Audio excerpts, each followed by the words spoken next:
Hey everyone, this is PrinceBrightstar, and welcome back to Final Fantasy XIV Heavensward. Let's go ahead and log in. We need to meet up with Sir Emmerich after we've learned that we basically have no way to get into Azys Lla right now.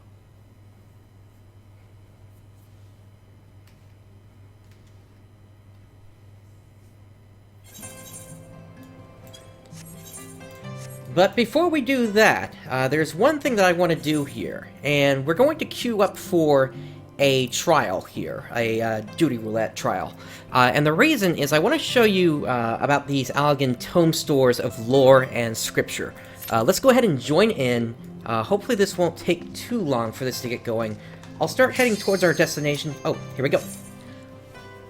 So, we're going to head inside of here, and basically now that I've hit level 60, we've got these new tomestones of lore as well as scripture that are going to come in from the completion of the trial roulette as well as the leveling roulette.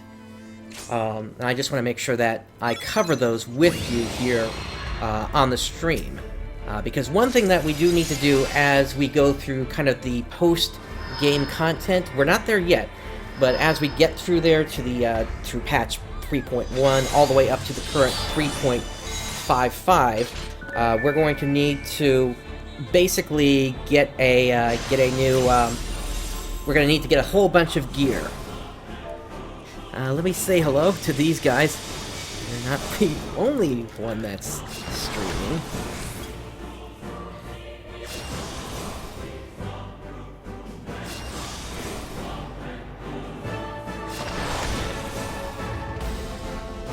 Let's see, so we are taking on Shiva here.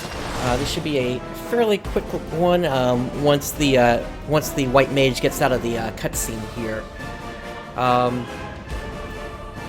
But once again, this is fairly straightforward. We take out Shiva, or rather we start on Shiva, then she brings out some ads. We then have to take out those ads before we continue on to Shiva. Otherwise she's going to wipe the party, and then once she does her ultimate, then we basically just finish her off.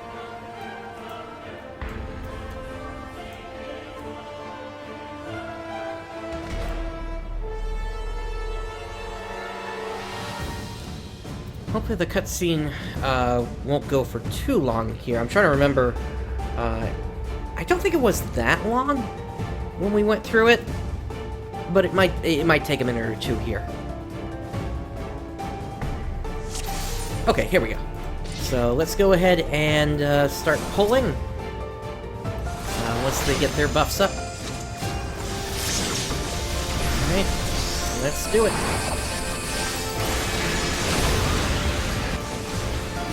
And you just saw on the screen that we're going to get poetics with this as well. Those are actually not going to help us at this point, because poetics are specific to Heavensward gear. I mean, they're not Heavensward, towards A Realm Reborn gear. While Heavensward gear uses those two other tomestones that I was telling you about. But anyway, let's get through this fight quickly.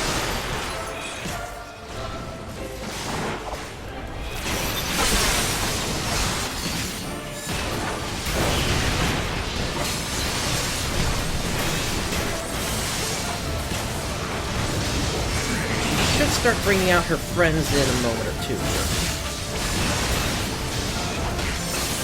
Here we go.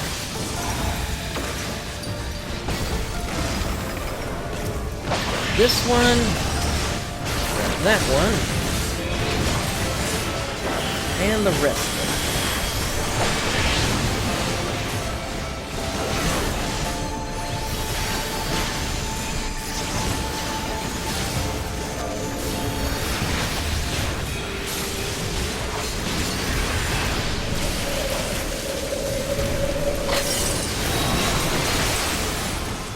Unfortunately, we got people that are not moving when they're getting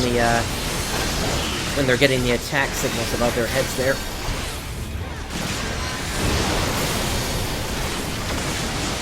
All right, but anyway, the ads are down, so that just leaves Shiva now. She should go into her ultimate at this point.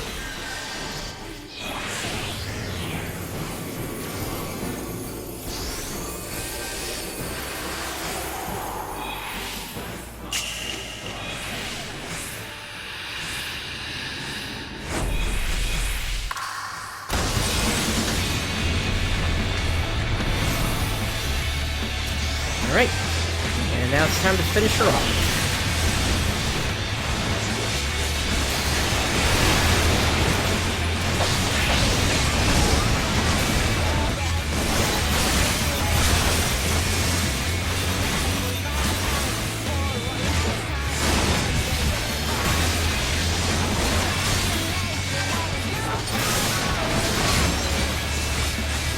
You don't want to be standing behind me there.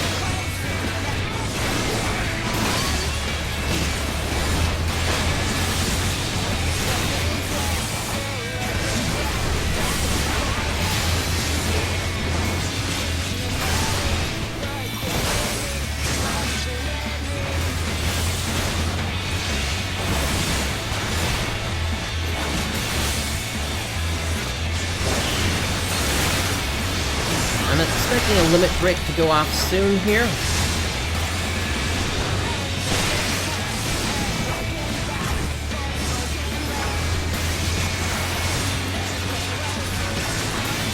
I guess... Oh, there it goes.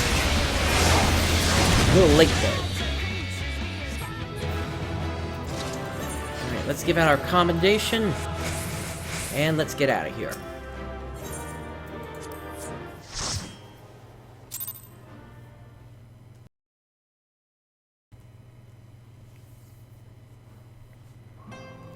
Alright, so with that done, let me now bring up the battle currency.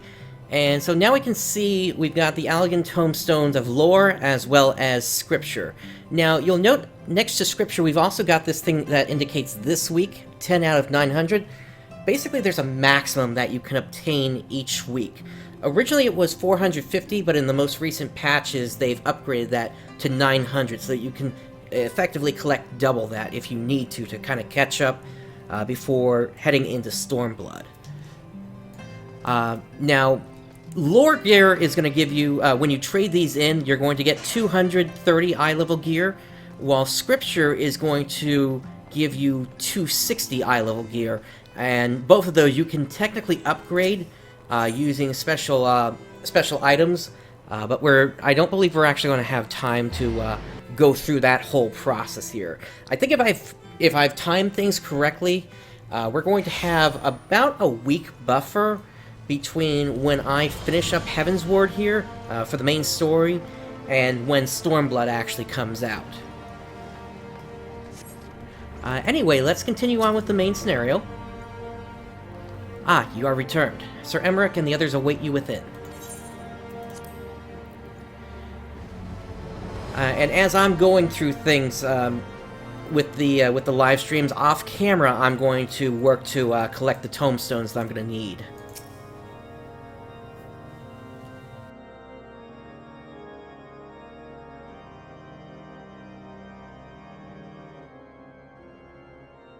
In summary, the Isle owes its lofty position to the industry of the Allagans, and we can be all but certain that the Archbishop and his cronies are enjoying the view from its top. I see. If we are to join them, we will first need to pass through the Isle's etheric barrier, which is, alas, more powerful than most. Powerful enough to make a mess of a perfectly good airship at any rate. As far as I can gather, the barrier mechanism draws ether from the surrounding environment and polarizes its elemental aspect to produce what is, in effect, a wall of lightning. It seems plain that without the Vanu's key, any attempt to reach the Isle will end in failure. Alas, the key was careless enough to leave without us, and I don't think the Vanu keep a spare. Master Garland, based on your experience, is there no other way that we might breach the barrier? Well, in the past, we've beaten similar barriers by nullifying them with elemental converters. But the one we're up against this time dwarfs aught we've encountered before. The Enterprise simply isn't large enough to bear the requisite amount of crystals. I'm reminded of the quantity needed to nullify Leviathan's command of the sea. A veritable mountain of crystals that could only be borne by lashing two galleons together to form a twin vessel, scarcely able to propel itself, much less fly. That said, we're not without options. If it isn't feasible to nullify the barrier, we might try piercing it. How? We create a ram of condensed ether and mount it on my ship. There's just one problem. I don't have the faintest idea how to build one. It's going to take a true authority in the field, I reckon. Would that the Archons were still with us. But yesterday evening, I chanced to find Mistress Tataru in unusually high spirits. Assuming I understood her excited ramblings correctly, she has acquired a clue, pointing to the whereabouts of one such individual. An Archon? Truly? Ha! Fortune favors the righteous, eh? Well then, let's not waste any time. While you go and look for our missing friend, I'll work on modifying the Enterprise. Her hull will need reinforcing to bear the punishment, not to mention a mount for the ram. Just you wait, my pretty. By the time I'm finished, you'll be an airship reborn.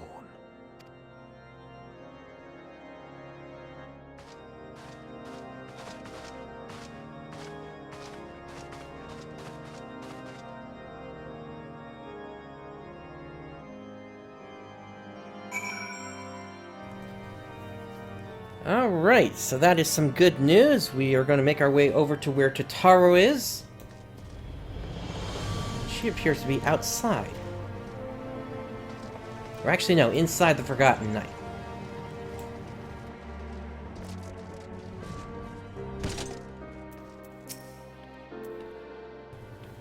Welcome back, Prince. How goes the mission? Did you manage to catch up with the Archbishop and his cronies?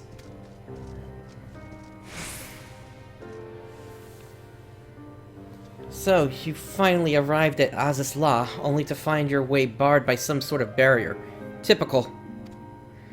But it's not all bad news. I've made progress in the search for our friends. Don't worry, Prince. We'll get to Azys Lla yet.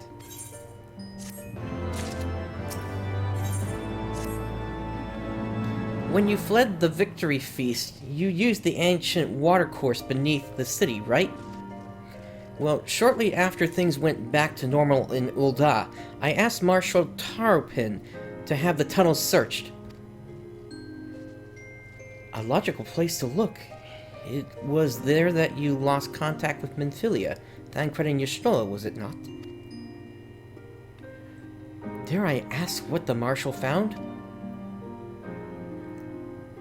I don't know, actually. Pippin's message just said that there had been a discovery, and that we were to come to the Hall of Flames at our earliest convenience. I dare not think what it might be. We shall depart at once. Tataru, let Urianger know to join us in Ul'dah. He will wish to be present as well. Yes, sir.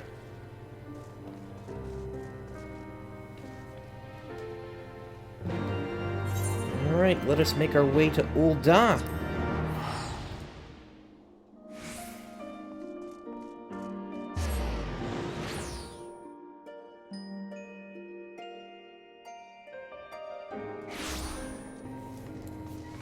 And to the Hall of Flames.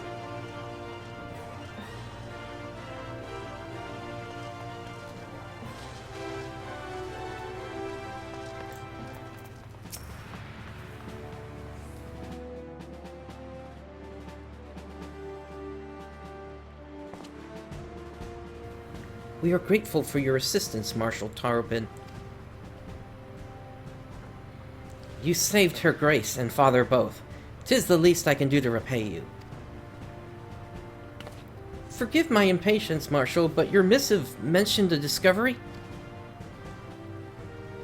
Yes, of course. As per your request, I had my men scour the waterways.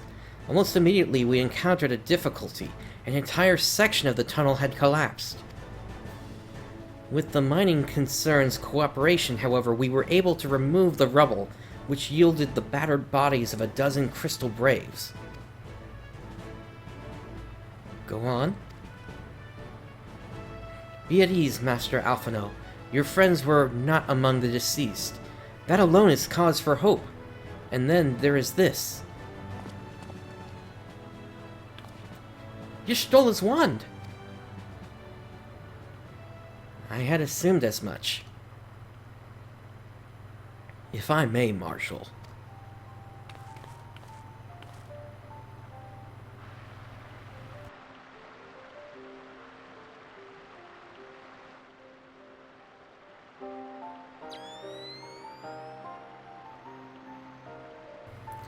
"'Tis as I did surmise. Judging by the etheric imprint that lingereth yet upon this wand, it hath assuredly been employed in the casting of a most uncommon magic."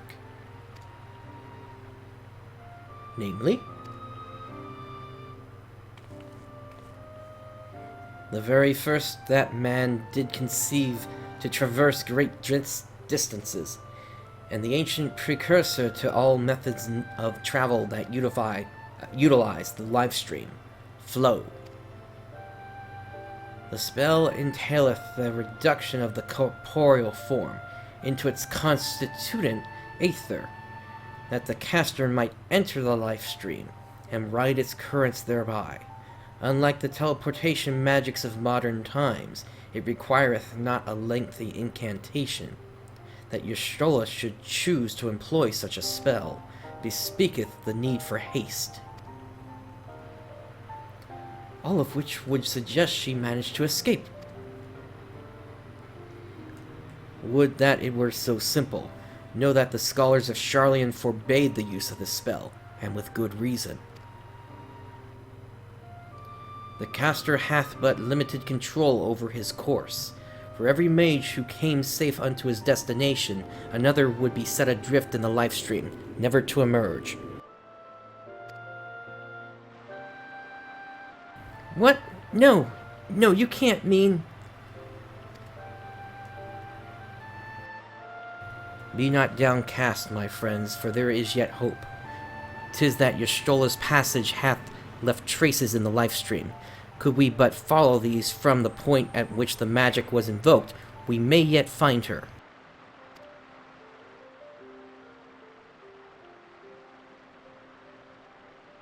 "To the Silda excavation site, then. Our thanks for your aid, Marshal." "Do not mention it. I pray for Lady Y'shtola's safe return."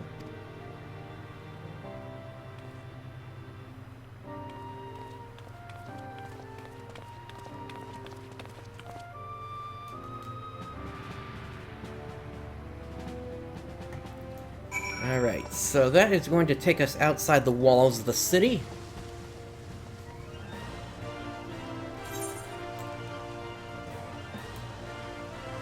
Right over to here.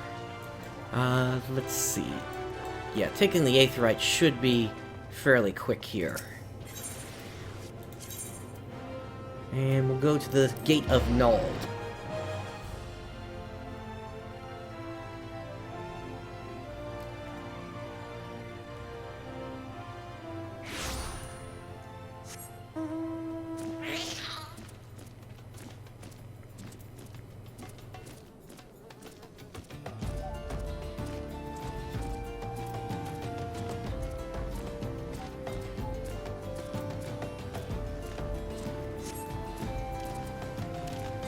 This won't be too far here. Just a quick hop down here.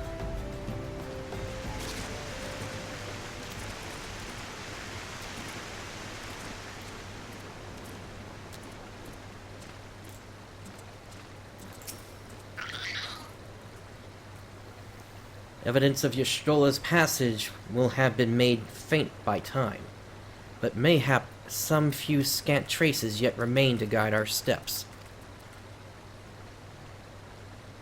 Hey Artemis, thanks for joining.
The trail leadeth to the north and east, unto the bosom of the Twelveswood. Are you certain? Aye, there is no mistake. Thither hath Y'shtola journeyed. And yet the Gridanians have reported no sightings. We must take this to mean that she is still adrift.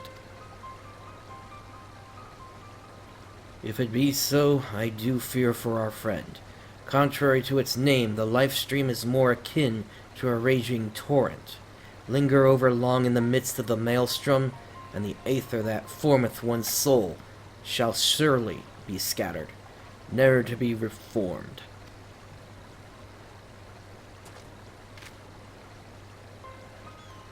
We have no time to waste. Urianger, pray explore all possible options for reversing the effects of this forbidden magic. Prince, Tataru, we three shall press on to Gridania and petition the Elder Seedseer's aid.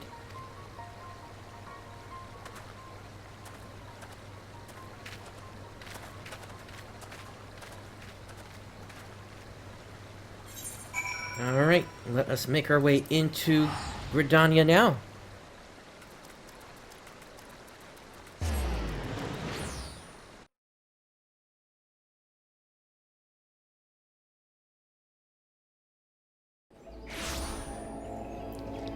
And let's touch the Aetherite and head for the Conjurer's Guild.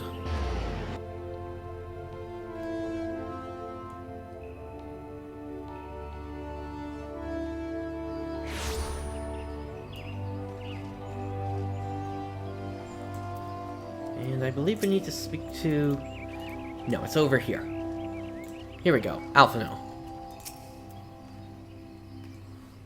It is said that the elementals perceive the life stream.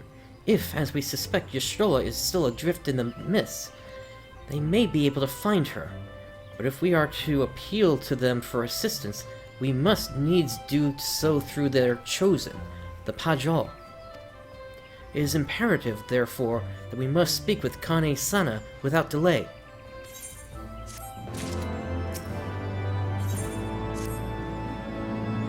I have already requested an audience with the Elder Seedseer.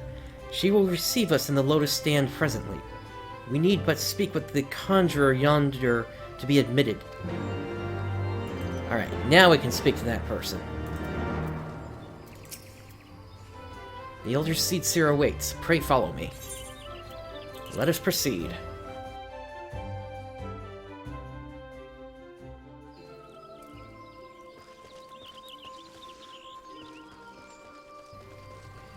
And there is Kane Sana.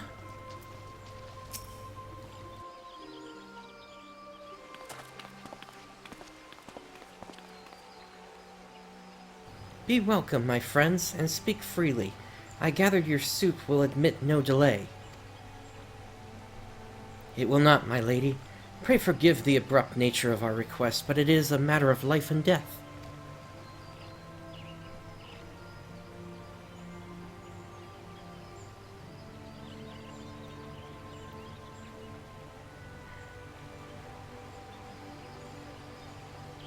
I see. As you say, we must needs act swiftly if we are to free Y'shtola from the ungentle pull of the life stream. And as you have surmised, we cannot do this unaided. However...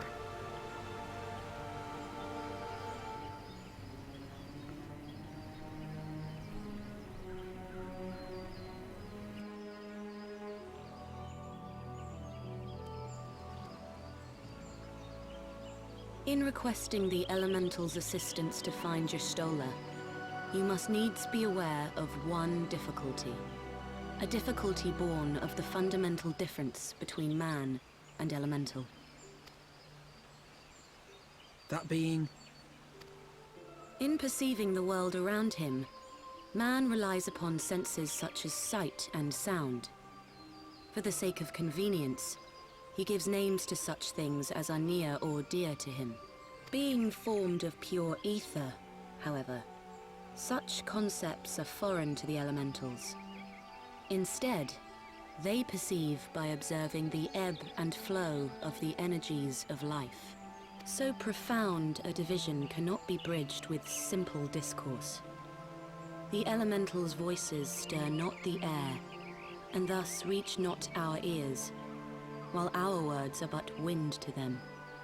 Though we seers can commune with them through feelings, naught that we can impart will serve to aid them in identifying Y'shtola.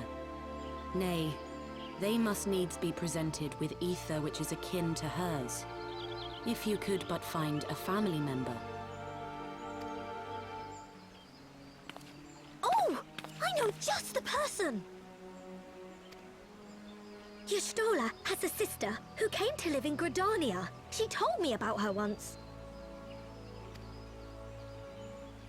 Oh, that is most fortunate indeed. Pray, seek this sister out then, and bring her to Evershade. There, we shall petition the Great One's aid in finding your lost companion.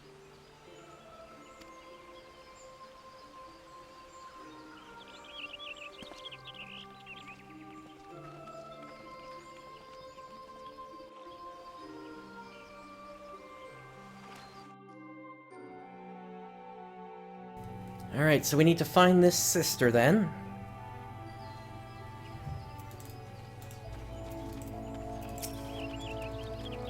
If memory serves, Y'shtola's sister is named Yimhitra. She's supposed to be a member of the Son of Saints Konach. Anyway, she spends most of her time around Apocalypse Falls, from what I recall. Let's look for her there.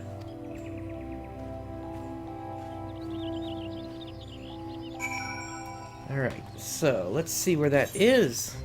Okay, that's actually in the area here.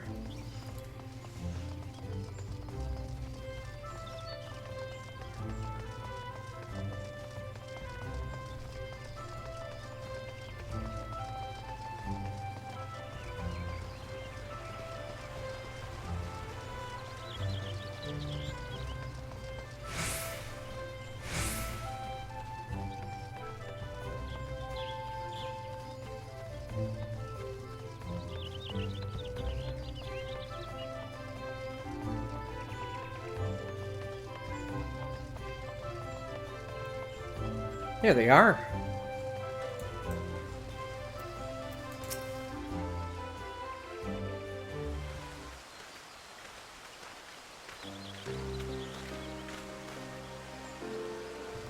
Yes, is there something you require?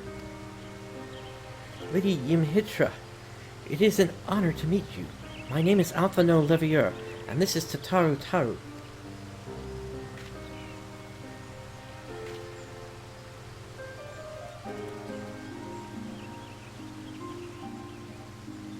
So you are my sister's comrades in the Scions of the Seventh Dawn. When I heard that your people were being pursued, I desperately sought to reach Y'shtola, but all mine efforts were to no avail. Now I know why. A forbidden spell of all things. That she should be so reckless. But what's done is done. I thank you for bringing word to me. Needless to say, I should be glad to help. Though we were born of different mothers, our veins course with the same father's blood. I hope that this will be enough for the elementals. Come, let us make for Evershade at once.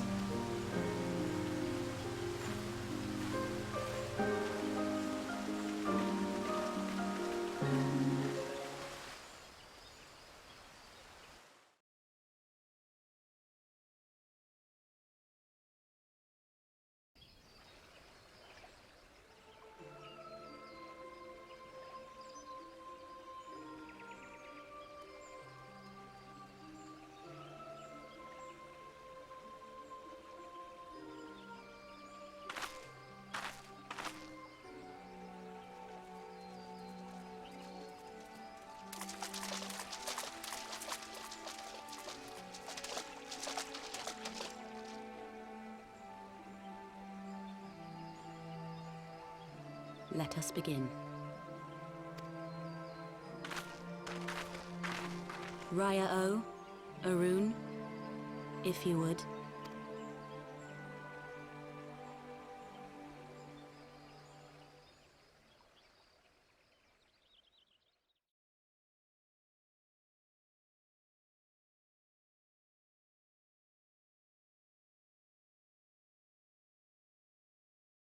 Hearken to me, O great ones. Pray give yourselves to the life stream, a drifting soul to find.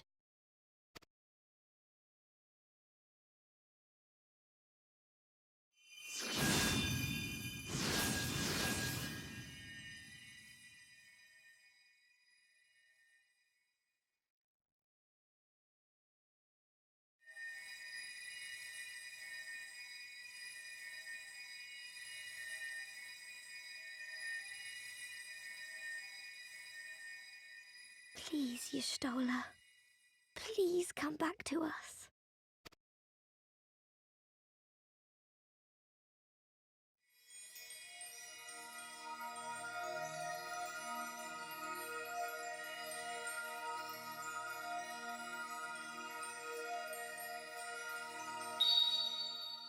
There.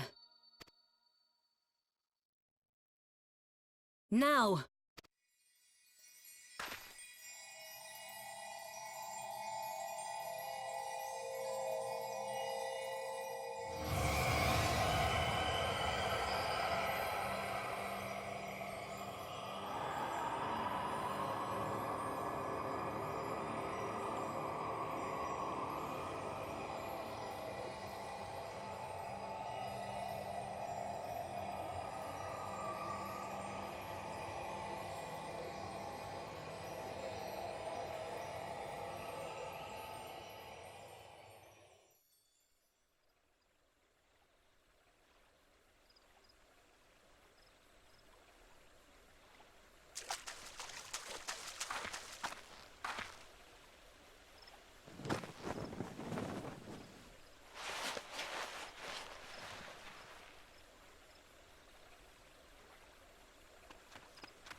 A room has been readied at the roost. Pray, bear her thither at once.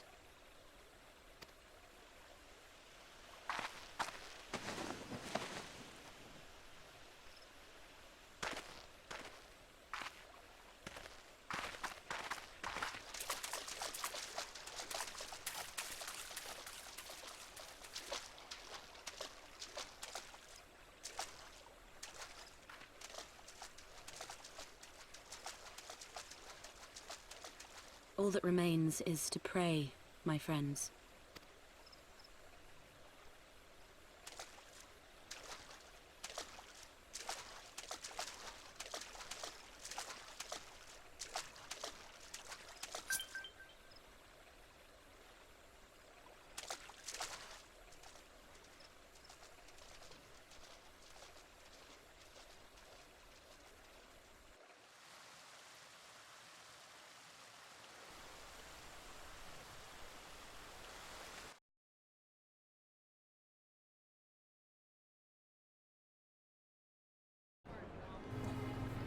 Alright, so we just got out of that cutscene here. What this is talking about is petitioning people to create a new free company. But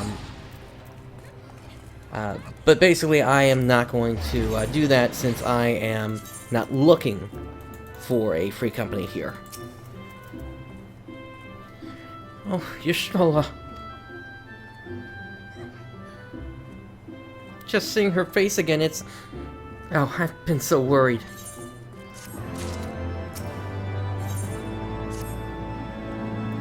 Y'shtola is resting within an inn room. Though she's still unconscious, the signs are positive. The conjurers say she is in sound health and should awaken before long. Isn't that wonderful? Now, while we wait for Y'shtola to wake up, I thought I'd take the opportunity to finish my little surprise for her. It's something I've been working on for a while now, in the hope that she'd one day return to us. It wants for just a couple more items before it's ready. I've already placed orders for those items. Could I ask you to retrieve them for me? One is with the Leather Workers Guild, and another is with the Conjurers Guild. Speak with Mistress Giva and Brother Isumiyan, and they ought to take care of you. Alright, let us make our way over to there.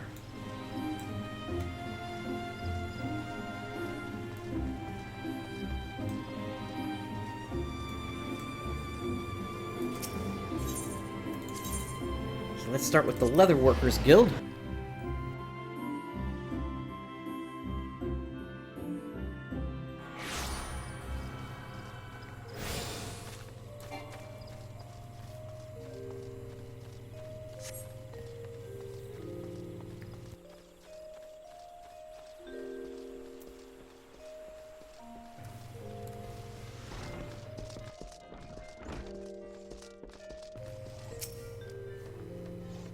What is it? I am a busy woman, so be quick about it.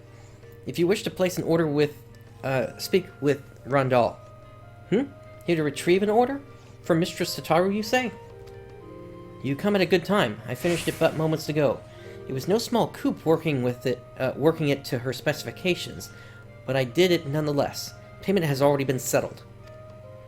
However, did that girl come by chimerical hide anyway? You need either balls of steel or a bottomless coin purse, and it seemed to me she had neither.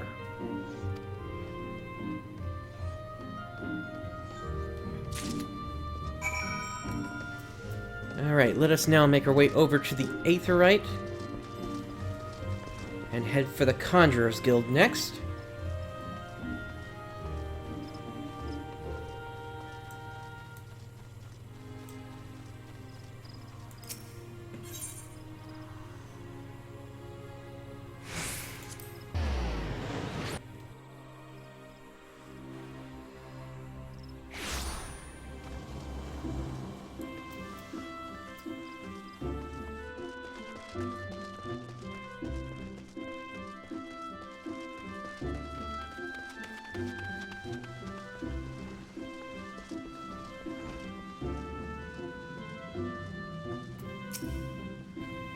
Greetings, Prince. I trust you have been well. Is there aught you require of me? Ah, yes, Mistress Tataru's order. As requested, it has been sanctified in the sight of the elementals. I know not what she intends for the staff, but it is a most singular artifact. Even one possessed of my experience would struggle to wield it.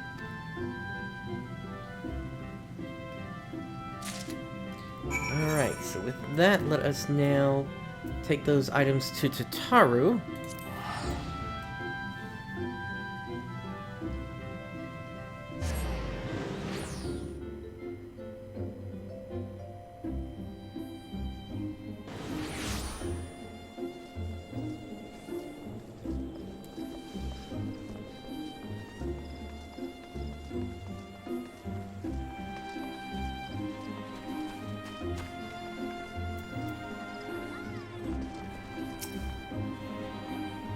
Ah, you're back.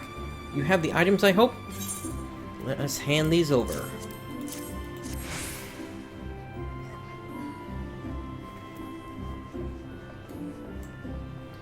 Ooh, it's precisely as I requested. A perfect match for the other pieces.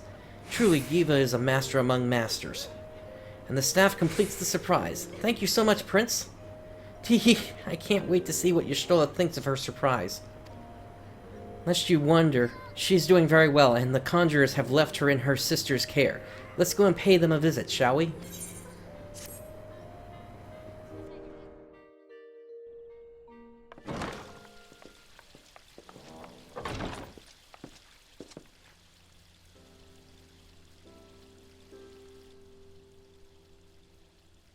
Y'shtola! I'm so glad you're back! Tataru.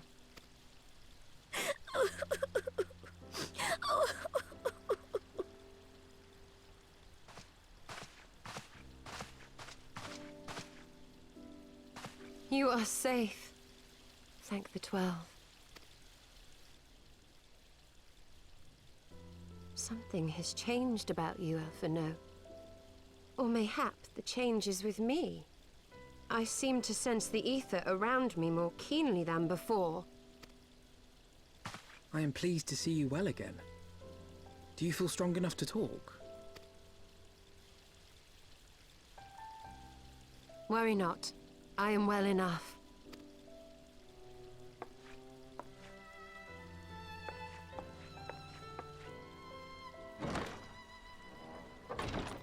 Tell us then, what befell you after you fled the feast? We were told that there had been a tunnel collapse. That was my doing. I brought the tunnel down that you and Minfidia might escape. At the last moment, I invoked a teleportation magic, in hopes of spiriting Thancred away at least. Needless to say, it did not go quite as planned, and I found myself adrift in the life stream. The others? Where are they? Did they not escape? They remain unaccounted for. You were the only one we have been able to find. I am truly sorry. It was the Crystal Braves who pursued you that day. My hubris that led to our undoing. No apologies are necessary, Alpha No. You are not to blame for what occurred. Know that were our comrades here, they would commend you for keeping the light of hope alive.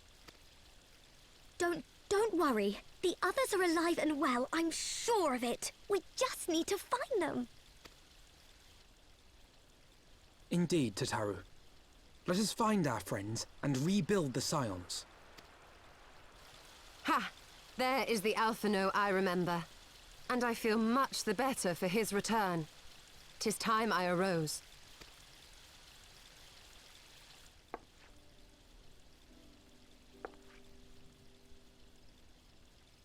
That reminds me. I have a change of clothes for you. I don't like to boast, but I made them myself. I learned how to weave while we were in Ishgard, you see.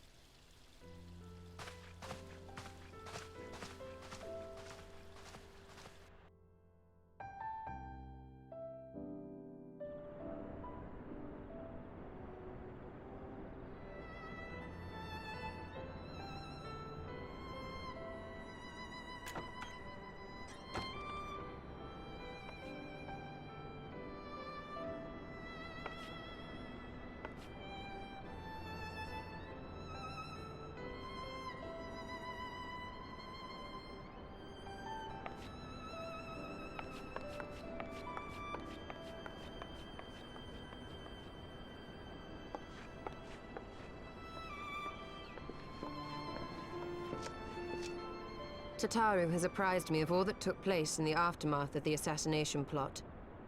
It would seem I have been away for some while. Yes, much and more happened during your absence. At present, we seek to follow the Archbishop to Azys Lla. And you want for some manner of etheric ram to pierce the floating isle's protective barrier?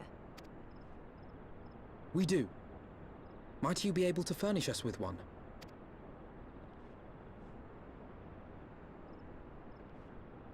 A means to prise open a hole in an Allagan barrier.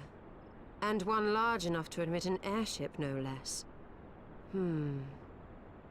Nay, I lack the knowledge to devise such a weapon.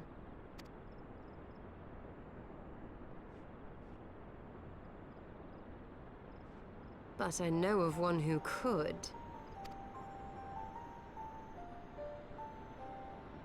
A leading figure in the field of etheric research, and one of the finest scholars ever to grace Sharlayan. Matoya, my former master.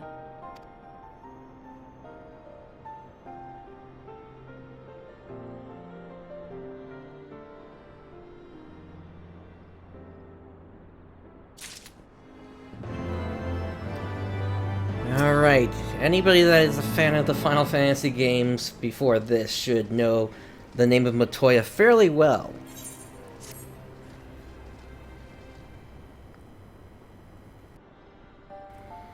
In my youth, I had the honor of studying under Matoya.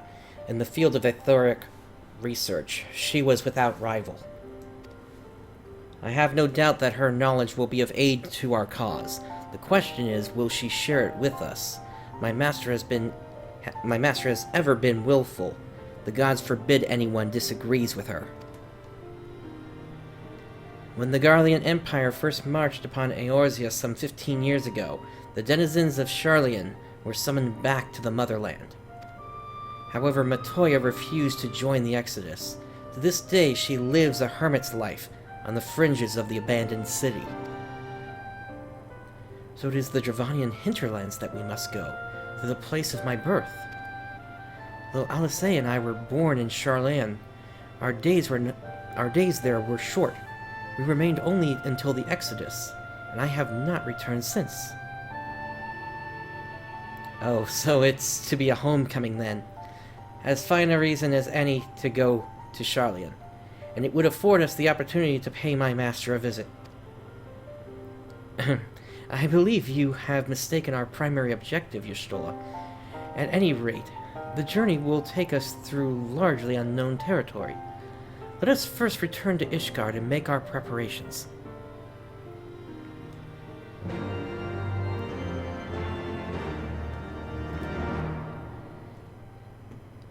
Alrighty, let us do this real quick. Alright, and let us make our way back to Ishgard. Actually, we should be able to use the return command.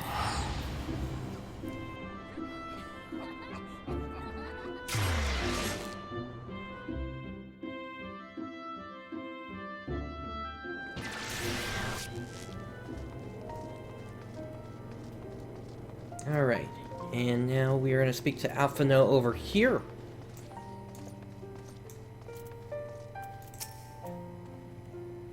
Sharlayan is situated in the Dravanian hinterlands. To get there, we must strike west and traverse the breadth of the Dravanian forelands. Make no mistake, this will be a grueling journey. The party shall be comprised of Prince Azys Lla and myself. Tataru, pray remain in Ishgard and continue the search for our missing friends. Yes, sir. First, let us make for Tailfeather.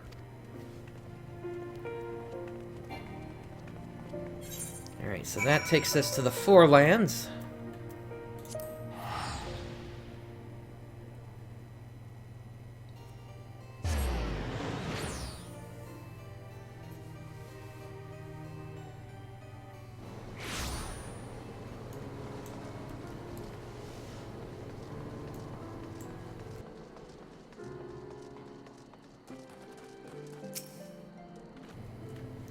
A long soak in the live stream followed by a long journey. I would not recommend it to anyone. But rest assured, my strength is returning to me. I shall be back to my former self ere long. I believe I am sufficiently rested. Let us continue west to Sharlayan. Once we descend the mountain path, we will arrive at the Dravanian hinterlands. From there, it is but a short distance to the city. But be warned that we shall be passing through Nath territory. We must needs be wary of them and the dragons both.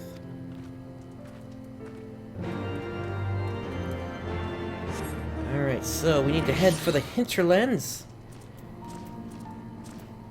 Best thing we can do from here is to head over to Annex Trine, and then make our way west from there.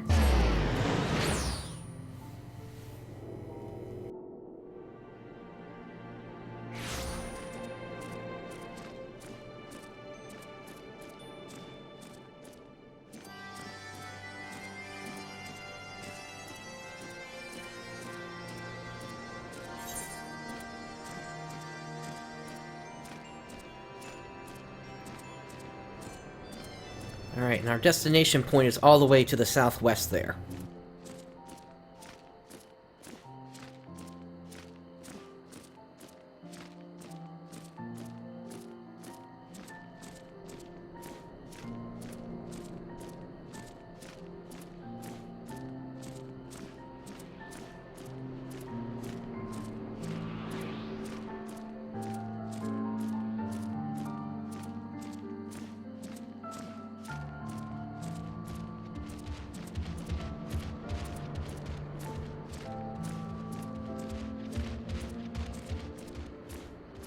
Alright, here's the main road again. And we need to do is just follow this into the hinterlands.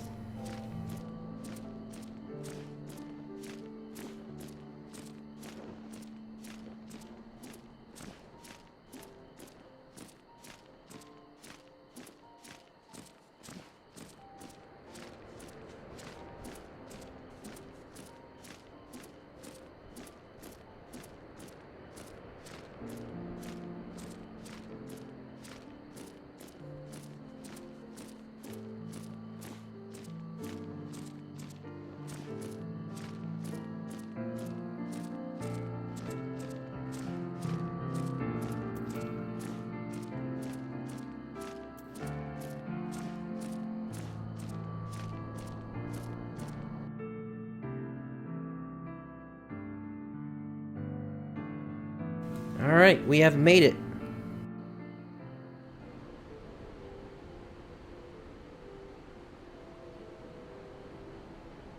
To the Thalaic River, where to the melted snows of Abelathia's spine eventually find their way by means of 1,000 silver streams.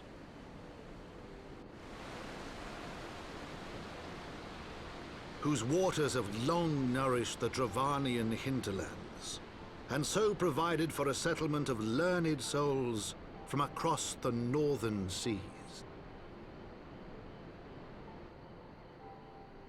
To the city of Sharlayan, that great seat of knowledge now abandoned by her keepers, they came.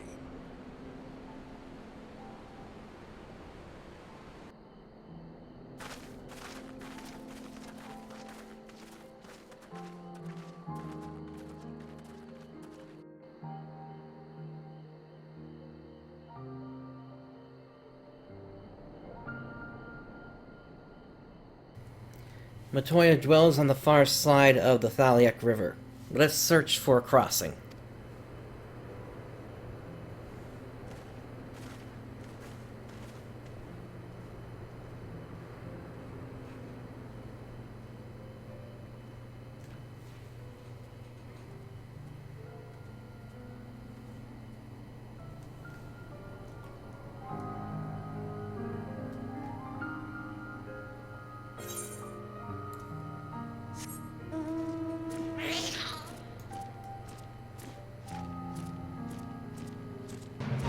And this is basically one of the two really high-end areas at the end of Heavensward. So we are definitely starting to make our way towards the end of the expansion, or at least the content that came out originally in the expansion. But we've still got two areas to go through, including this one.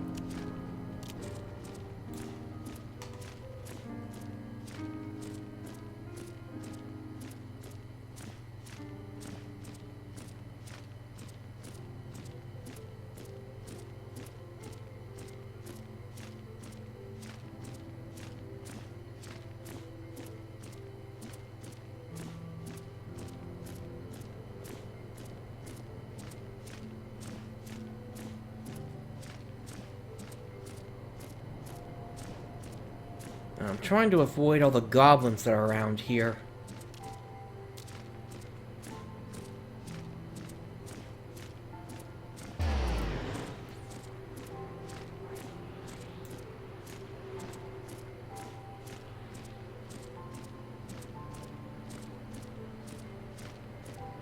I think once we get past this one here, we should be good and out of the city.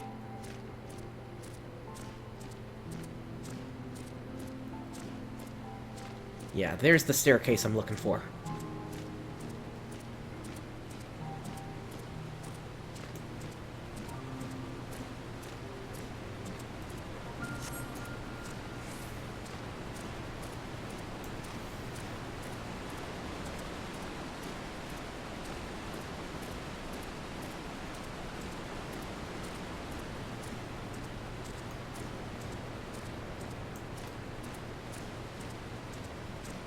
This place over here, that's going to be pretty important in the future, but not right now.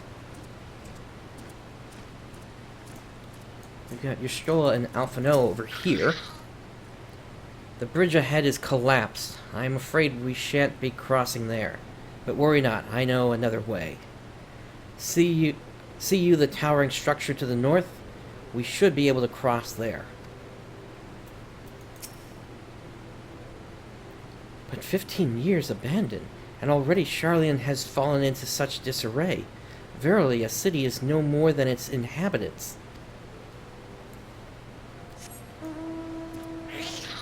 Alright, so let us make our way north to this place over here.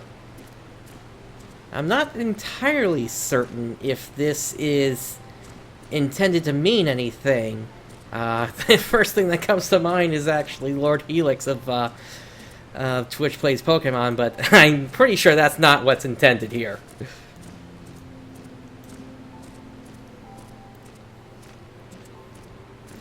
Artemis, actually, Gil really depends upon how much work you put into it. You're gonna get the most out of if you do your roulettes every day, plus if you go into the gathering and crafting classes.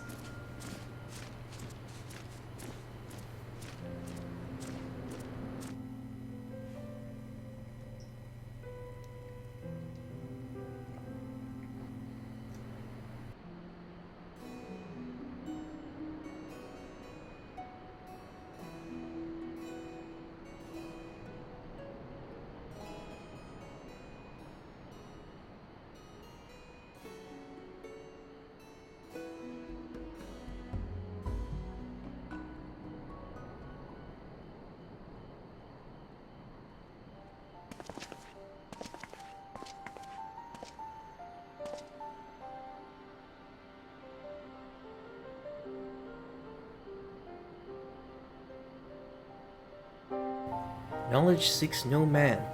So says the motto of Sharlayan engraved upon yonder stone. The meaning is simple. It falls to us to seek enlightenment. During the 6th Astral Era, at the turn of the 13th century, men from the northern nation of Sharlayan journeyed across the seas to Eorzea in search of knowledge. Upon arriving at these shores, they established a camp for their scholarly endeavors.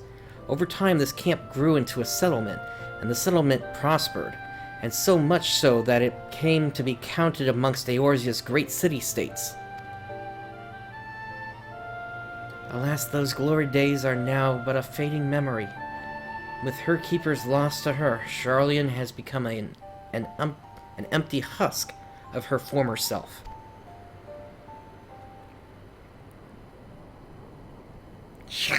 Uplander is mistaken. Sharlayan has new keepers, is on cusp of new age of glory.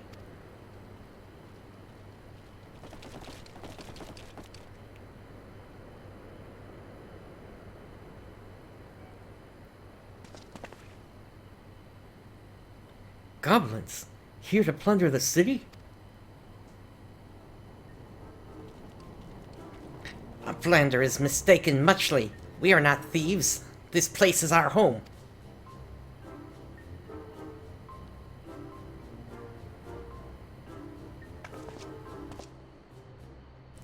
Your home? When last I looked, it was mine and Alphino's. We were born here.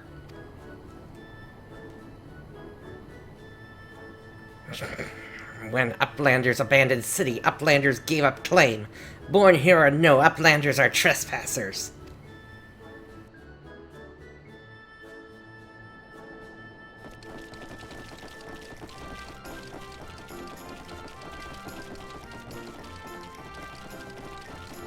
My friends, please, we did not come to dispute your claim to this land. Our purpose here is peaceful. We desire but to cross the river. Be calm, I beg you, and let us speak like civilized folk that we are. Surely we can come to a mutual understanding.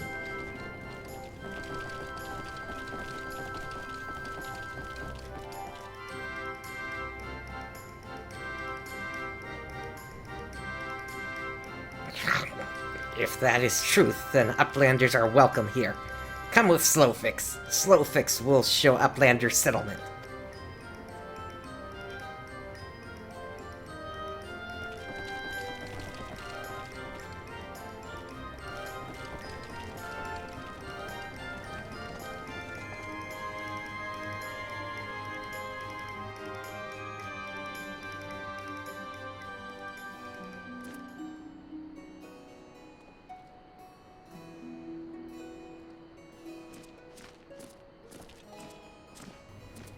And indeed, this is quite the settlement. This is where most people that are in endgame currently spend their time, when they're not doing anything.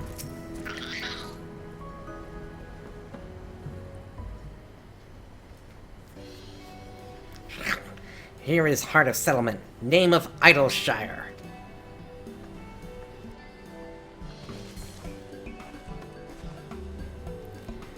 What we've got here, guests? Greetings to you. I am Alphino Levier, and may I introduce my companions, PrinceBrightstar and Azys Lla. We have journeyed far in search of a friend and seek to cross the river.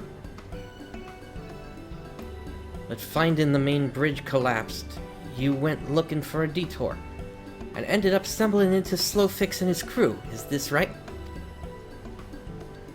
That is the short of it, This place, Idleshire. I came expecting a ghost town. Suffice it to say, I am surprised to find it so alive. Well, with all them precious artifacts lying about, 'twas only a matter of time before treasure hunters like me moved in. But we weren't the first to arrive, neither. By then, Slowfix and his gobby friends were already settled. At first, gobbies and hunters disliked each other, but understanding came, then friendship. Now gobbies and hunters have joined hands to build great new nation. So that is what happened after we Charlians departed. Oh, so you're locals. No hard feelings, I hope. All these nice buildings, but no one to live in them. Felt like a waste, you know? We've been trying to put the place to rights, and things have been going well for the most part, but it ain't all smooth sailing. Not to sound ungrateful, but the traps your people left lying about are a bloody nuisance, and there's the Illuminati harrying us day and night. Slowfix has a bright idea. Uplanders desire mutual understanding, yes? Best way to understanding is helping one another. Help citizens of Idleshire, and Uplanders can become citizens too. Citizens are free to cross river. Well, I am not aware of a quicker way to reach our destination. Let us assist Slowfix and his people.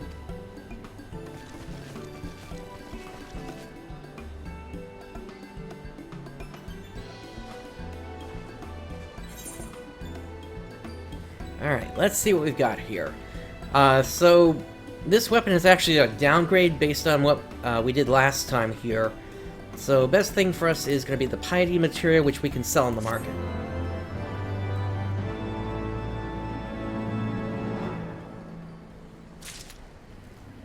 Alright, let's speak to Slowfix again. So, Uplanders agreed to help? Good, here's what Slowfix wants Uplanders to do. Many golems prowl Idleshire, get in the way of expansion plans. Slowfix wants Uplanders to eliminate golems. Uplanders are Charlian, yes? Charlians should know best way to deal with creatures.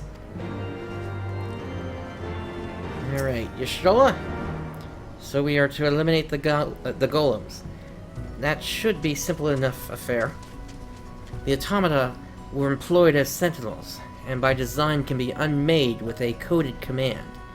At the time of the Exodus, it was noughts and crosses, and I see no reason why it should not still work. Let's divide the task between the three of us, the quicker to be finished with it. So, when in chat mode, use your keyboard or software keyboard to enter the command. Noughts and crosses. In fact, let me go ahead and get that in there now.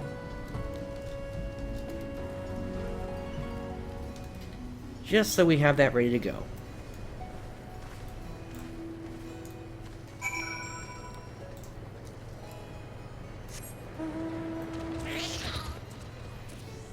So now at this point we need to figure out where those golems are. Let's see. Oh, they're actually on the other side of town here.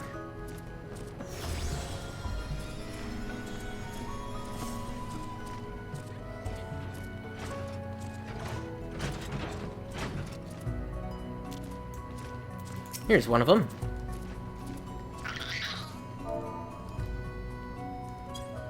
Alright. So we need to say that command. And down it goes. With a shudder, the golem crumbles to pieces.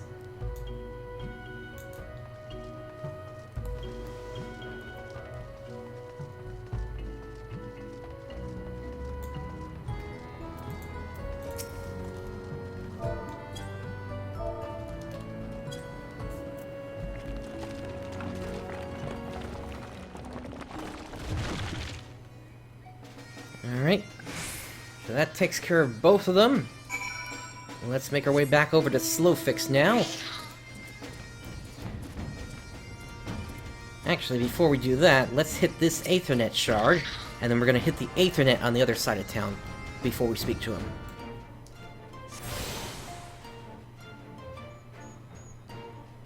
Alright, so you have attuned yourself to all the Aethernet shards in Idleshire. The Epilogue Gate is now accessible as an Aethernet destination.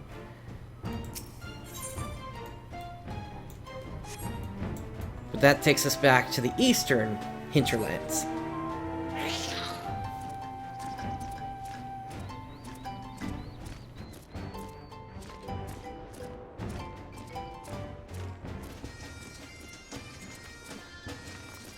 While we're here, actually, let me go ahead and show you the trading post here. This is basically where you would go if you needed to use up some of the either lore or scripture that you've obtained. Hismina is the person that would provide those to us. And as we can see, they give quite the boost in terms of defense, at least for what we're looking for, which is going to be the items of fending. Hellfire Shield is one item, requires 300 of them, and basically, as I've mentioned before, in order to get into some of the final dungeons of the current patch, we're basically going to need to get ourselves up to an item level of 230, and this is going to be the best way to do that. But as I mentioned, aside from the dungeons that are required for us to run, which I'll take you through during these live streams, off camera I'm going to be doing a lot of that work in terms of making sure that we have enough items to, or rather enough of the tombstones. So let's touch up this aetheryte here, and there we go. We are attuned. And while we're here, let's talk to the Goblin Tinkerer here just to repair our gear real quick. There we go. Alright, slow fix. Golems are no more. Wonderful. Now we can resume work to expand settlement. Alright, so this, I believe, does give us an upgrade on our shield.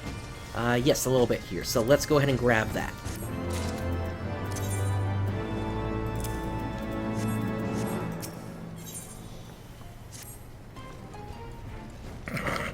Uplanders helped Gobbyflock, earned right to be citizens of Idleshire, but Slowfix must ask another favor. Another favor, you say? Short time ago, dear friend of Slowfix ventured into Illuminati territory. Illuminati are nasty goblins, show no mercy even towards Gobbykin. Slowfix fears for friend's life. Please find friend before the Illuminati do. I am suddenly taken by a sense of foreboding. Be that as it may, we cannot turn a blind eye. Let us make haste and find Slowfix's friend.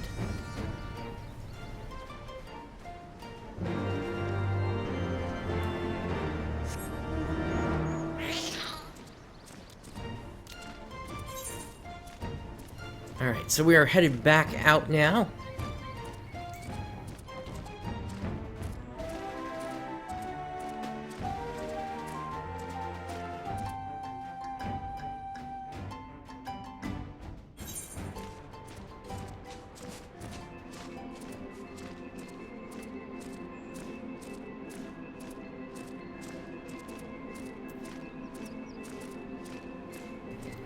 Alright, so they're going to be down the steps that we walked up before, and in the town that we passed through.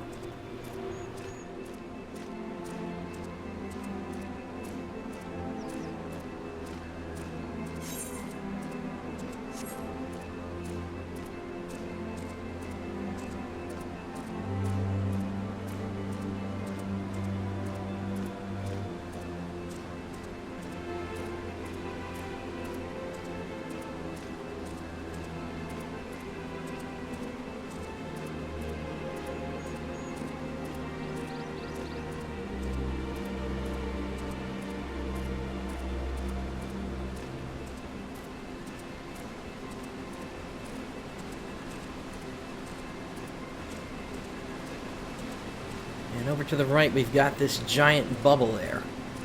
Its significance will make sense soon enough.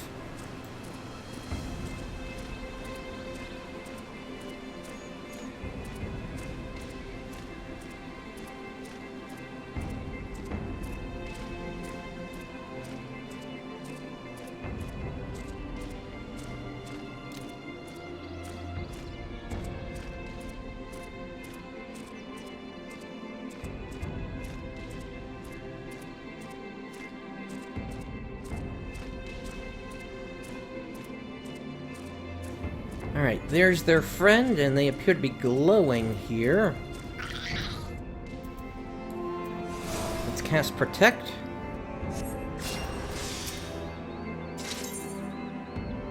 Alright, so duty calls, let's proceed.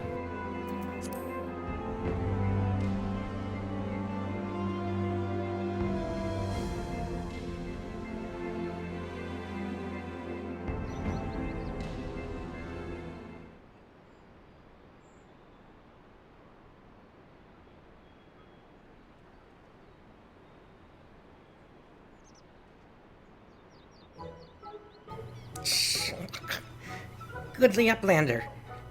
Long time no eye catch. What is bringing Uplander here?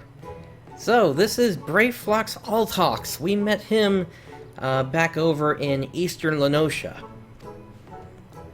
Does Uplander have lusty eyes for junk of Brave Flox? Uplander must not be touching junk of Brave Flox. Brave Flox is finding junk first. I knew I recognized that voice. Greetings, Brave Flox. It has been a while. Forgive us for interrupting your work, but Captain Wiske gave me to understand that you are marked by the Illuminati. This happens to be Illuminati-held territory. Is it wise to be here? God, Brave Flox eat Illuminati for sunupses.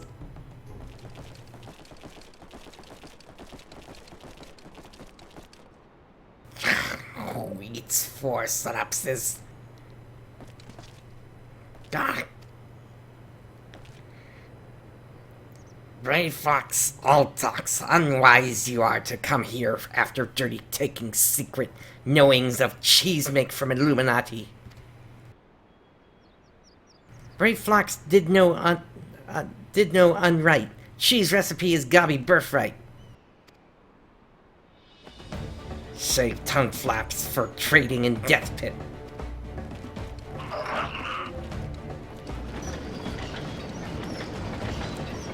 Well, it appears they've got a machine on their side.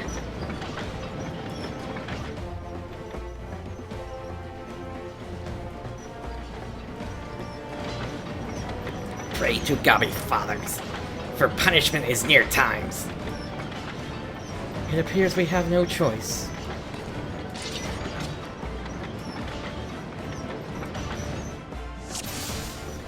Alright, so we need to protect Brave Flox here. Let's grab everybody's attention.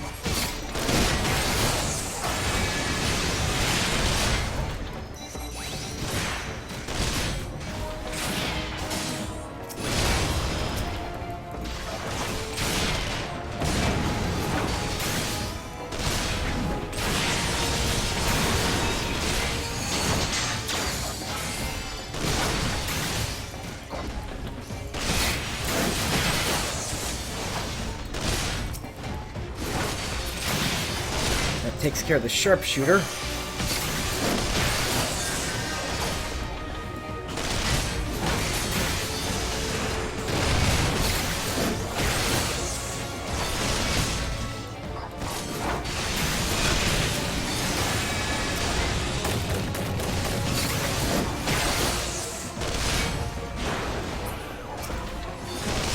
And that's a lot of bombs.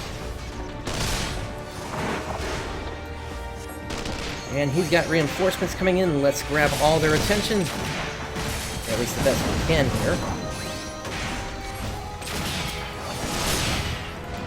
And there go the bombs.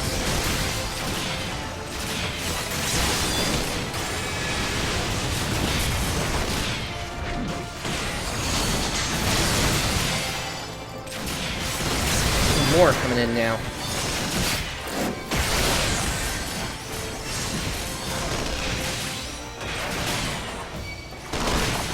shall invoke a spell. Alright, Y'shtola.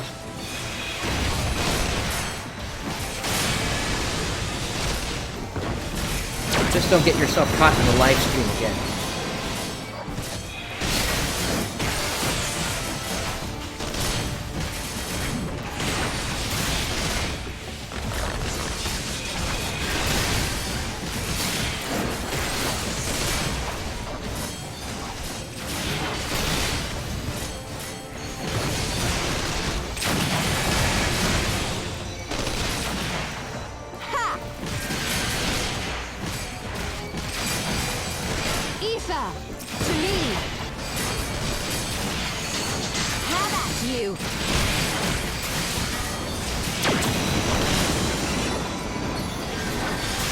Oh, that took all of them out.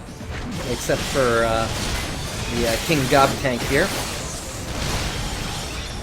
Amazing. How did you learn such a potent spell?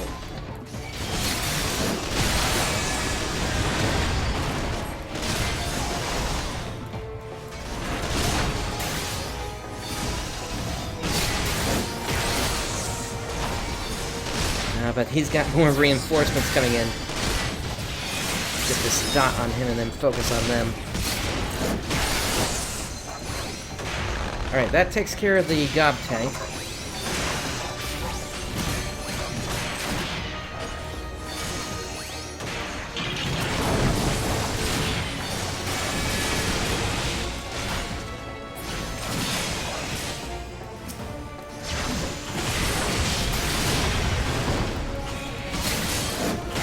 Should be good from here for the most part.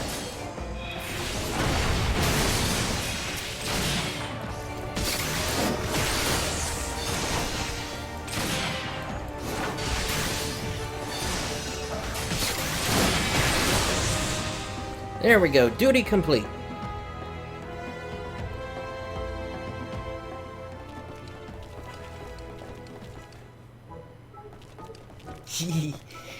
Illuminati, no match for furious gob fists of Brayflox. More junk is awaiting Brayflox, muchly. Brayflox is taking leave of Uplanders.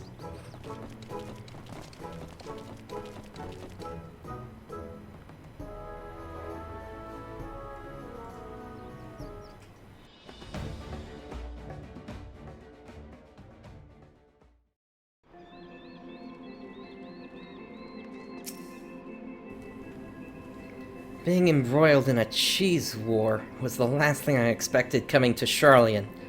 At any rate, we have fulfilled Slowfix's request. Let us return with the good tidings and be on our way.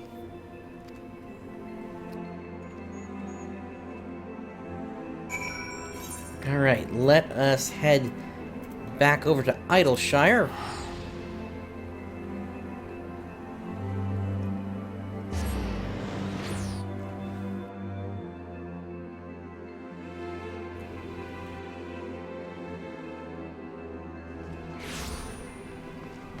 Alright, let us find Slowfix.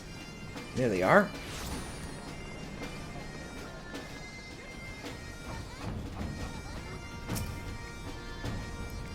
Uplanders are back. Did Uplanders find friend of Slowfix?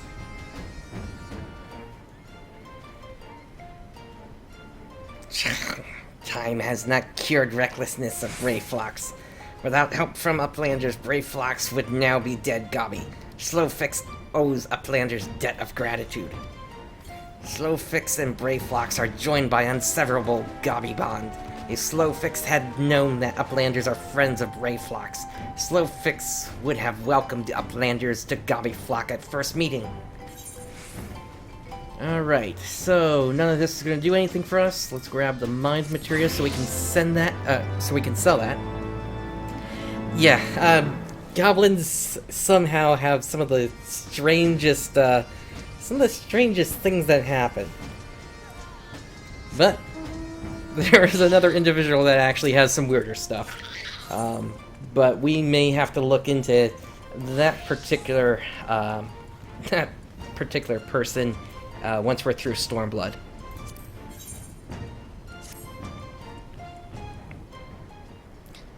certain man of inquiry. Uplanders have upheld bargain most highly. As promised, Slowfix makes Uplanders honored citizens of Idleshire, free to cross river at will. Though Uplanders must leave for now, Slowfix hopes that Uplanders will pay many visits and help build great new nation. You are most kind, my friend. You may be certain that we will return. I must confess, at first it upset me to learn that my home had been occupied by others, but I see now that it is in good hands. Under your care, I look forward to seeing Sharlayan thrive once more, to become a home to people of all races and creeds. Slowfix has already ordered the Gobwatch to let Uplanders through. Safe travels. Alphino, Prince, shall we then?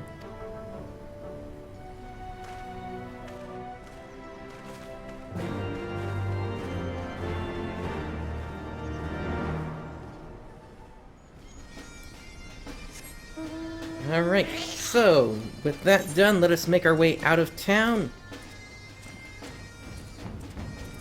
to the other bridge, which is over here. As we can see, we got these rocks in the way.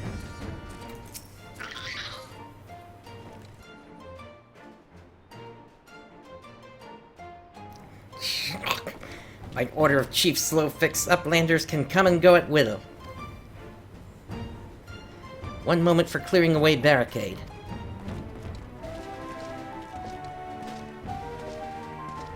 Finally, we can continue our journey.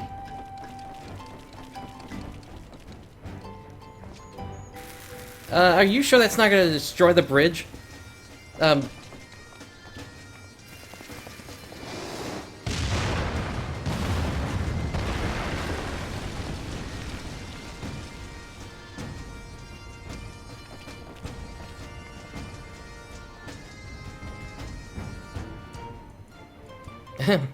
Barring any misadventure, we shall soon arrive at the cave where Matoya resides.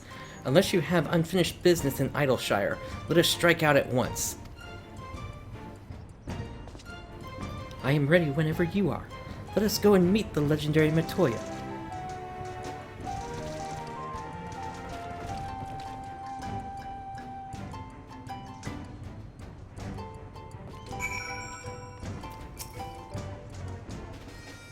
Ahead lies the Answering Quarter, where the scholars of Sharlayan gathered to hone their knowledge. Even from this distance, 'tis plain that much of it has been given back to the wilderness. Alright, so once again, none of this is going to help us. Let's grab Strength Materia.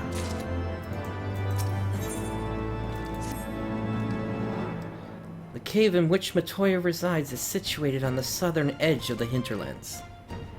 In choosing the spot, my master desired privacy above all else. As such, the cave is extremely well hidden.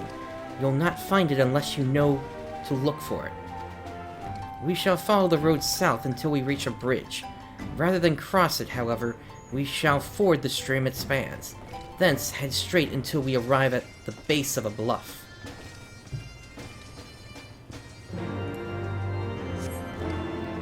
Alright, let us make our way out of here. Back into the hinterlands.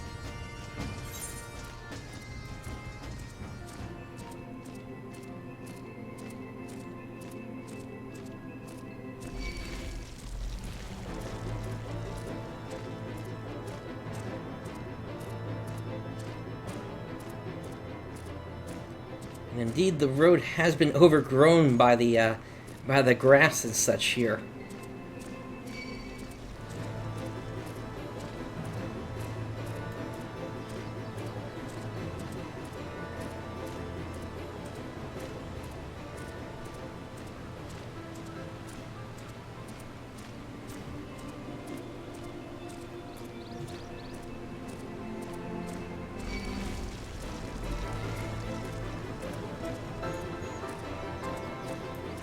Our destination is going to be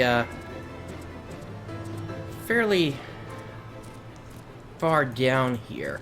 We're actually looking actually down in this area here, so we got quite the trip ahead of us here.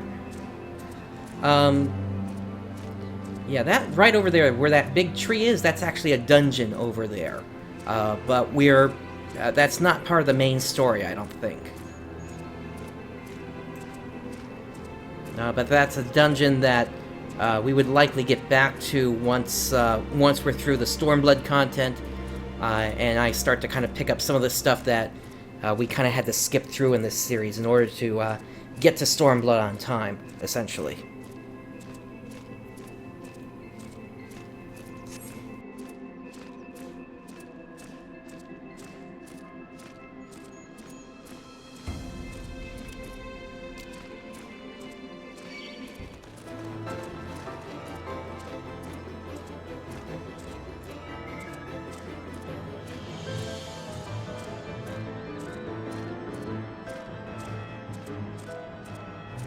Alright, here's the bridge that Y'shtola was speaking of. However, the bridge is out. But that's fine. That is an area that can only be reached when flying anyway.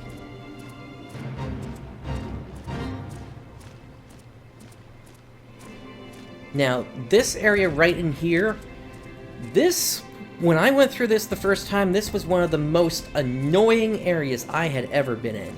And it's all because of these Porogos. So that's why I'm trying to avoid them as best I can here. Let's see. Let's try this way.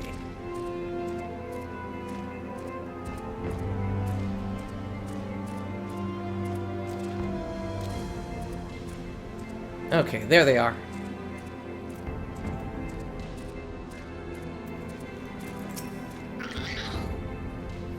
This is the entrance. You seem unconvinced, Prince. Well, that will only add to the surprise. A word of warning before we proceed. Stubborn genius makes poor hosts, and time will have done naught to improve my master's temperament. Doubt not, but that there will be sentinels and traps both to deter unwanted guests. But we'll not be deterred, will we? Go on and touch the wall yonder. You will want to have your weapon near at hand.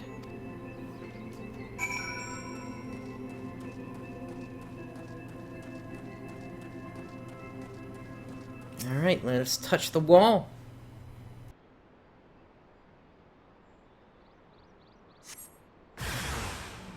And here we have combat.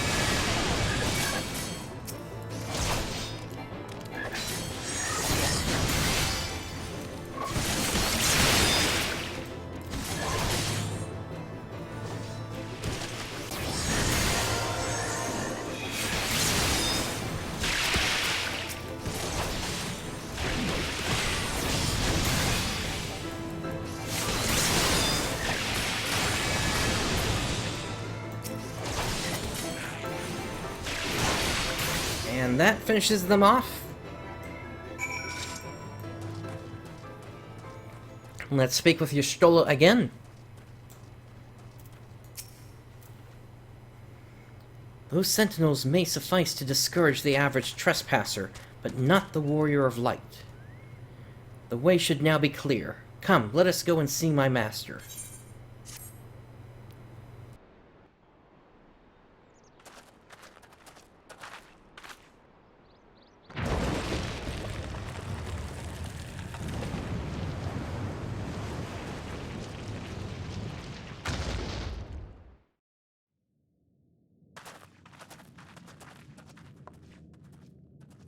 Don't you know it's rude to enter without knocking? The youth of today. No manners at all.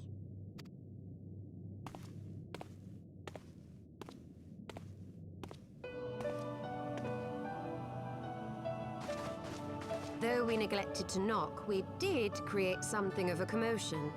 I had hoped that would suffice. Heavy-handed as ever, I see. And still not a hint of grace. Some things never change. To give credit where credit is due, I learned from the best. It has been too long, Master Matoya. Indeed it has. Oh, it's good to see you again, my girl. And with your fiery spirit unquenched. But look at you, all grown up and womanly. The one there in the fancy duds, that's Louis Soir's granddaughter, I take it? Grandson, begging your pardons. You knew my grandfather, my lady. Knew him? Ha! We were constantly at each other's throats, like rabid dogs we were. Oh, he was a stubborn bugger, was your grandfather. Never a dull moment when he was around, though, I'll give him that. As for you, boy, I've known you since you were a rosy-cheeked babe at the teat. And my sister too, I gather. May I say what an honor it is to meet you again, my lady? Spare me the hollow pleasantries, boy.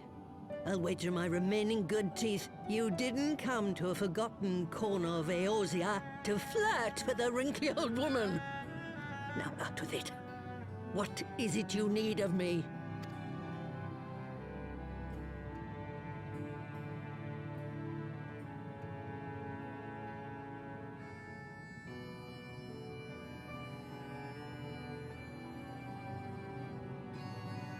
Azys Lla.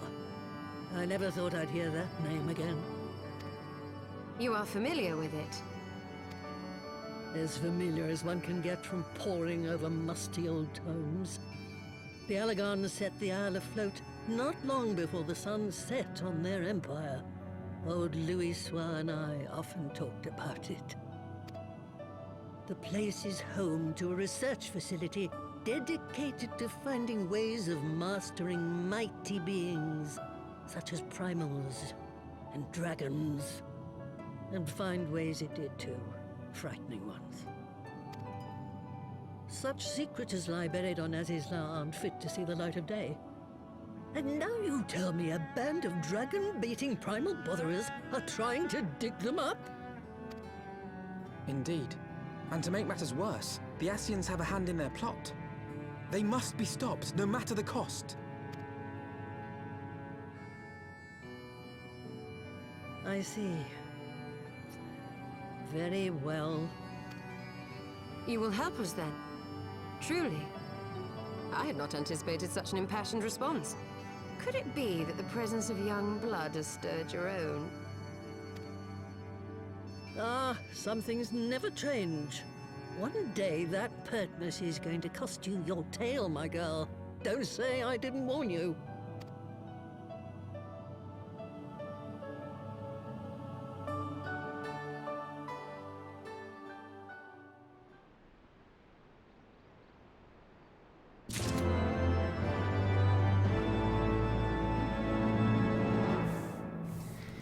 Alright, so for reference, Matoya is a character that appeared in the original Final Fantasy long ago on the Famicom.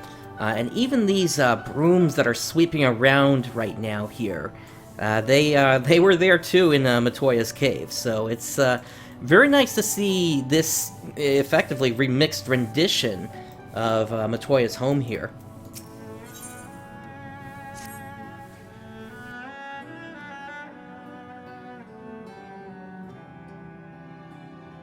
'Twas 50 years ago, shortly after Garlemald had brought all of Ilsabard under its rule.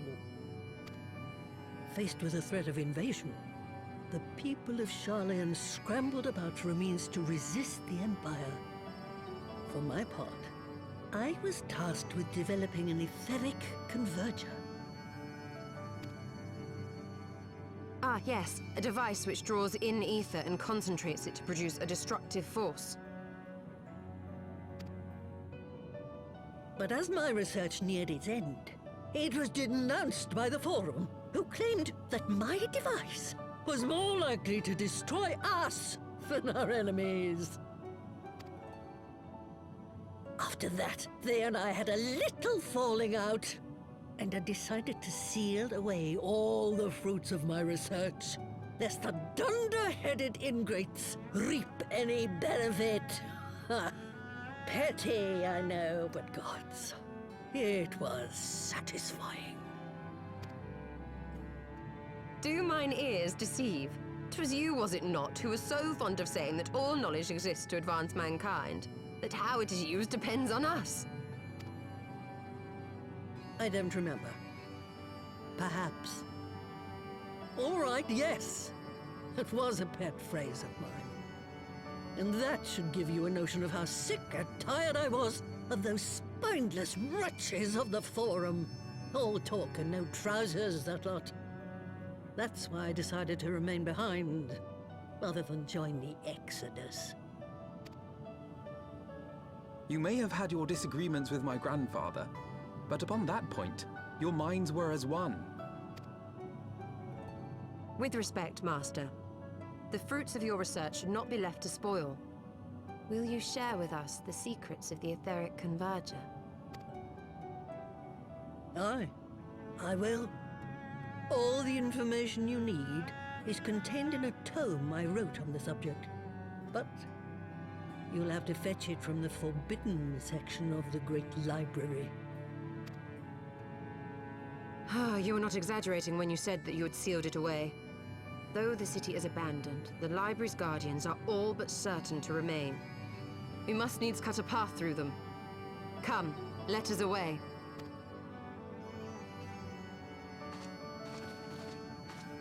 Not so fast, you lot. Stola and the boy are staying with me.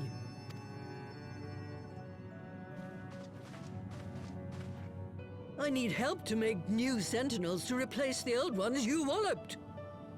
They'll be board and lodging, don't you worry. But know that you'll have to work for them. Hard. I'll have no sluggards in my house.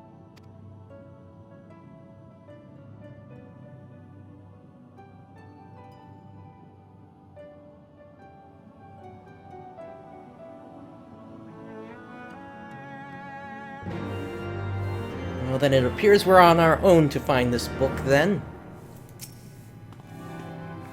Oh, the Great Library's guardians shouldn't pose any difficulty for a hero like you. You'll hardly notice Shola's absence, and the girl, boy, whatever would only get in your way. But if it turns out you aren't up to the task, well, then I know you can't be trusted with something as dangerous as an etheric ram. Now, the library's entrance is locked tight. I'll loan you one of my servants to open it. The broom yonder. Well, what are you waiting for? Introduce yourself, boy.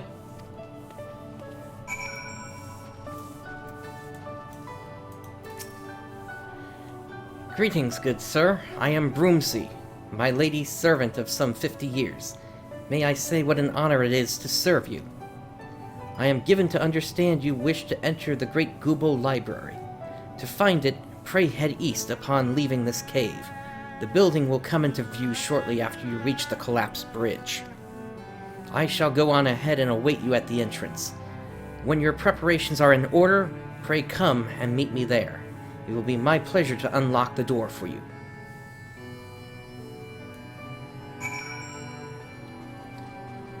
Alrighty, so we need to make our way out of here.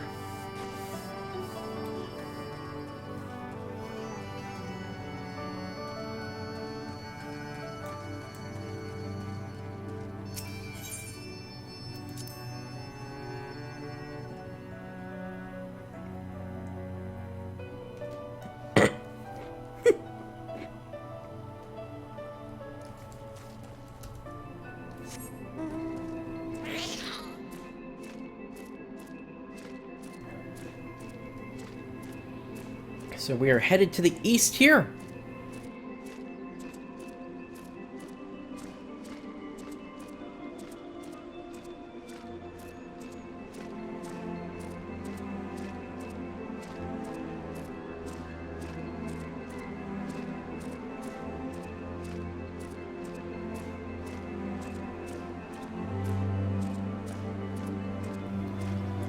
And we need to climb up these steps here to get to the collapsed bridge. We can see where it collapsed right over here.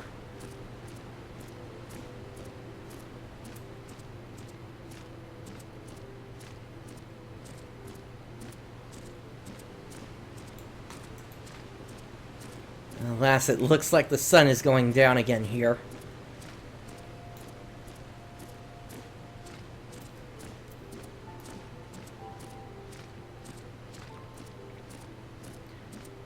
Not too much further to the library, though.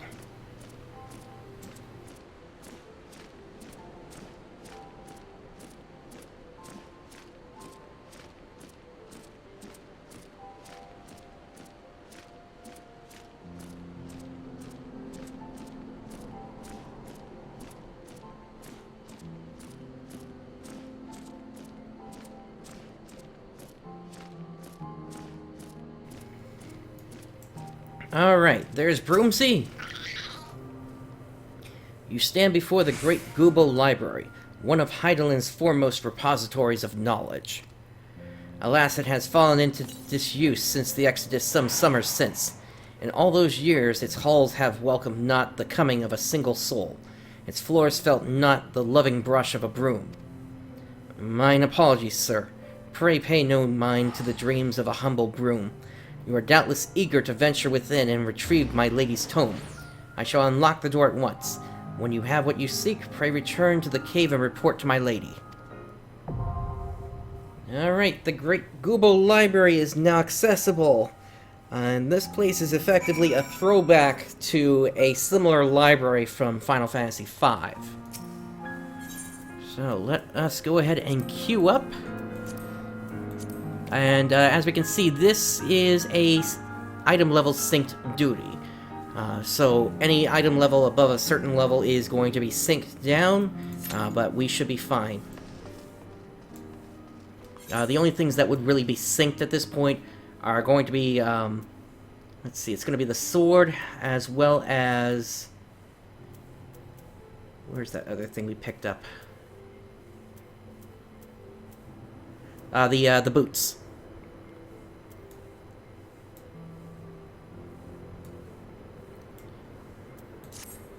I have no idea what you're talking about. I don't even have monetization enabled on my channel.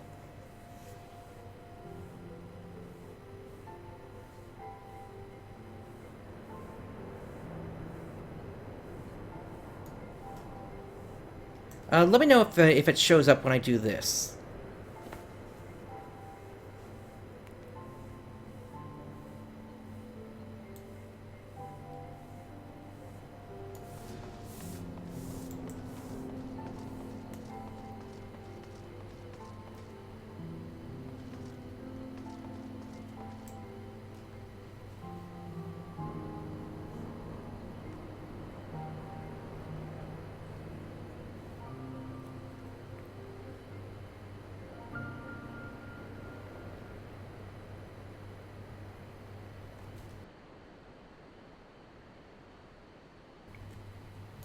Right now, it looks like we're just waiting for a healer to show up here, and then we'll be ready to get going here.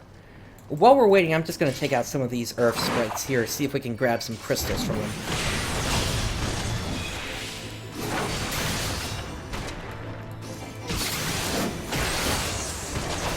Occasionally, I do have to switch windows.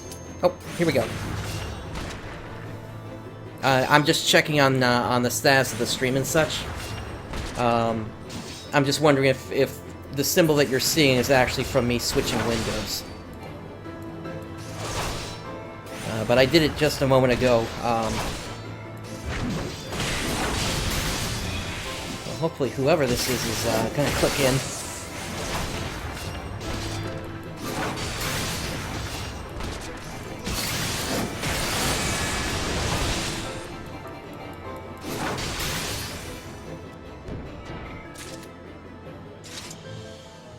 Alright, we got 3 earth crystals out of that. That's fine.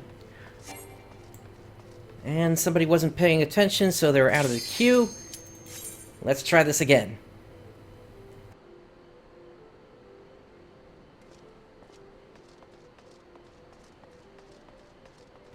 That might be on your computer then. I don't know what to tell you.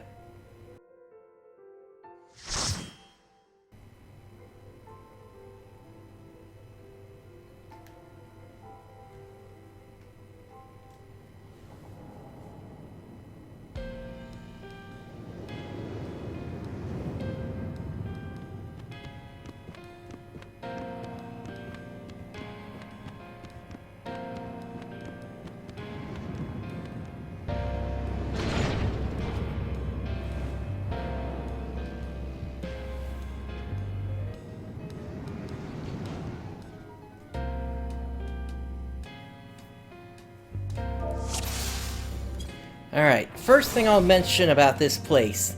I absolutely hate this rendition of the music. The second version of it, though, I love it. And we'll eventually get there.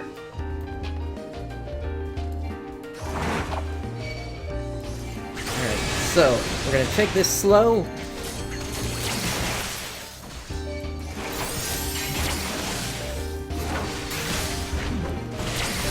And given that I'm at max level here, there are a couple of extra things that I need to watch out for, compared to if I had come into here at level 59 instead.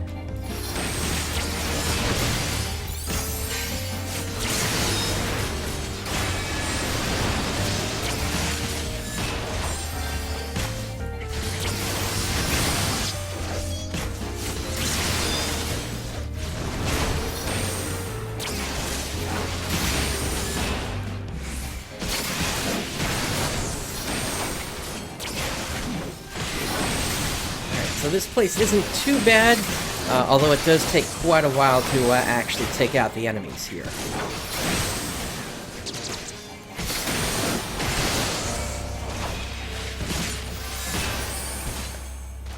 Let's see. Actually, it's letting me keep the full level of my sword. It looks like here, so that's actually pretty nice. Alright, we got some steps coming down.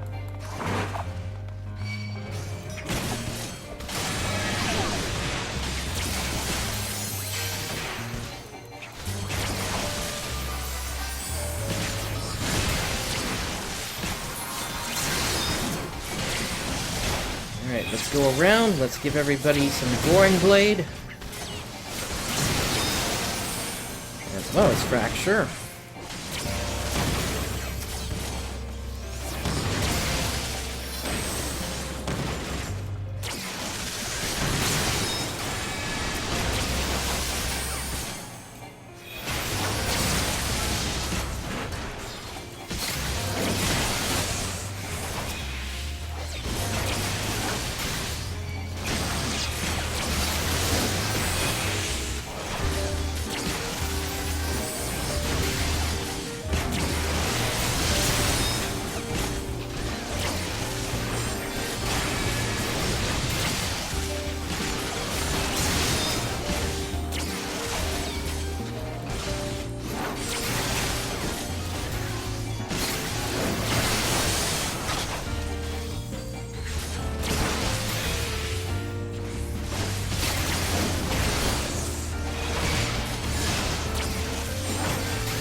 And of course, this being a library, there are a lot of books in here, including living books.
I think after this group, we're going to run into the first boss.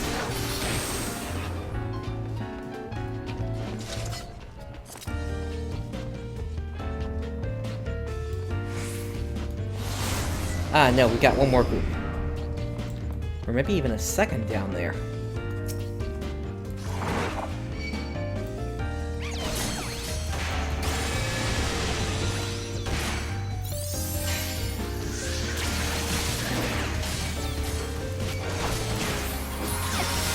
I'm not sure if you're able to see this or not, so I'm going to zoom in a little bit here. Basically, we've got these flying inkhorns that we're also having to worry about here. I think View is finally starting to bring out some DPS here, so hopefully that will help bring these guys down a bit quicker. I'm also going to start popping some more cooldowns just to make sure I can give them a few extra seconds of casting Holy there.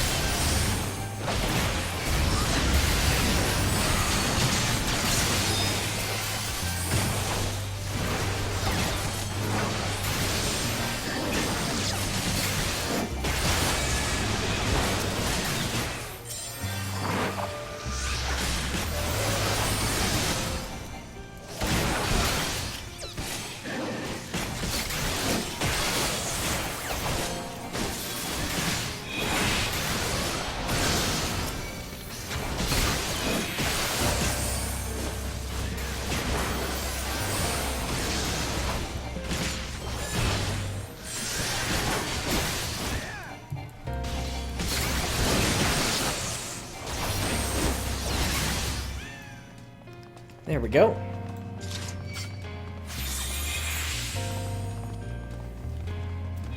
Alright, one more room.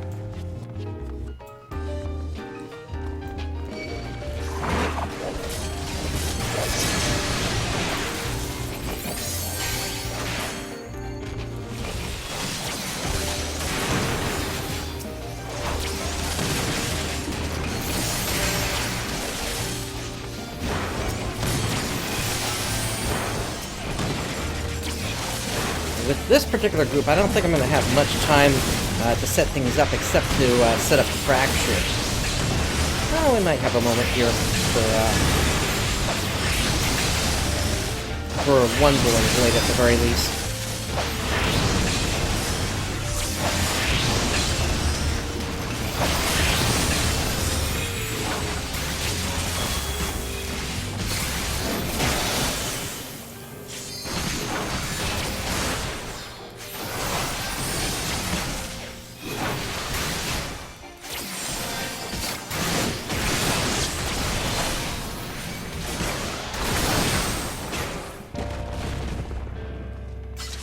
I am hoping to get at least a couple of upgraded pieces in here, though, in terms of gear.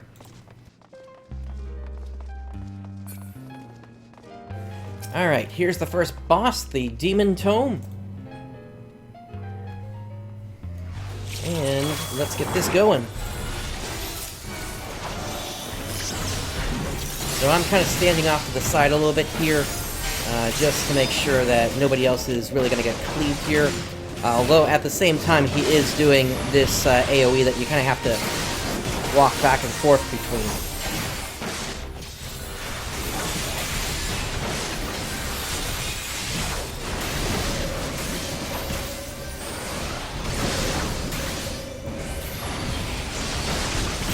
Alright, this should be good for Sword Oath now.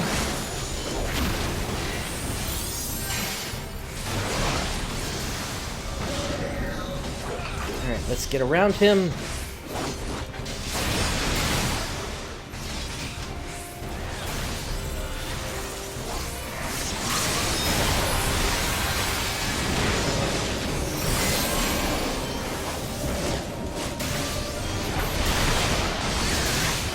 This guy isn't too hard.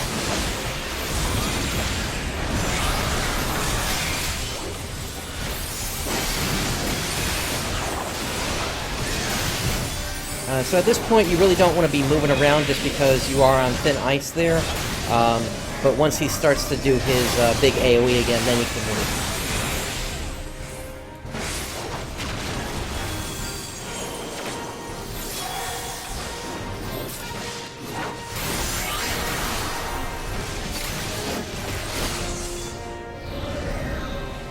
Alright, let's get around.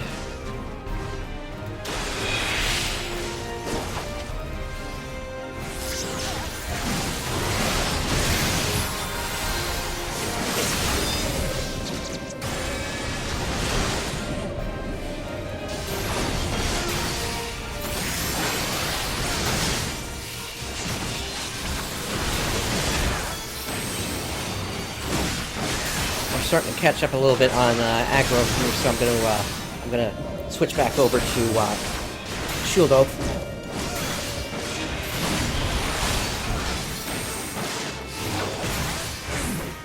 But this is pretty much the battle from here. It just kind of repeats like this.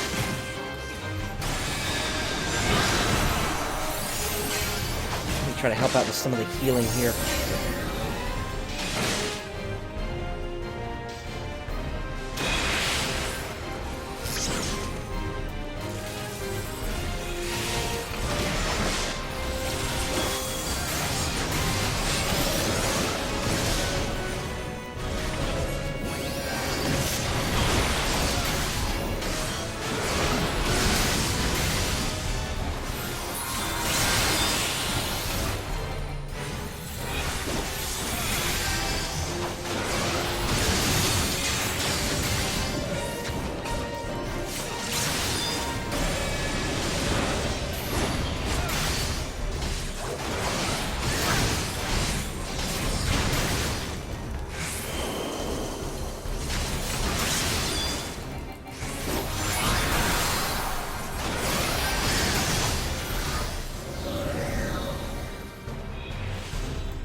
At this point, I'm trying to let my dots do the majority of the damage here, just so that I can try to give the healer some help.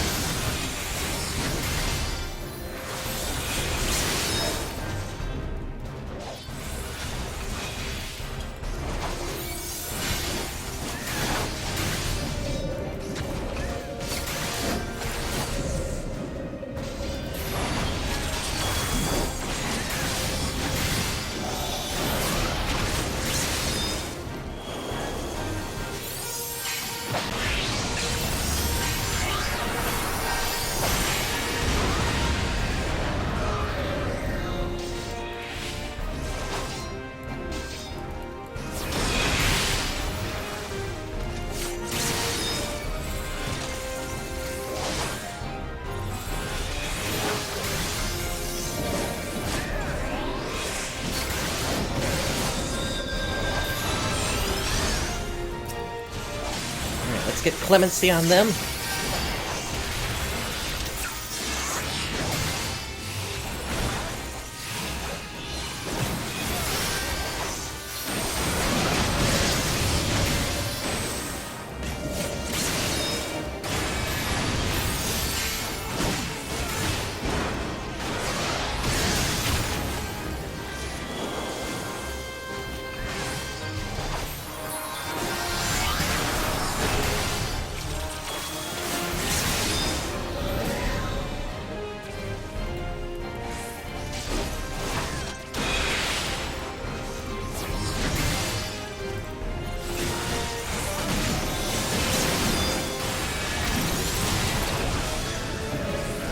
This guy's almost done. I'd say we've probably got one more round or so of this to go.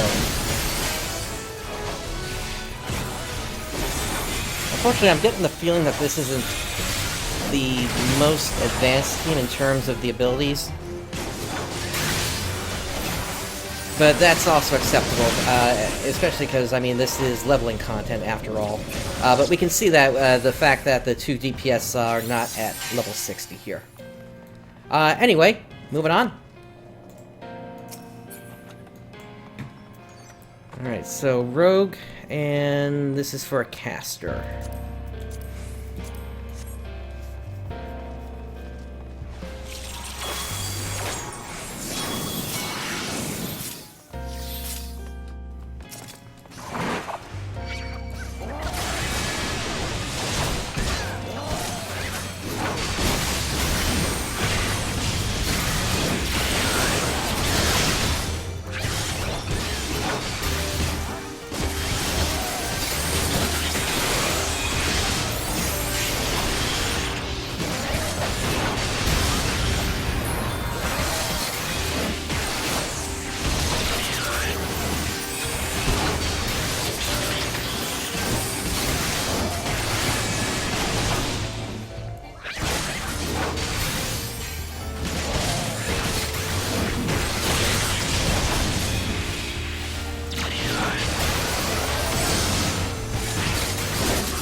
I don't know if I would necessarily say that this is a minimum island level run, especially given the sword that I'm using here, but we gotta be pretty darn close to it.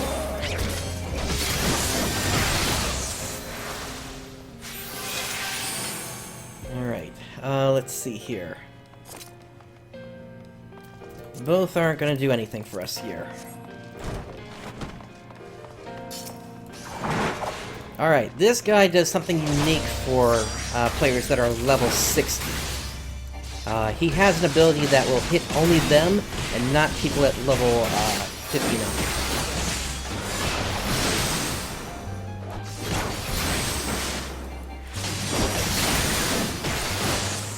Now this guy is also untankable, so that's why he keeps shining his beam over to the other player there.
Alright, another of these books here.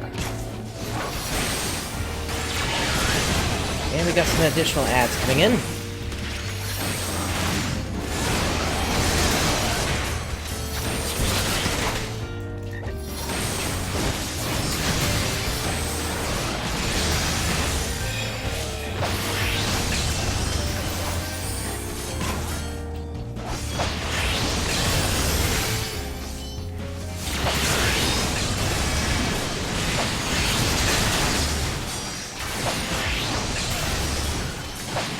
Hoping somebody will sooner that or will soothe me. That is something that you can actually type in as a command in chat. If you just simply soothe somebody if they're in misery, that will get rid of that effect.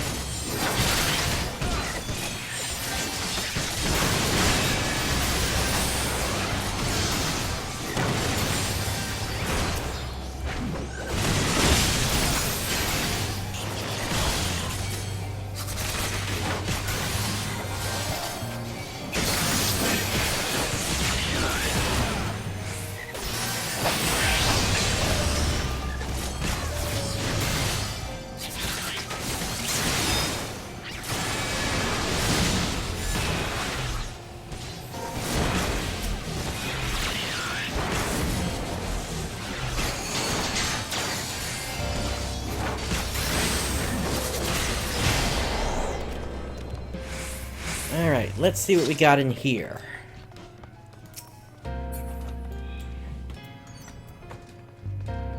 Once again for a rogue.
after this room, we're going to have another boss.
One more book. Oh, it looks like we lost the Dragoon here. Let's see. So if someone has left your duty finder party, you can use the finder to locate a new member.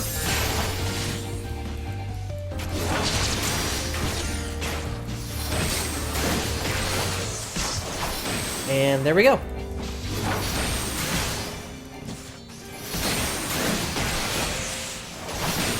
I kind of had the feeling also, like I mentioned before, that they weren't exactly in the greatest gear, and unfortunately it looks like the monk that's coming in now is of similar standing.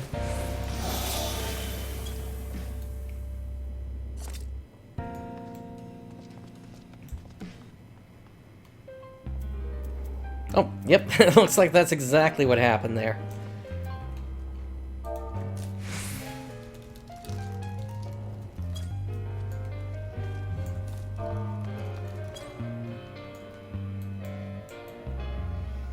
Alright, so right now we're waiting for the new person to arrive.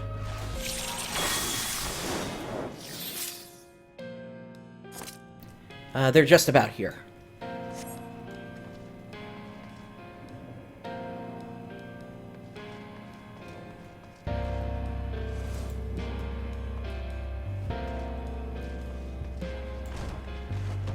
Alright, here's the next boss.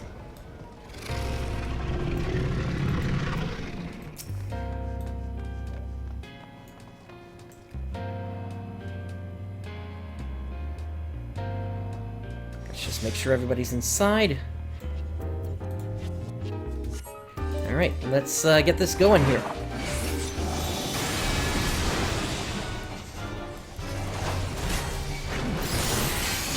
Now, it's been a while. I actually don't remember what this guy does that's too special. Okay, that's right. He does the charging action, and you gotta get close to him to lessen the damage.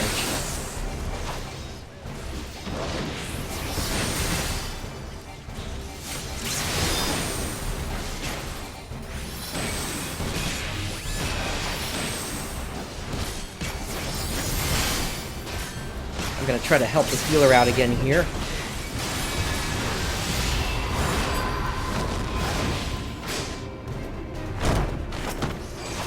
Okay, we gotta take out these pages now here.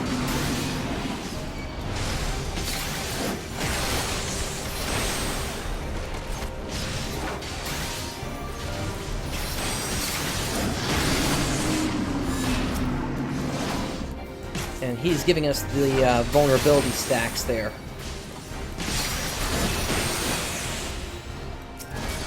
And then whoever gets that orb there, they basically need to give it to the big guy here.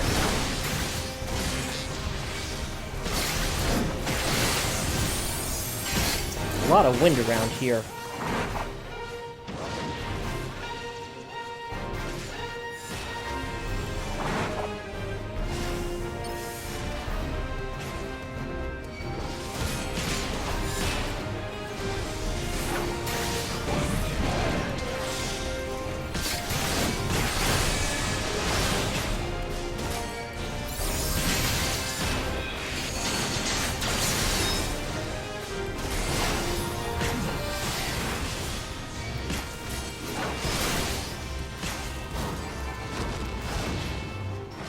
But yeah, it feels like this guy is going down pretty quick here.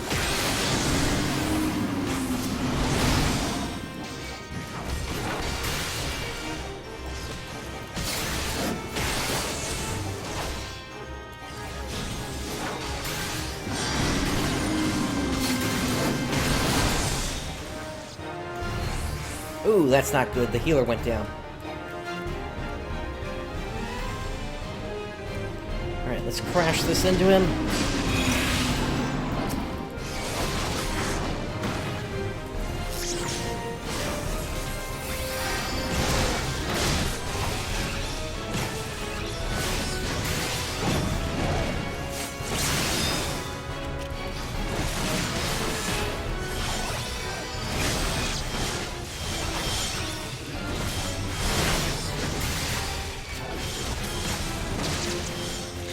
At this point, I'm pretty much just going to focus on the fight here.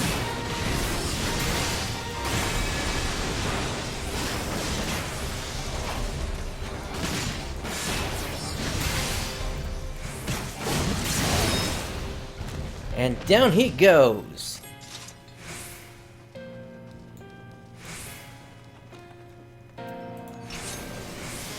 Alright, let's see here. Once again for a rogue, and... Oh, actually, we could use that. Earring.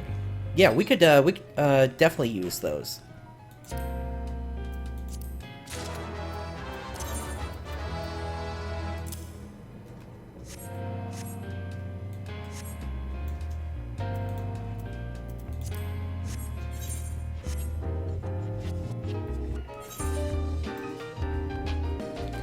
Alright, here comes our healer.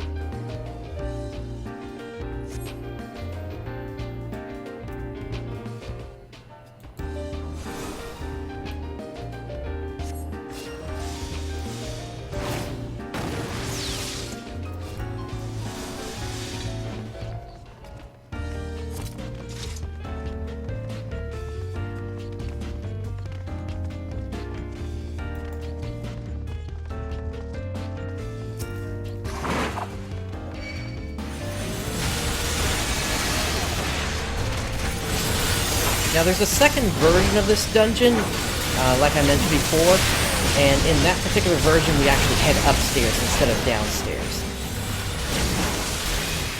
We'll eventually get to that, but like I mentioned before, well, it really depends upon how much is still left in terms of time once we do finish up Heavensward and all the patch content.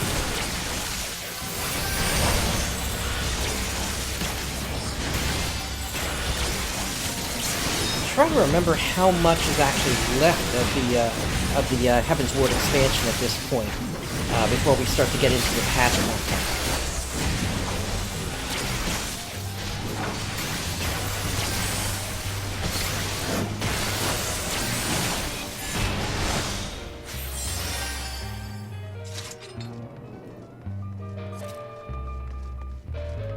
Depending upon how long things take, I mean, we potentially could be done today, but I'm not really certain about that.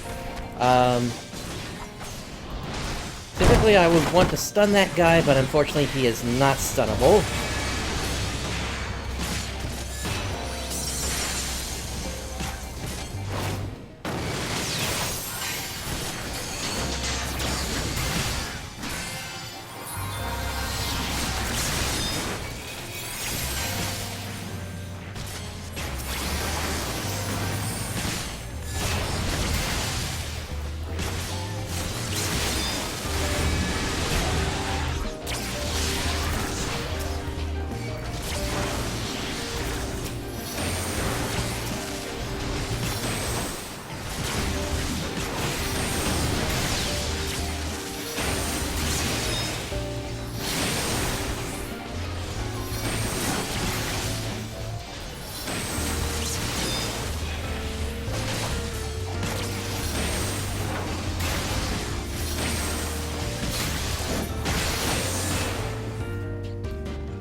that takes care of that group. Big guy in front of us here.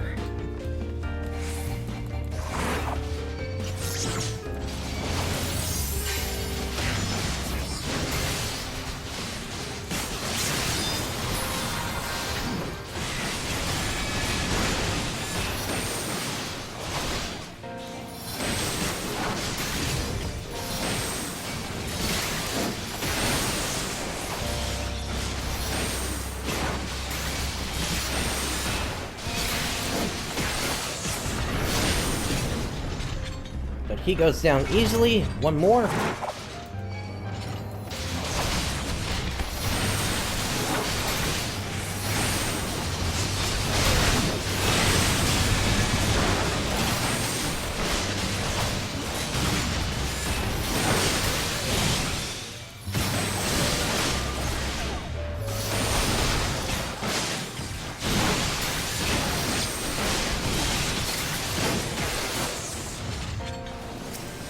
All right.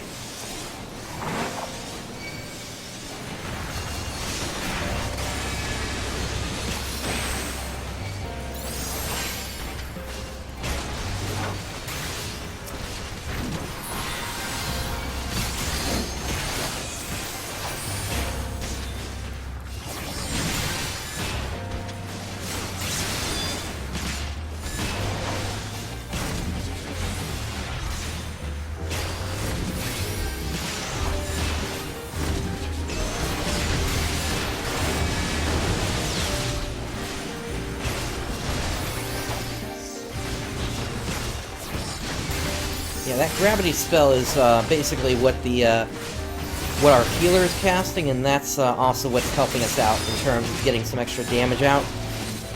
And so, as you can tell, what I'm doing here to try to help with that is I'm casting Clemency on myself in order to increase how long they can continue to cast that for.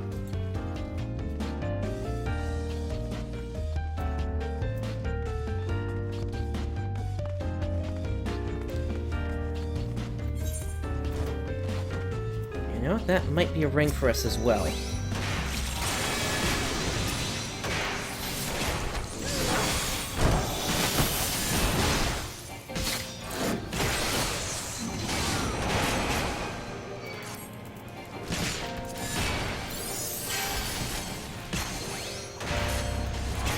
Doesn't look like we got it, though.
Alright, on to the last boss.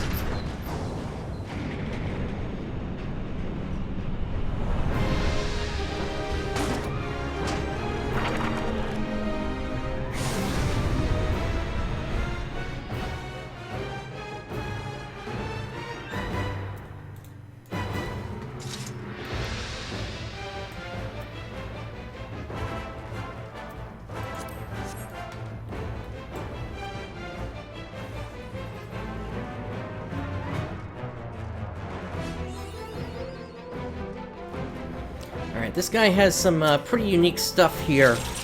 Pay attention to the circles on the ground, the 6 that are in the area here. They are going to eventually start shining, and we need to bring a certain number of people into those circles in order to dispel what he's going to do.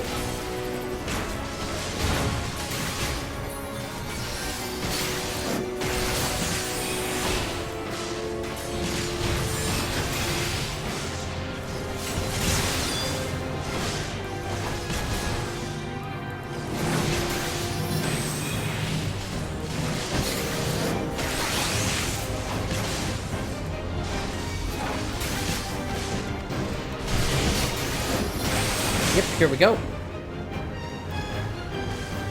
So in this particular case, just one person can stand in, and that will break the seal.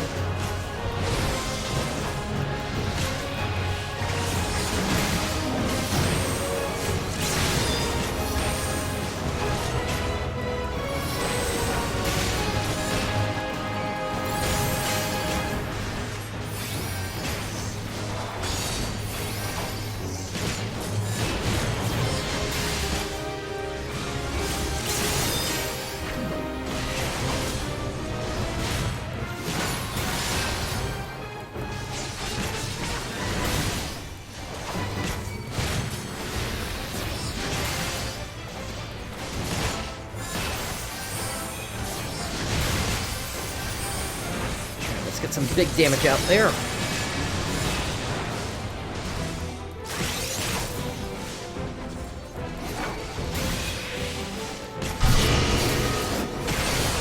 Alright, so for this one we need 2 people. So I'm going to join this person here. There we go.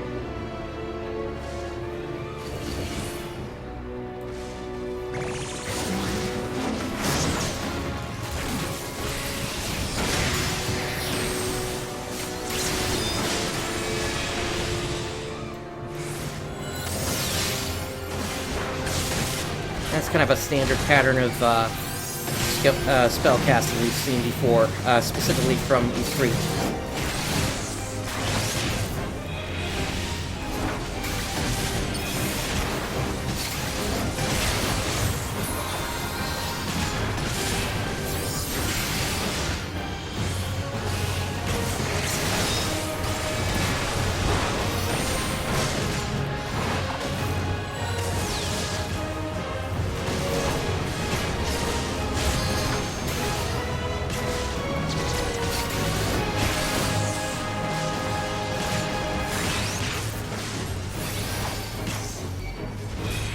I think we have one more round of those seals that we need to take care of.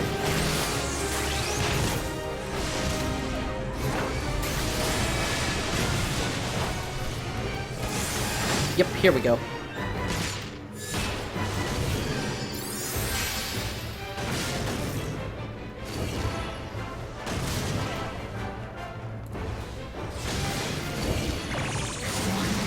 Okay, that was really close.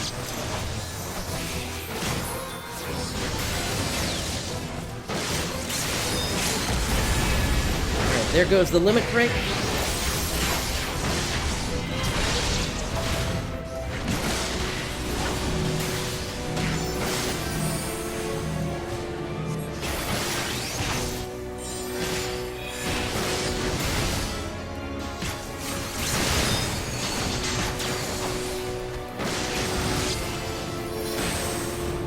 And down goes the boss.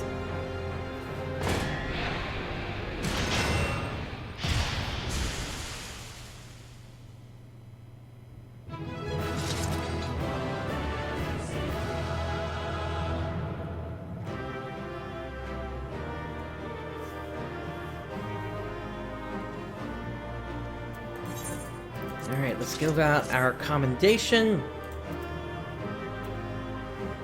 Alright, that's for a pugilist, and that's for a white mage or scholar astrologian. Let's get out of here.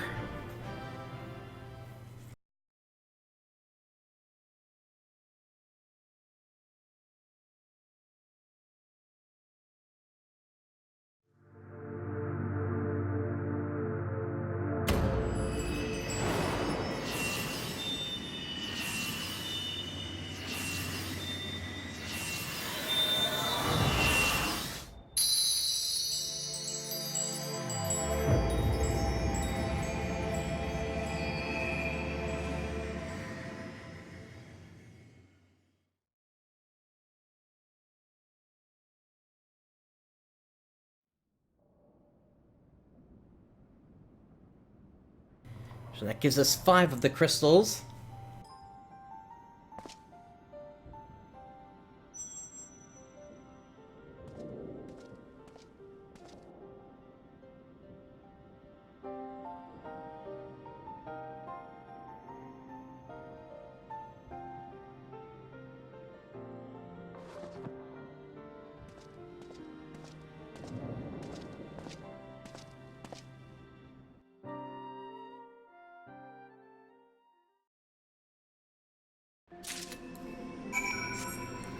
Alright, let us make our way back over to Matoya.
Just about there.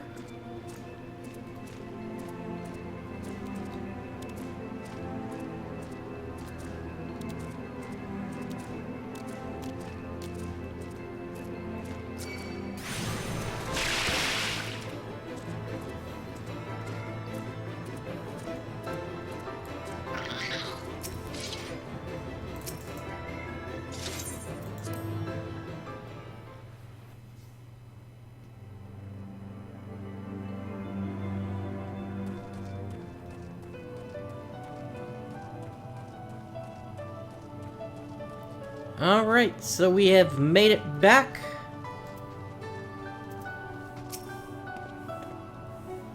I take it you found the tome. Well, let's see it then.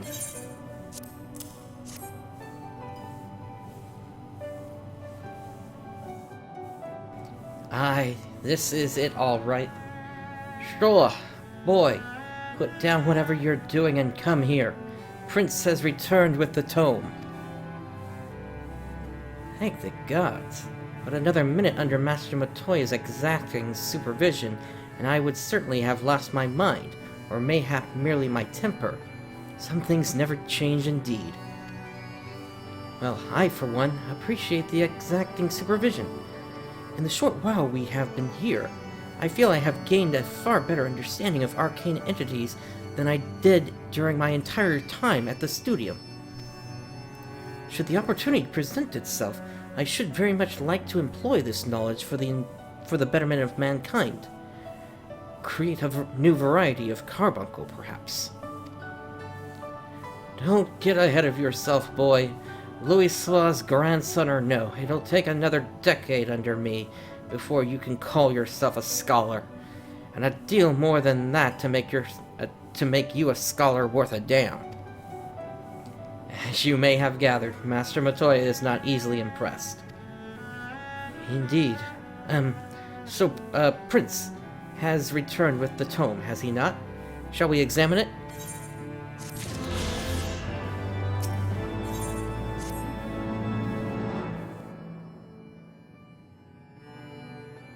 I had not thought to behold this tome again.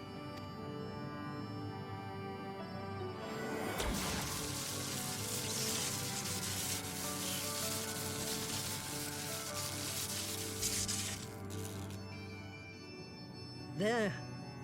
It is deciphered. Now your friend should be able to make sense of the contents.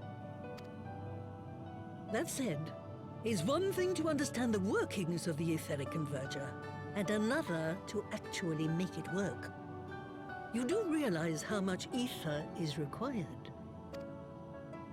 Sid is keenly aware of the energy dilemma. His airship is by no means large, and it can only bear a limited quantity of crystals. If only we had white auracite in the etheric siphon. Alas, Minfilia is missing along with both artifacts, and Moonbreeder is gone. Would that there were another ready wellspring of energy for us to draw upon. Why did it not occur to us before? We already have what we need. The Eye! It has been drawing ether into itself for as long as the great worms have lived. It is a veritable wellspring of energy. It might just suit our needs. But is this energy something that can be harnessed at will? I believe so, with the aid of the Azure Dragoon of Ishgard. Then it is settled. Let us return to the Holy See at once.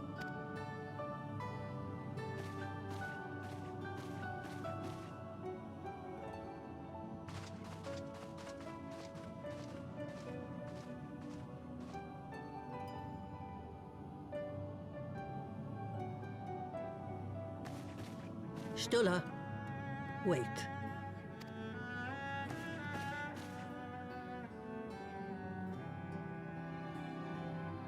When did the light fade from your eyes? I might have known that it would not escape your notice. It has been this way since I returned from the life stream. An after effect of the teleportation magic I invoked, most like. They are called forbidden spells for a reason. What were you thinking, girl? I have no regrets. I but did what was necessary to preserve the light of hope, to keep my promise to Minfidia. Besides, it afforded me the rare opportunity to wander the ether, a once-in-a-lifetime experience. I need not tell you that it consumes your very life force to see by sensing the ether around you. Take care of yourself. Do you hear me? I will, Master Matoya. And thank you.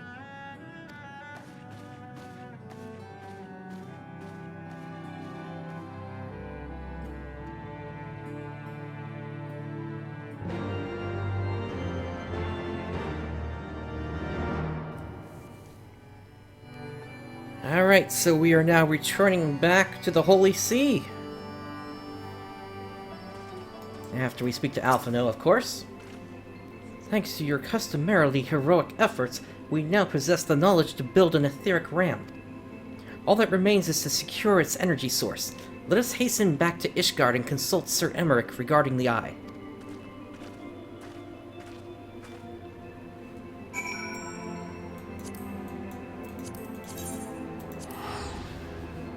Alright, so we are returning to Foundation.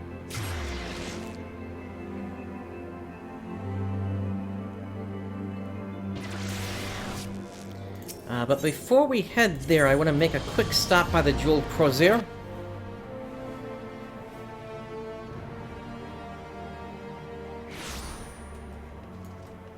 And let me summon our retainer. And we are going to withdraw the last of what they have.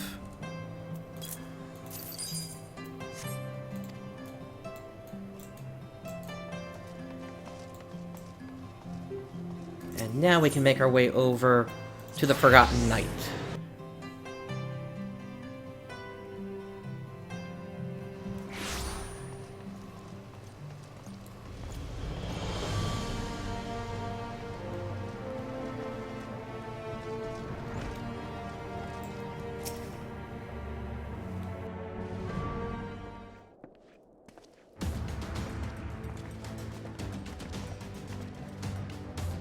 Ah, you are returned.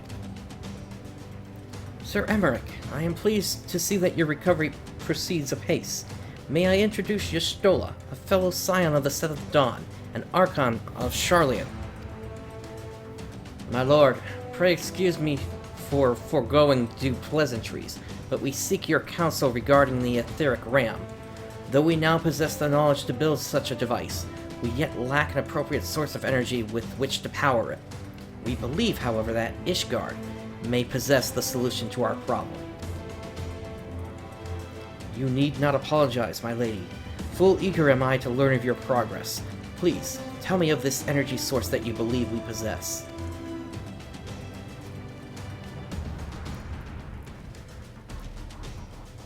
And you are certain that the Eye can lend its power to Master Matoya's etheric converger? At Estinian's command, yes.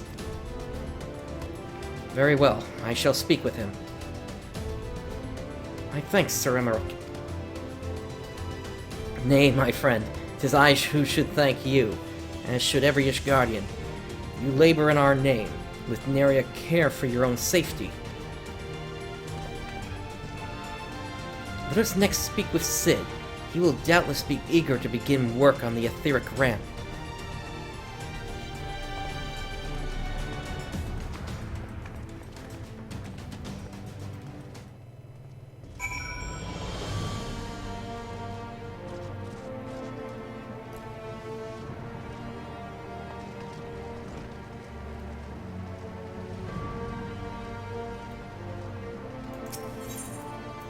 Alright, so we are headed to the airship landing.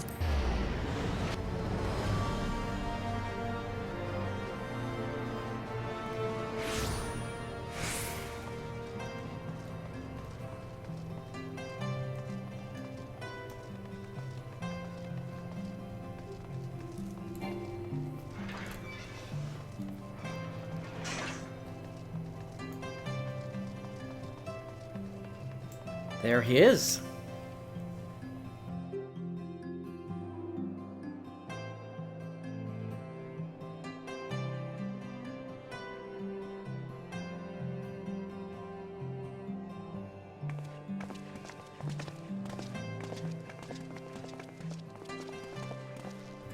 Ah, you're back.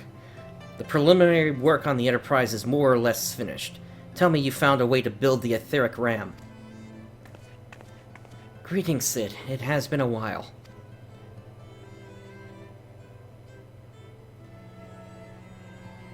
This tome contains the fruits of my former master's research on a device known as an etheric converger. Our ram should operate on the self-same principle.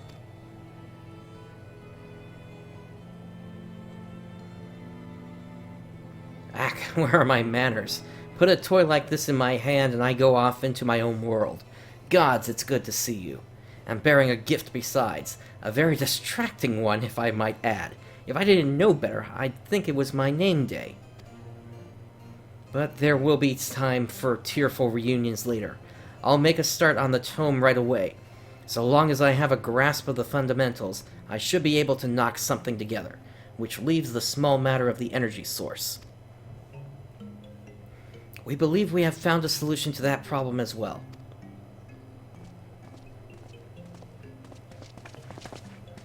Pray forgive us our lateness.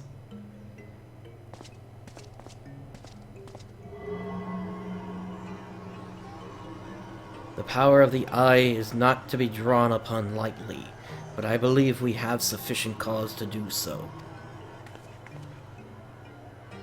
So this is the fabled Eye. By the 12 it seethes. 'Tis a wonder such power can be contained, much less controlled. Boys, our friends have kindly provided all the ingredients. Let's see if we can't make something out of them. You have the Chief. We're not resting till the etheric ram is operational. Not one wink of sleep. Oh. In cart chocobo.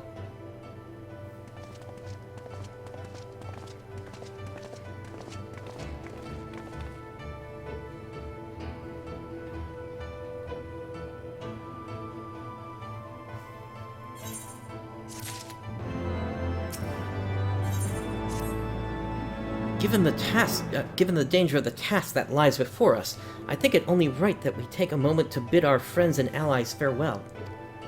Alas, Cid requires my assistance with Master Matoya's rather singular writings.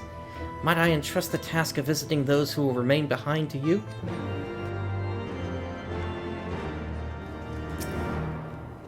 So the hour is nigh. Would that I could join you in the coming battle, but with my wounds I fear I would only be a burden to you. In consorting with the Ascians and availing himself of primal powers, my father made himself an enemy of all that is good and right in the world. Do whatever you must to end his madness. May the Fury watch over you. Alright, and we need to make our way over to Lucia. at the congregation, to Tataru and the Forgotten Knight, and Hilda in the broom. So that's all going to be down in the lower part of the city.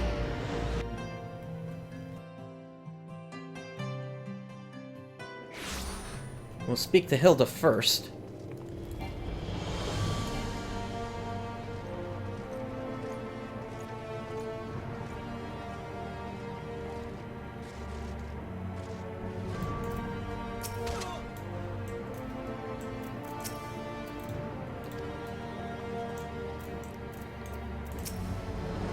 Well, if it ain't my old friend Prince, off to face the Archbishop and his cronies, is it? I'd love to go and give those bastards a good walloping myself, that snake Sharber especially, but I've got to stay here and keep an eye on things. With the Archbishop gone, some of the poor folk might get it in their heads to do something stupid, like storming the pillars, but blood won't get us what we want, and I need to be around to remind them of that in case they forget. No need to worry about us, anyway. I'll work with Sir Emmerich to preserve the peace. You just concentrate on settling this score with the Archbishop, eh? Alright, let's head over to the Forgotten Knight next.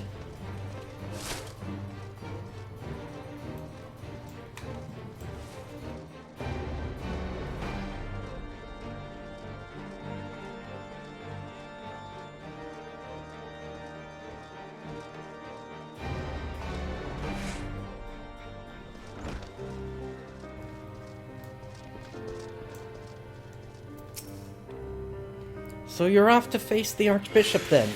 Please be careful, and watch over the others, will you? We've lost too many friends as it is. Some may yet return to us, but I couldn't bear to lose anyone else. I just couldn't. I realize it's asking a lot, but you're the strongest person I know, and I don't think there's anything you can't achieve if you put your mind to it. So please, whatever happens, keep everyone safe.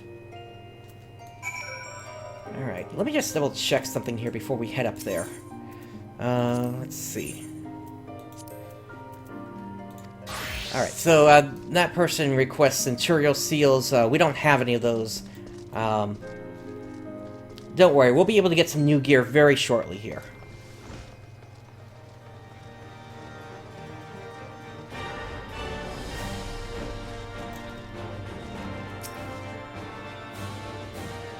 This is it, then. Go well, my friend. I pray to the Fury for your preservation. Mayhap you think it's strange that a daughter of Garlemald should pray? I do not blame you. I used to think it passing strange myself. But that all changed when I discovered something dearer to me than mine own life. Thereafter, praying seemed the most natural thing in the world. Prayers are born of heartfelt faith. In manipulating the people's beliefs for his own twisted ends, the Archbishop makes a mockery of their very existence. It cannot be borne.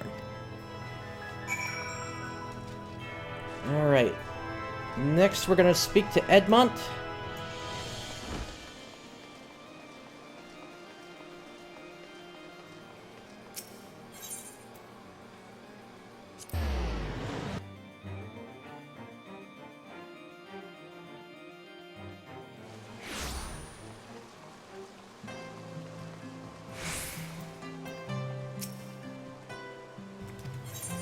Let's head inside.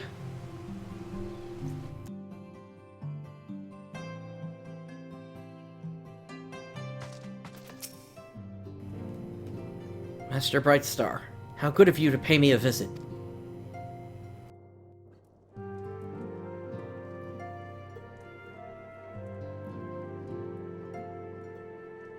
It feels as if it were only yesterday when we first met here in this chamber. You came to us a fugitive, seeking asylum, and now you bear the hopes of our nation upon your shoulders.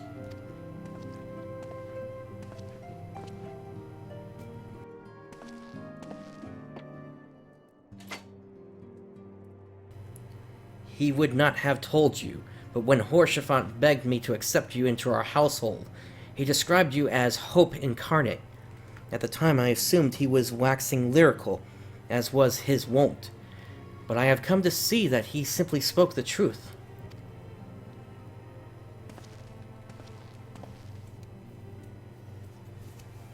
You are hope, a shining beacon that shall guide the people of Ishgard through the raging snowstorm.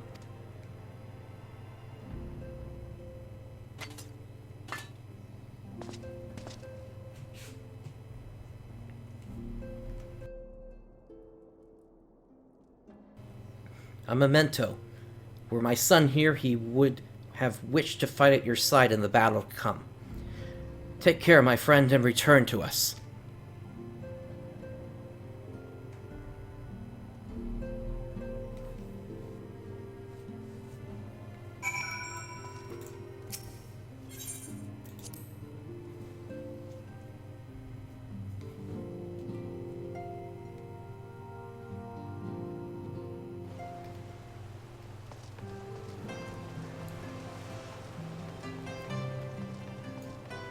Alright, so we need to head back to the airship landing.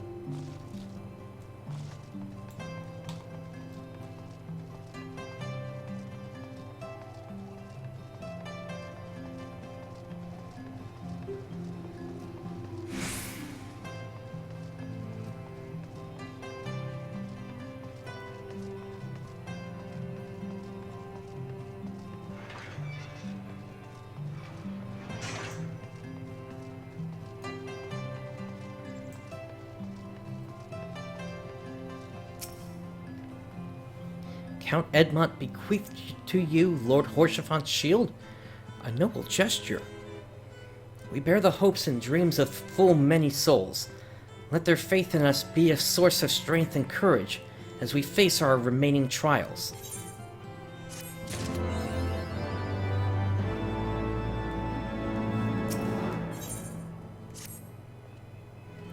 Work on the Enterprise is nearly complete. Let Y'shtola know to make ready.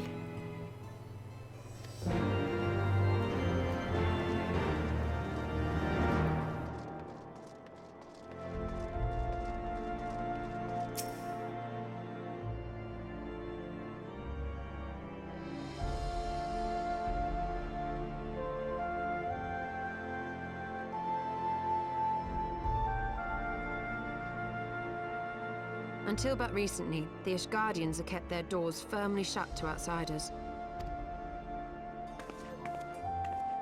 But thanks to you, we have found in them stout allies with whom we may fight to secure the future of the realm.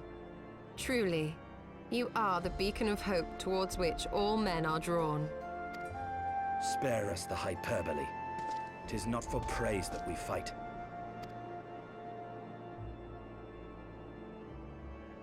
Oh? In light of all we have achieved, I felt it only meet to express my gratitude.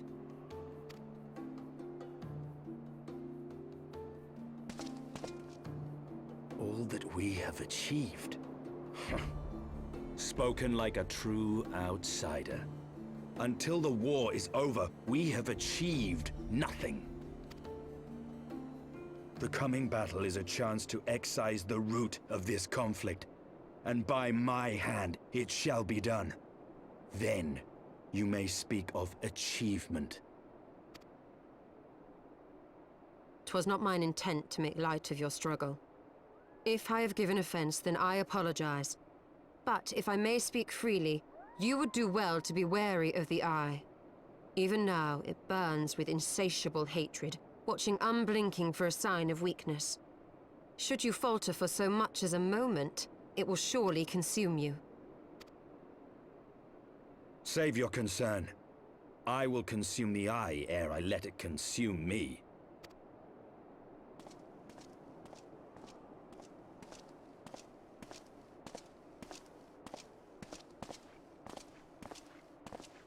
Rianger.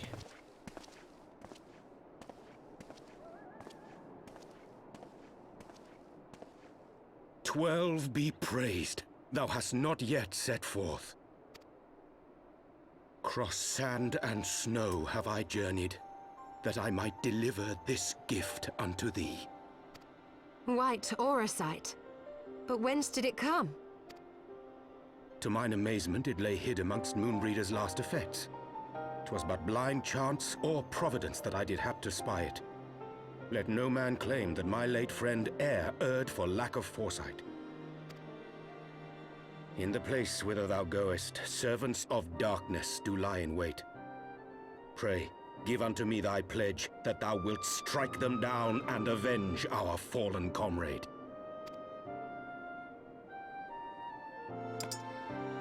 You got it.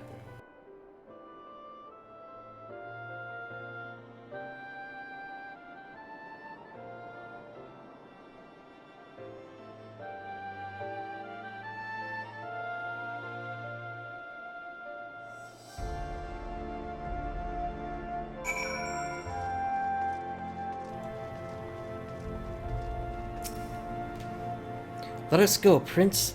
Azys Lla awaits.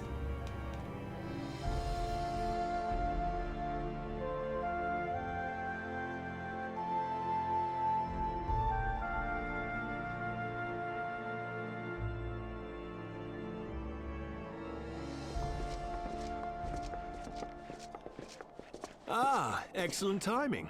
We've just finished our work on the Enterprise. She's so much improved, I've decided to give her a new name to suit. The Enterprise Excelsior. Or simply the Excelsior if pressed for time. Once again, she'll carry Eorzea's protectors into battle.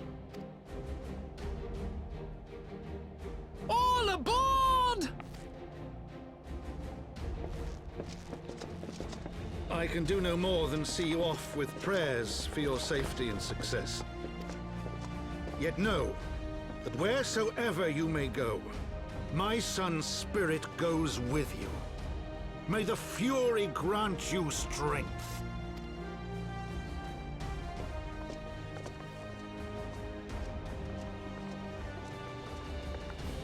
Return to us, all of you.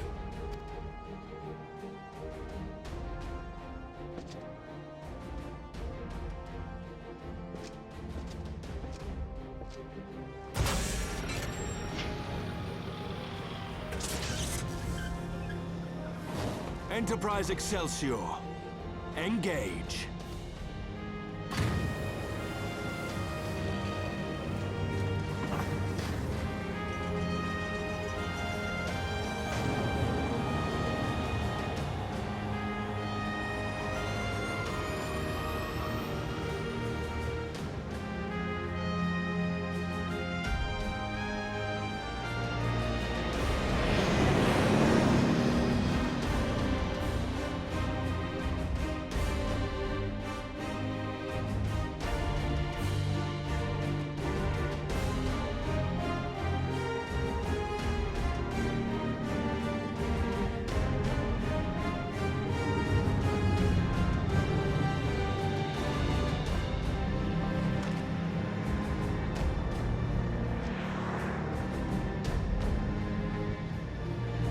This is it! Get ready!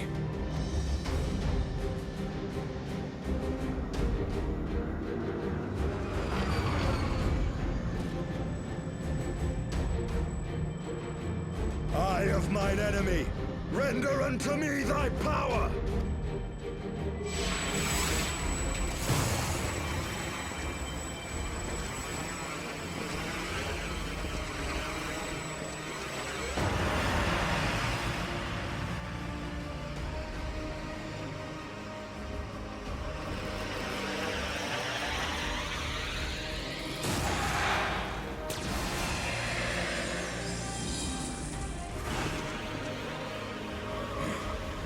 No, you will not claim me. I am the master.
Chief, we've got an Imperial battleship on our tail. And it's bleeding massive.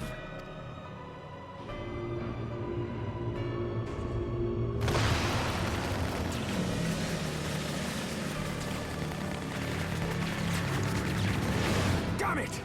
The bastards were waiting for us to open the door for them.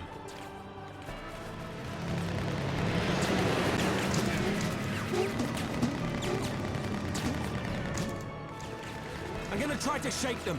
Hang on to something.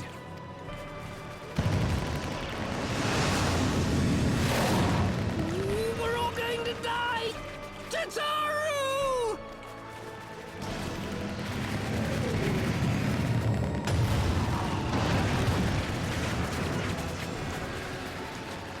She won't take much more of this!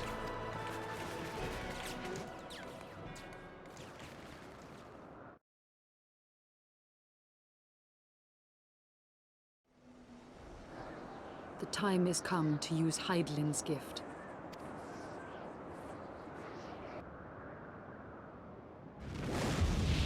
Much blood has been spilled in my name.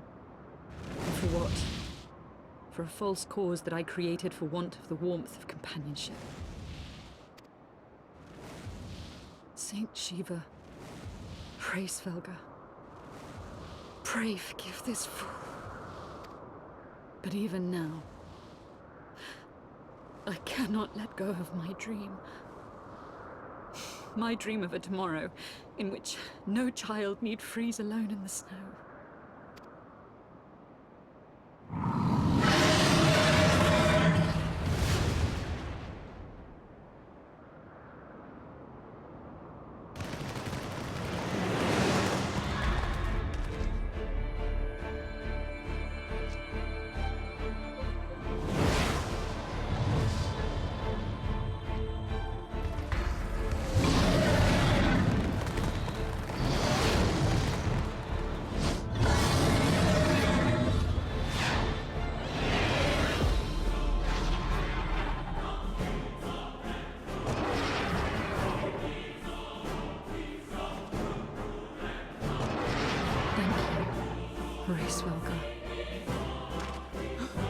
Is that Azys?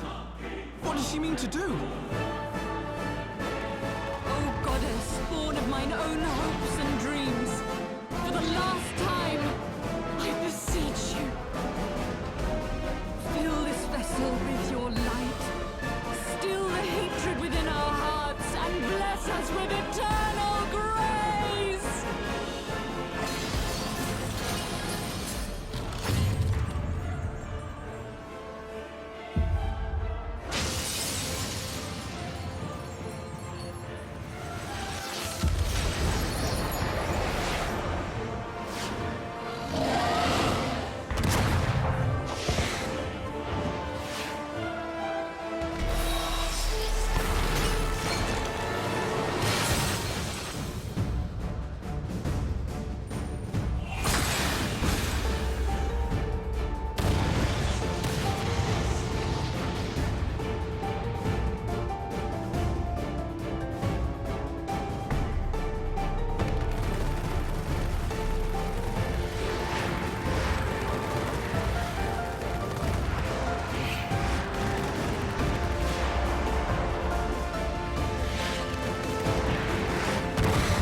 Farewell, warrior of light.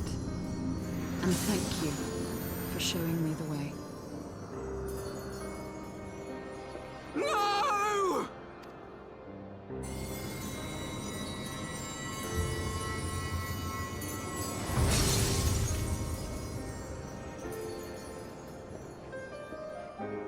This ether. It was a crystal of light.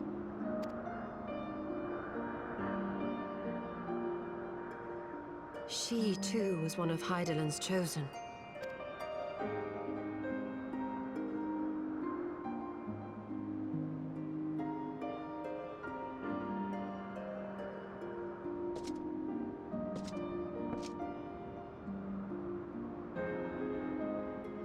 Fare you well, my lady.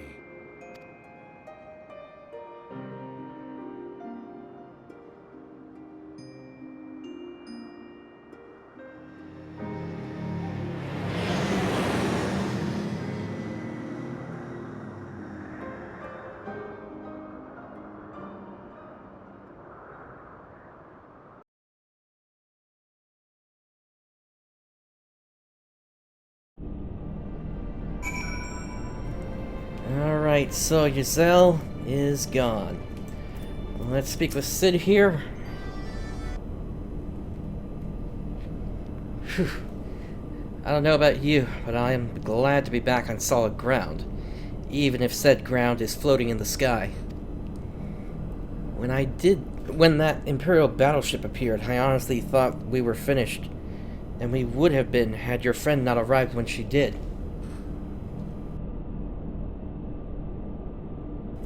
12 grants her mercy. Brief though our time together was, Giselle was a true friend. A gentle soul who fought for her beliefs. She would have made a fine scion. What is a scion but one who fights for our cause? Our hopes survive thanks to her sacrifice. Let that be enough. Yet I cannot help but wonder how came she to know of our presence here? From Hraesvelgr, I would wager. He will have felt my channeling of the Eye's power. It would seem they were able to make peace with one another in the end. She gave her life because she believed in us. We owe it to her to see our mission through.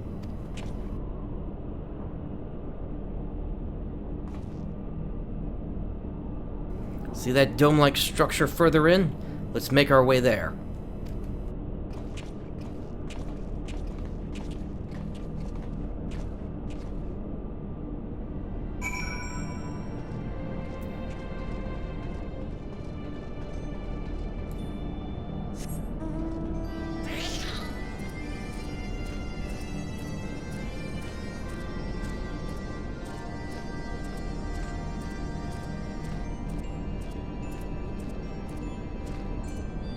Alright, we've got an aetheryte right here. Let's go ahead and touch this.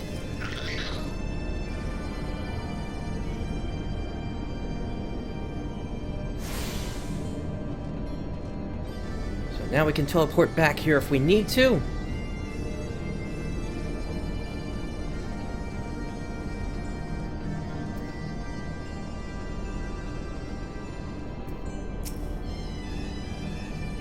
The Isle's sentinels don't seem to frequent this area. We should be safe here. Let's talk strategy, shall we?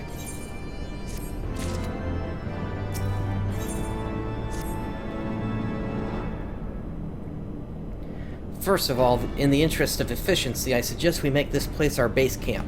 We can coordinate the search for the Archbishop from here. I have no objections. Now that we stand upon Azys Lla, I am struck by the vastness of the Isle. We must needs be methodical if we are to find our quarry. Good. Now, unless I'm mistaken, this used to be an airship landing, and a major one at that. From what I know of Allagan design, there should be a terminal nearby that's linked to the Isle's operational heart. If we can find such a terminal, we should be able to learn something of the Archbishop's whereabouts. Let's split up and look for it.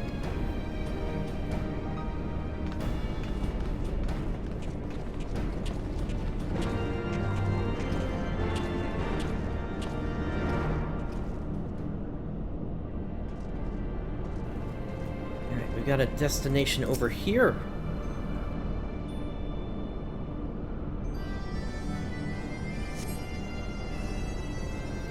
The Empire borrowed most of its technology from Allagan relics. If we can find the terminal, I reckon we can operate it.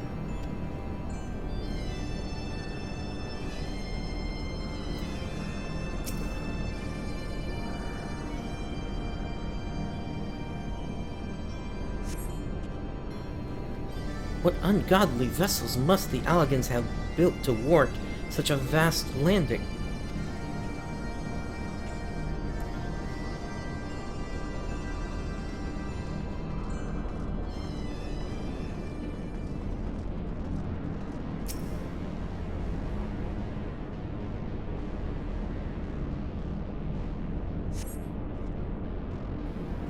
Machines are beyond my ken. I shall leave it to the others to find this terminal. Of more concern to me are the dragons that I sense nearby.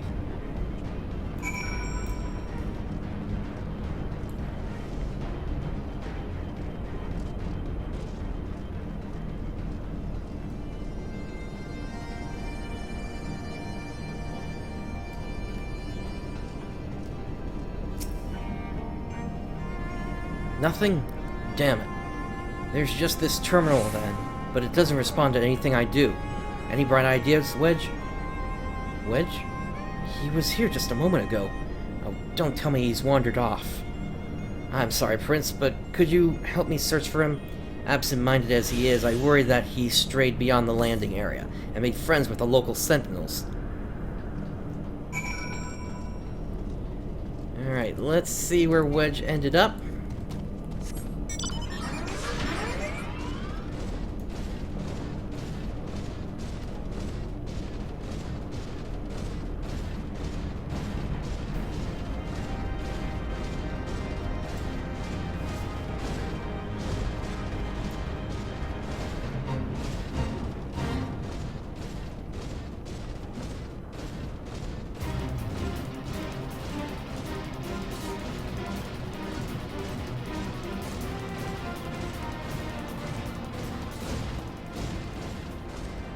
Looks like we're headed to that point over there.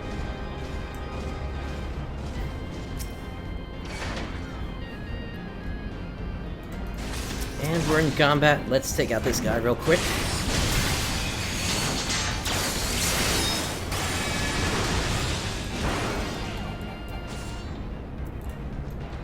fact, I'll bring out Hadra to help with that.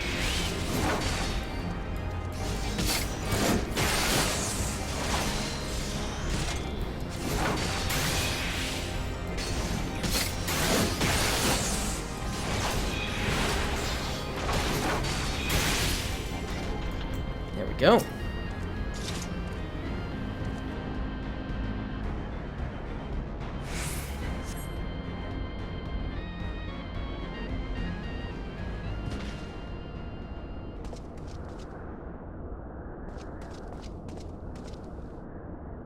Ow.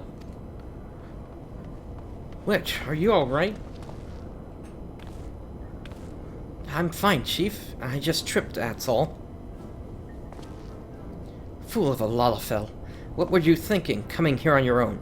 Death by overwork is one thing. Death by stupidity, quite another. I'm sorry, Chief, but I think I found something. What is this? The wreck of a sentinel? This is no wreck, Chief. She's still operational.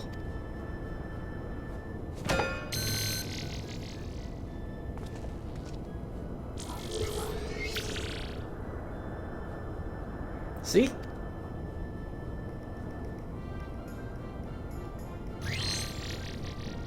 Initiating. Performing diagnostics.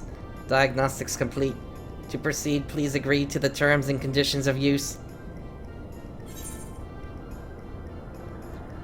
How can I see said terms of service? I suppose? Thank you. To register as a user, please state your name. I'm Wedge, and that there is Prince. User registration complete. Welcome to Azys Lla, Master Wedge and Master Prince. I am Guidance Node G. Lee.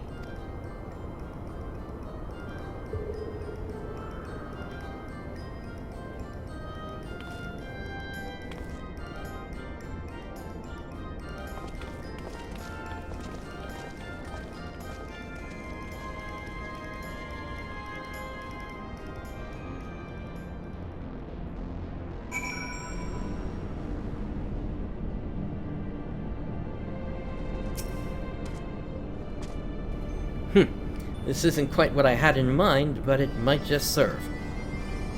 Wedge, bring the node this way, would you? There's something I'd like to try.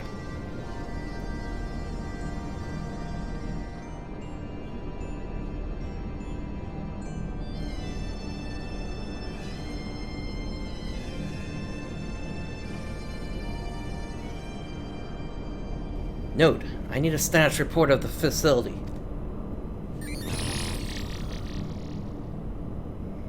Gilly, you have to do what the chief says.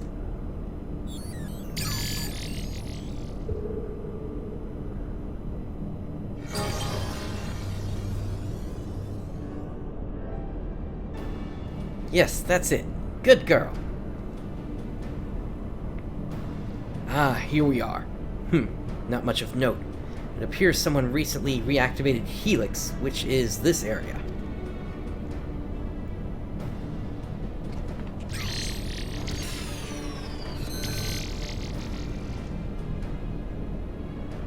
Reactivated, you say?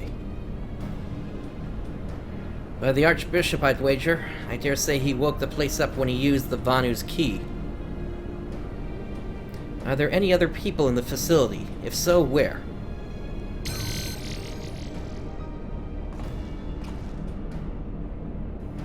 Let's see here.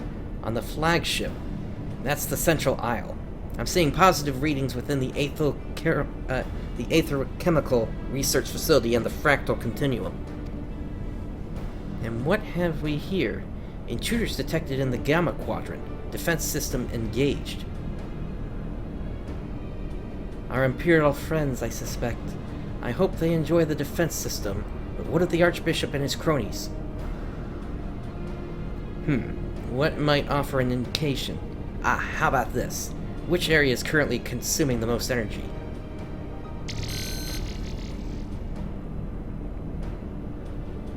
Somewhere called Triad Control, inside the research facility.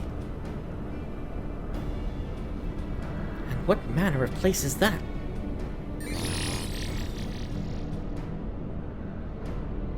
It is, and I quote, a regulation facility for the Warring Triad test subjects. And that's all it says. The rest of the information is only accessible to users with consular privileges.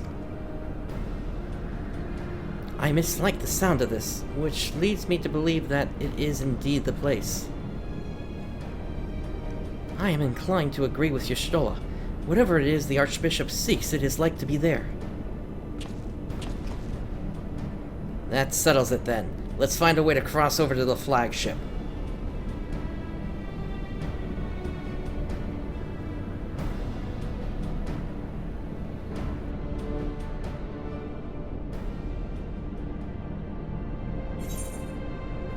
Alright, let's see what we've got here.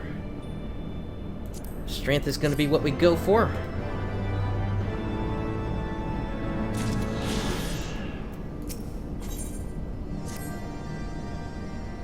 Greetings, Master Prince.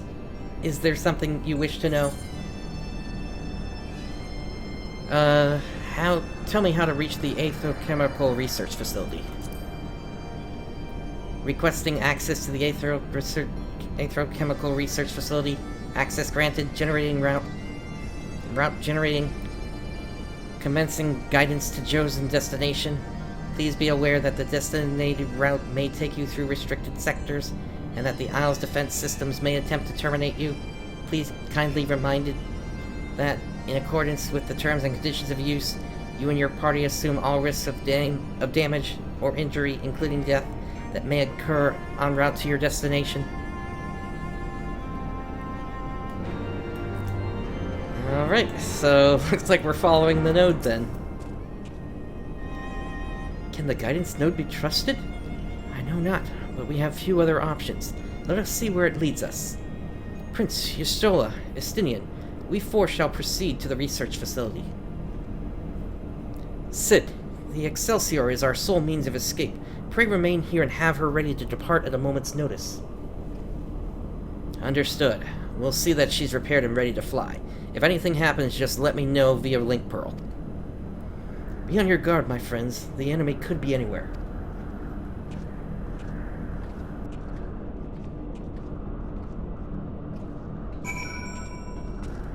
Alright, so before we head out, we've got these two nodes here. Let's talk to the repository node, and as we can see, this is actually a vendor. Now, I've accumulated some items here, so I'm going to sell these real quick.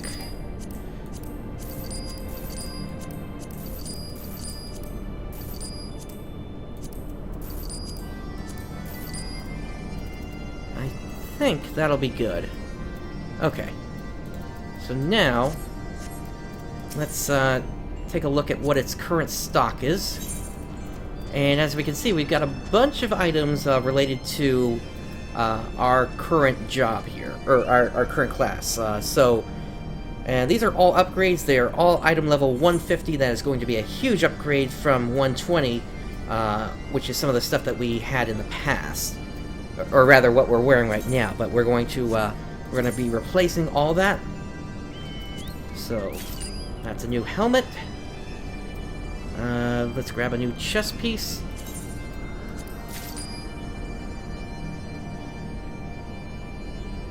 New gloves. A new belt. Pants. And the boots we've already got. In terms of them being item level 255, actually.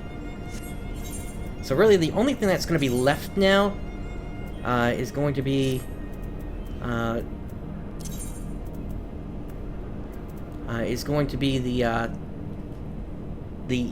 the accessories here. Now let me see where it actually put those here.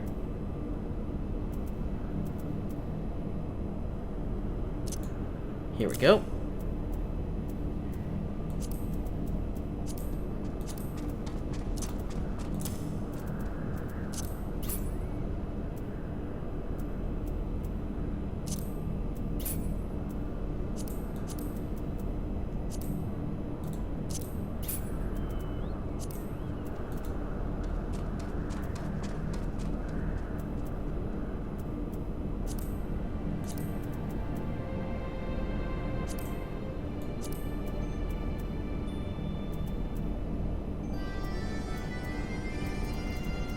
Alright.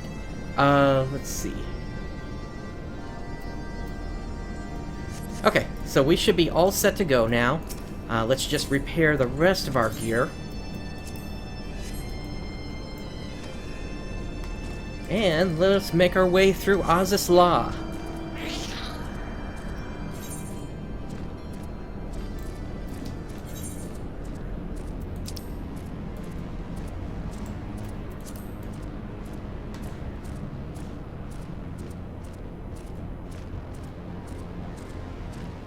Now, my plan here is going to be to avoid all the enemies that I can, just because we already are at max level, and we've got all the gear that we're going to need. Let me go ahead and update the gear set here. So that brings us up to item level 157. Like I said, we need to reach item level 230 by the time we are at the last patch of the game. Now, a lot of these enemies here, these are actually enemies inspired, or I think they may actually be based on the enemies that were found in Final Fantasy XIII on Grand Pulse. Here's the guidance node.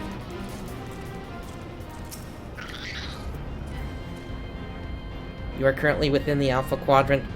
First, you must use the nearby matter conduit to travel to the Beta Quadrant. Please wait a moment while I activate it.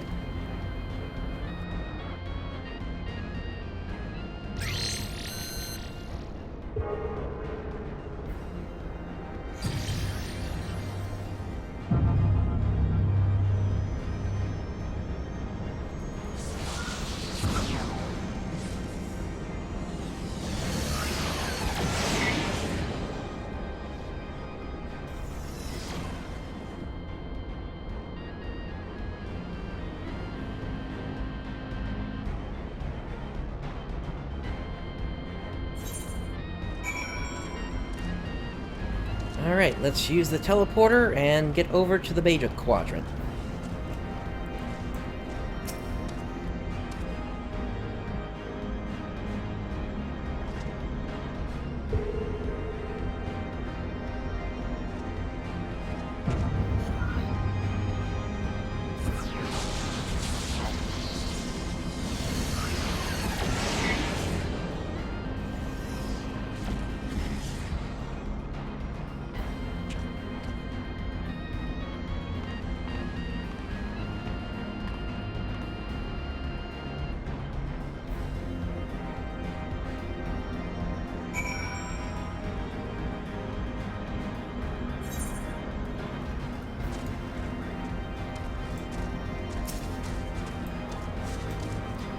According to my records, this conduit was last serviced approximately 5,014 years, 6 months, 11 days, 7 hours, and 13 minutes ago.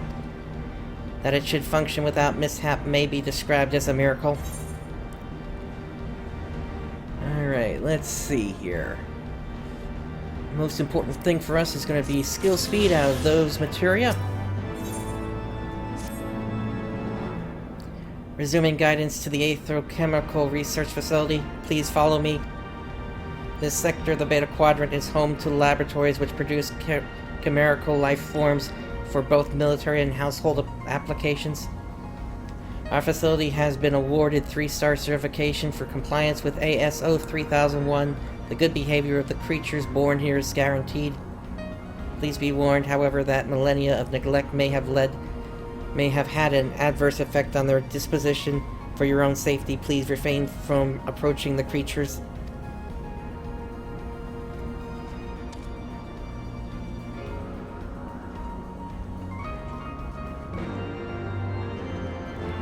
Alright, so we are making our way through here. And we effectively need to reach the other side of the island.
Alright, we have made it to the other side of the island.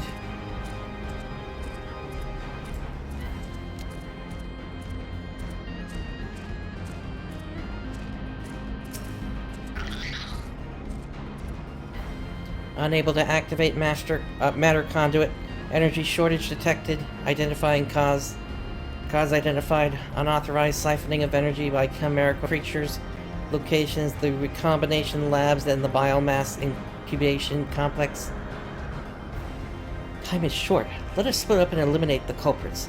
Prince, pray dispatch the creatures at the recombination labs. The rest of us shall sweep the incubation complex. Take care and return hither when you are done.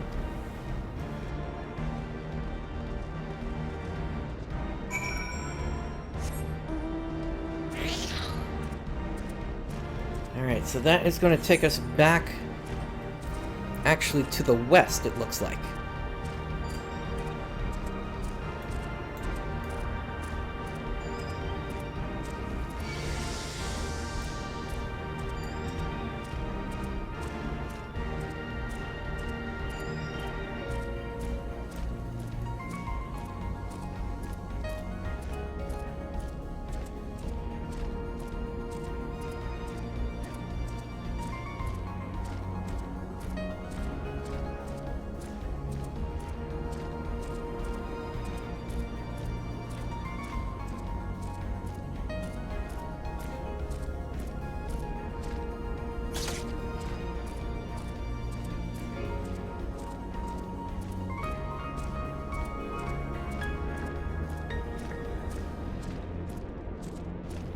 Alright, we should be there fairly soon here.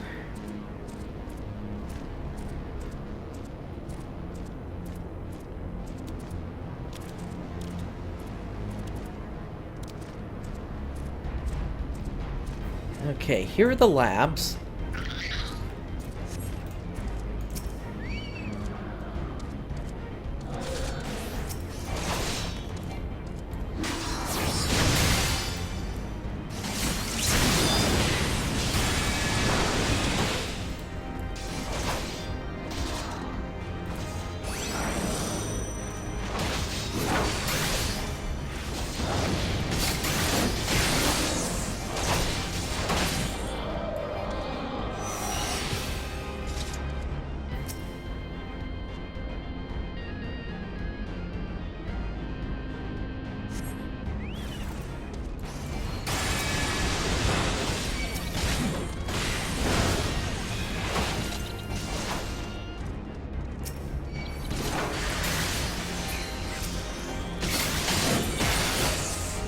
That takes care of the first one.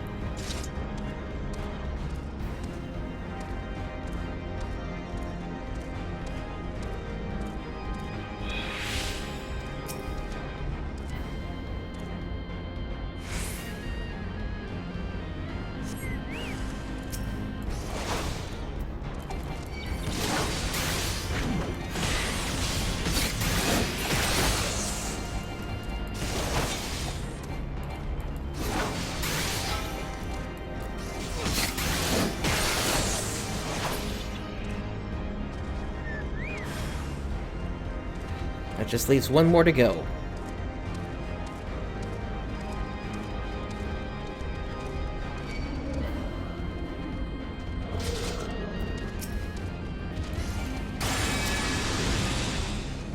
Actually, I missed one there.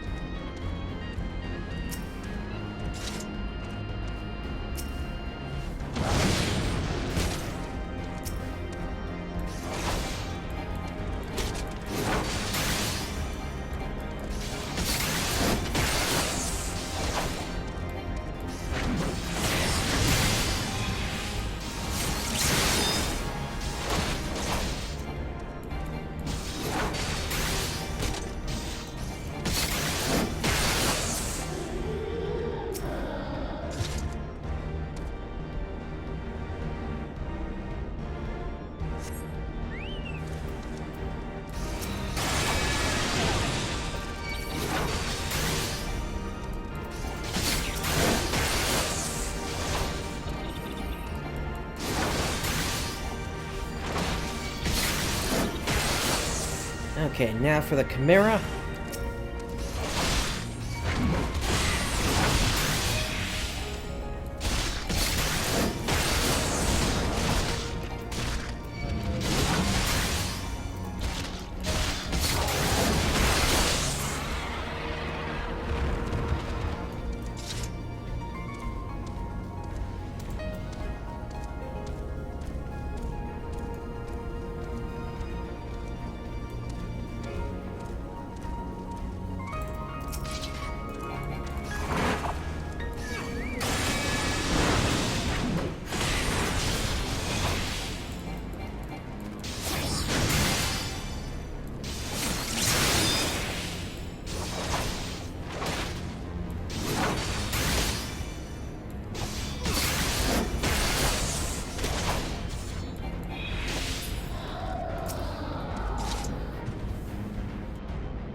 Okay, that should clean them all up.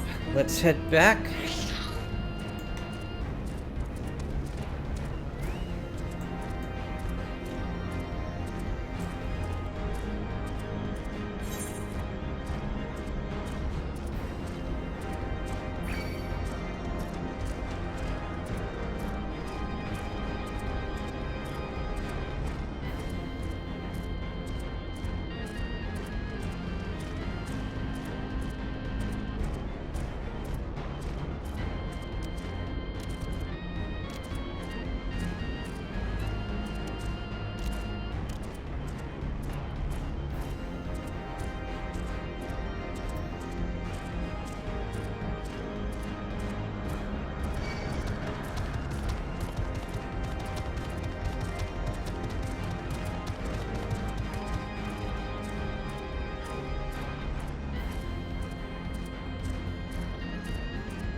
Energy restored to the conduit. Please wait a moment while I activate it.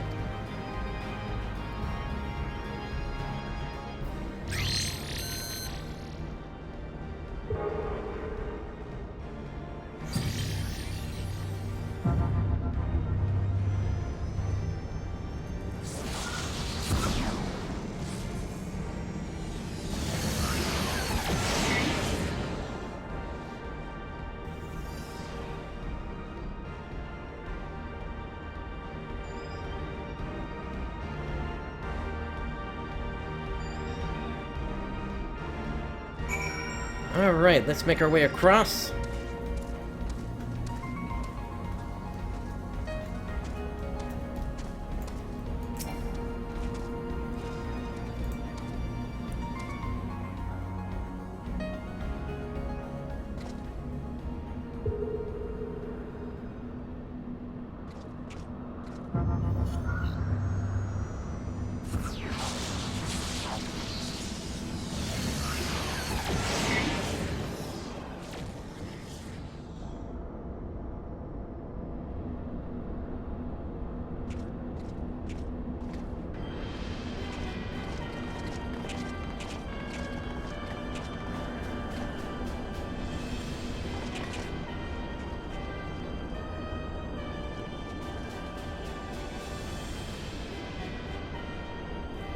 So the Garleans managed to land. Repairs on their vessel appear to be well underway. I doubt that they will leave any time soon, however. Nay, they will remain here long after they have stripped the Isle of all its secrets. Whether or not they mean to linger, their presence here and now is an unwelcome complication. Indeed, let us avoid confrontations, unless absolutely necessary.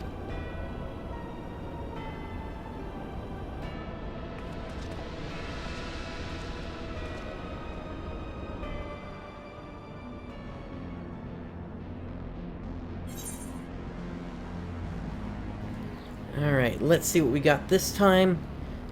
So I would say critical hit is going to be more important.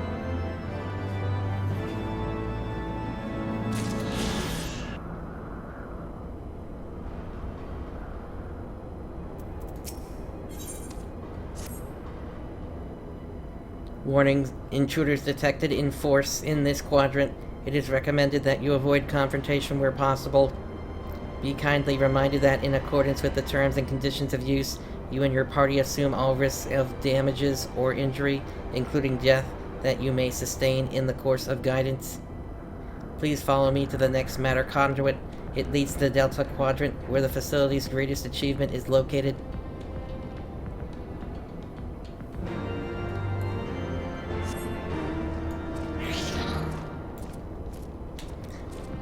Alrighty, so we need to make our way through here. And all the way over to this point here.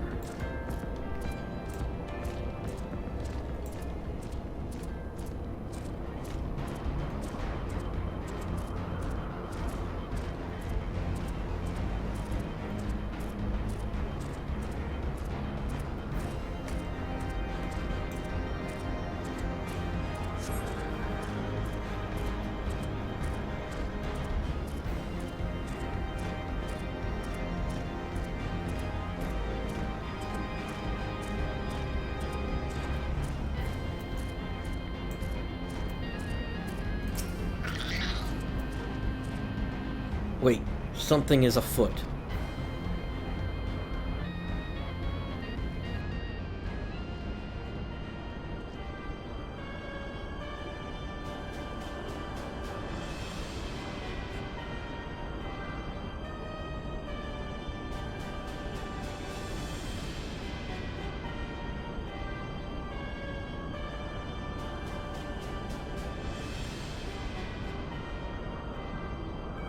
Our objective lies at the heart of the Isle.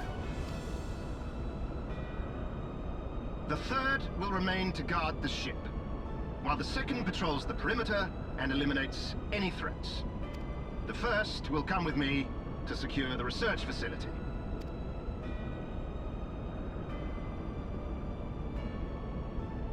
Let no man doubt the import of our mission. The Allagans found a means to capture icons alive, and their knowledge lies hid upon this isle. If we can but acquire it, we would be able to prevent the beings from returning to plague us, thus ending the cycle of rebirth. I need not remind you that success will raise our Legion high in the Emperor's regard. Yet, by the same token, his radiance does not tolerate failure. That is all. All troops, prepare for deployment!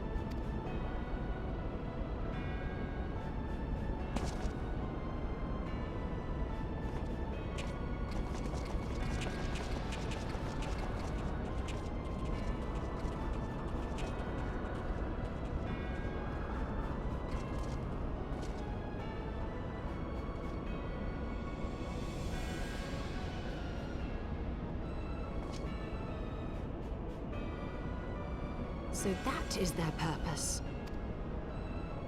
To think that the knowledge used to bind no less a being than Bahamut sleeps here. Imprisoning a primal in such a manner would represent an effective means to halt the cycle of summoning, were it not for the grave and obvious risks. Indeed. We need but refer to past experience, that of Bahamut's calamitous return, to see why this is not the solution we seek. Held in duress, a primal will continue to nurse its hatred for mankind. And when it inevitably breaks free, its rage will be beyond quelling.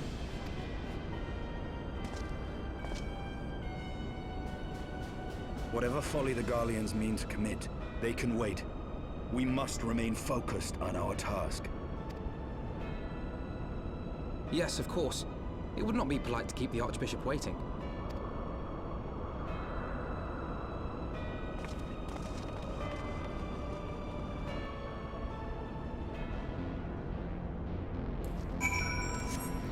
Alright, let us make our way through here. Now, we can't go up that way, so unfortunately we are going to have to kind of make our way through here a bit.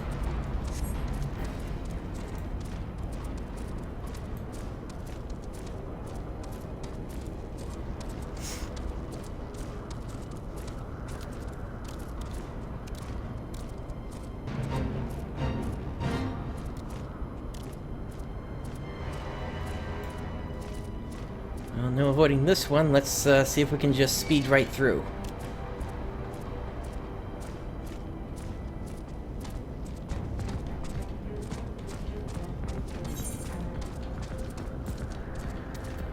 Alright, with that done,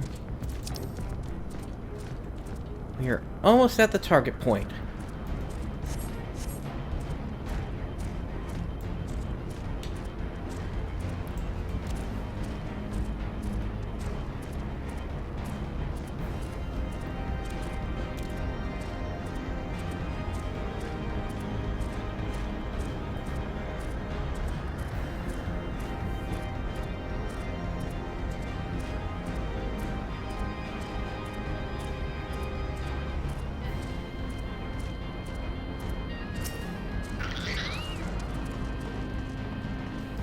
That you have arrived to this point is in defiance of possibility, but it appears the danger is not yet past. Warning, intruders approaching. Please eliminate them if you wish to proceed.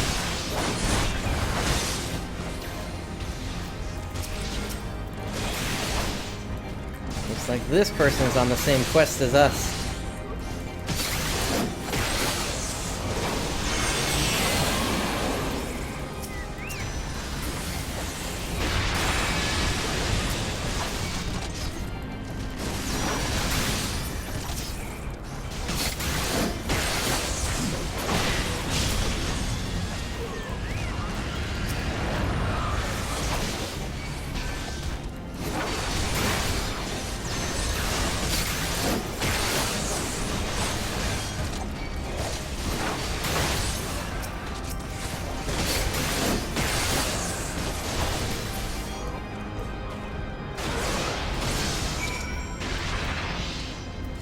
Alright, this guy has a glow around him now, so let's go ahead and cast Protect.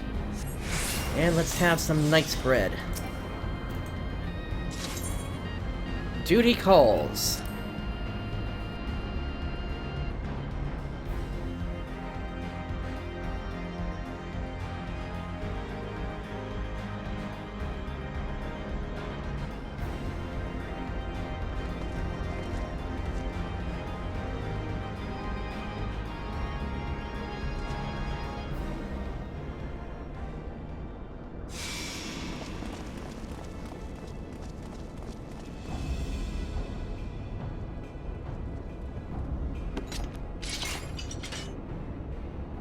That would explain my men's silence. We meet again. And this time, we will not be interrupted.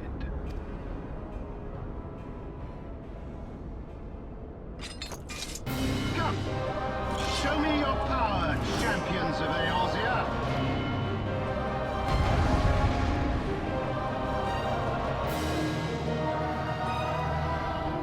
Alrighty, here we go.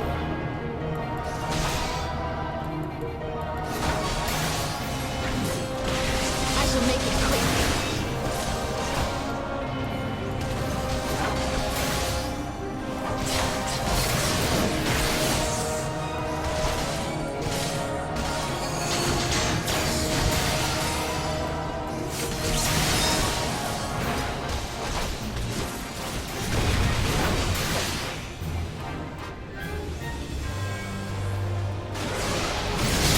You're gonna be one of those guys, huh?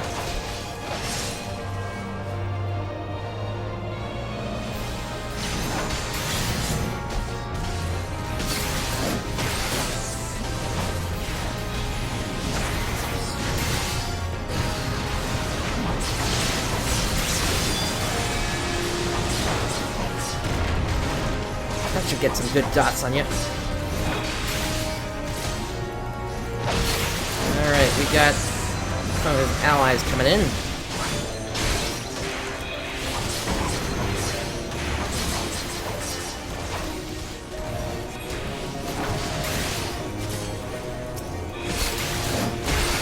Let's get out of this fire.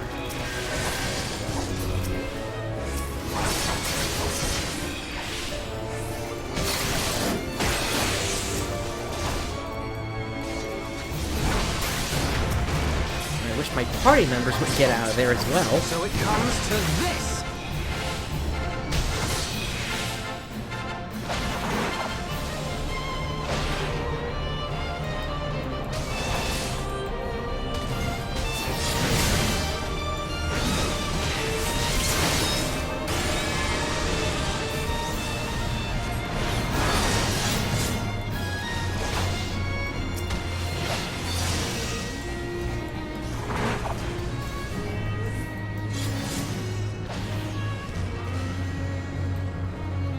What is he planning?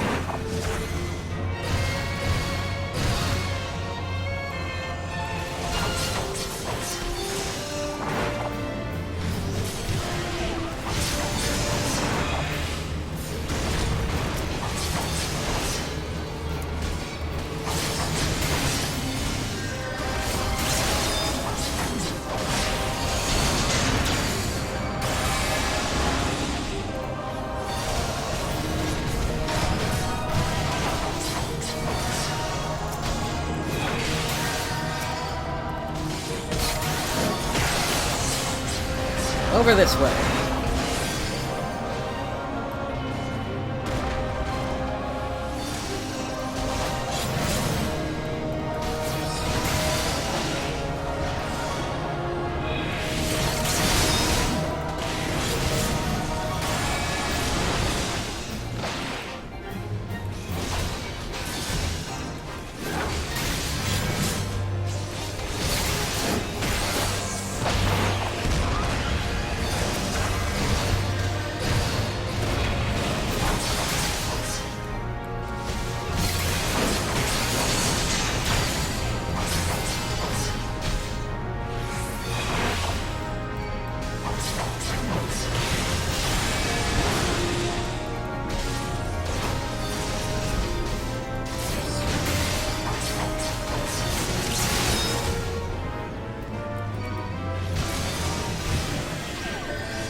like that might be it.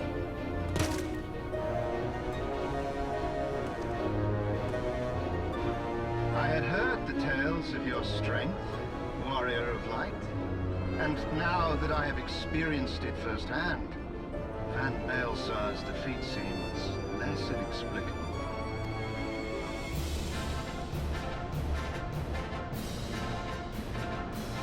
You are a formidable foe, and I have thoroughly enjoyed our time together. Alas, all good things must come to an end. Allagan's secrets await, and there is no profit to be had in remaining here.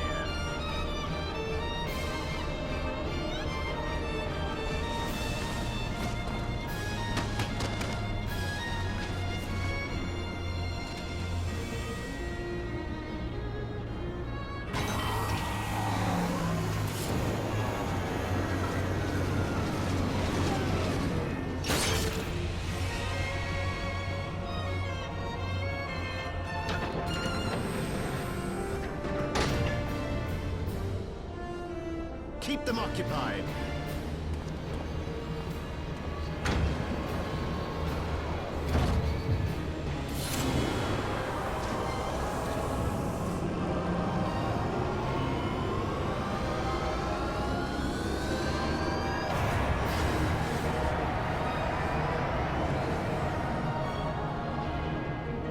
Coward. It would seem we have no choice. You must continue on. We will hold them here. Take the eye. It should still hold enough energy to be of use to you.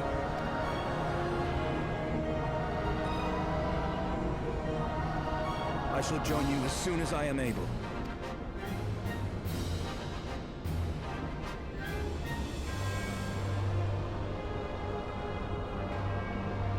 Enough talk. Make haste and stop the Archbishop.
Alrighty, so we are on our own at this point.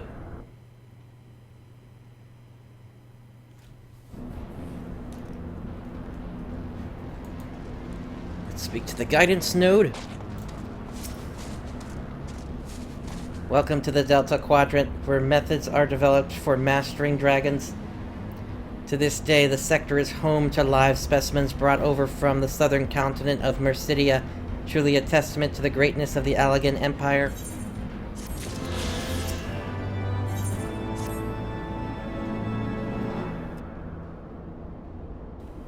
I regret to inform you that the matter conduit looting to the flagship is no longer functioning.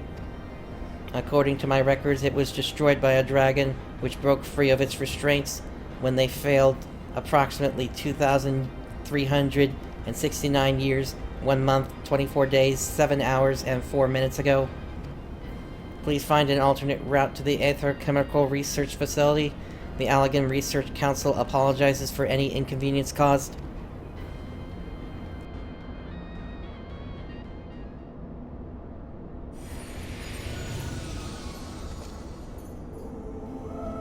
So thy journey hath led thee to this accursed place. Canst thou hear it, mortal? The ceaseless keening of my kindred, steeped in 5,000 years of suffering. Long before the Ishgardians and their base betrayal, there lived still more wicked men whose ambitions knew no bounds. Fearful of our might and covetous of our power, they devised a means to enslave dragonkind. Their vile misdeeds did set in motion a train of events whose repercussions are felt to this day. Beyond thou wilt find one of my first brood. Hark thou unto her words, partake thou of her pain. Think thou upon the suffering that the conflict betwixt our kind has begot.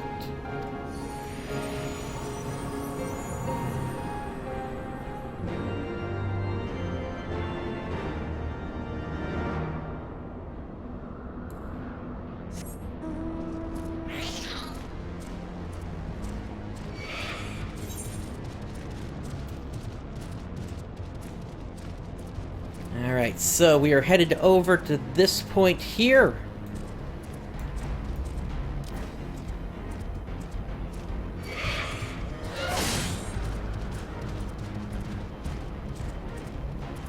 And effectively, I need to make my way over to there.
A great worm is being held in some manner of restraint.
Slosk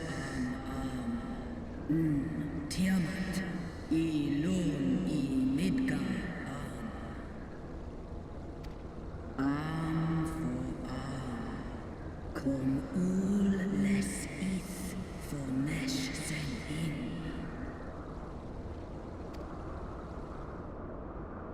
From these eggs did my children hatch, and once they were full grown, they took wing and spread across all the lands of Hydaelyn. Ni ul mera is an kin Bahamut Ola ula san. Way som an I them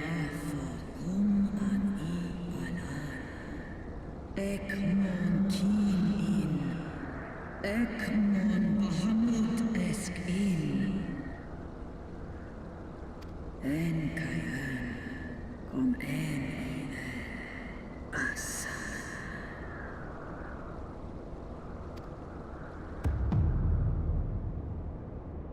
Osk nesk Bahamut Israel. Almais ankai. Skash sai Olafa an. Neskesk naisin. Seth alan ekmon way in.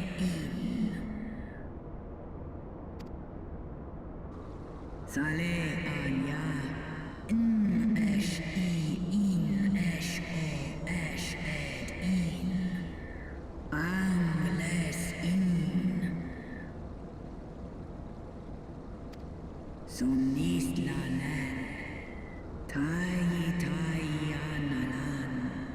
Snoma el ules in. Send war in. Ekmon asani. Santai mikum el.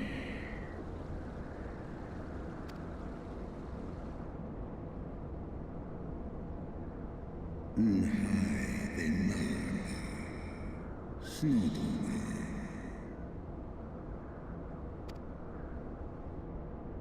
No mon apan.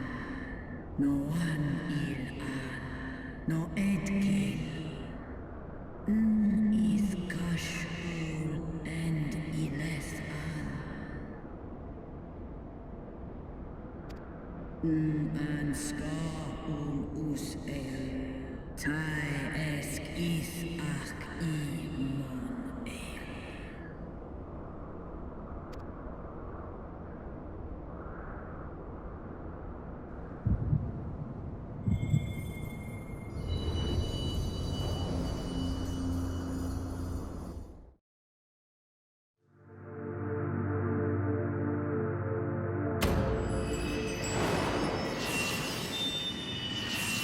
And that's the last of them.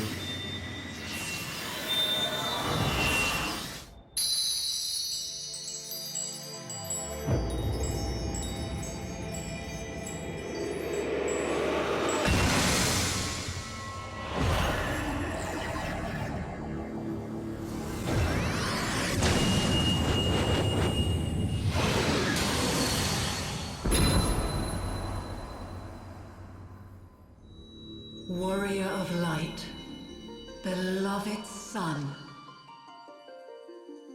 the light abideth within thy heart again. Full valiantly didst thou overcome thy many trials, but glory not in thy success. For the servants of darkness are ever close at hand. Receive of me my blessing once more, and go forth to shine thy light on all creation.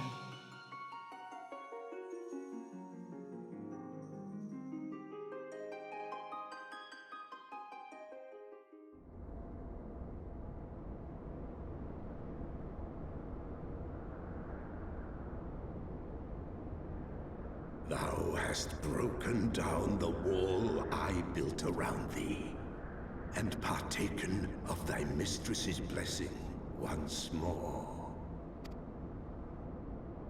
Strong art thou, mortal, stronger than any other of thy kind. Having looked upon thy deeds, I am convinced thou art worthy to bear her light. The Covenant bound me to thee, but 'twould seem our fates were mingled from the first. Though I will not fight thy battles, I will yet lend thee my wings.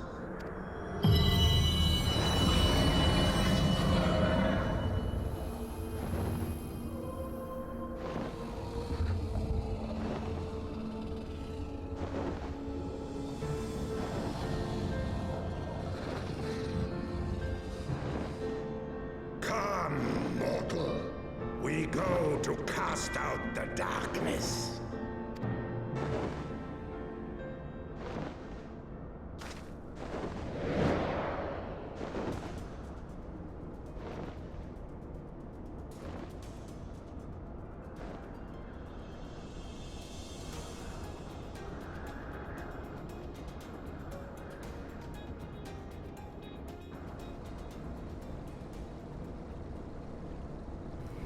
You can now ride Midgar Sommer.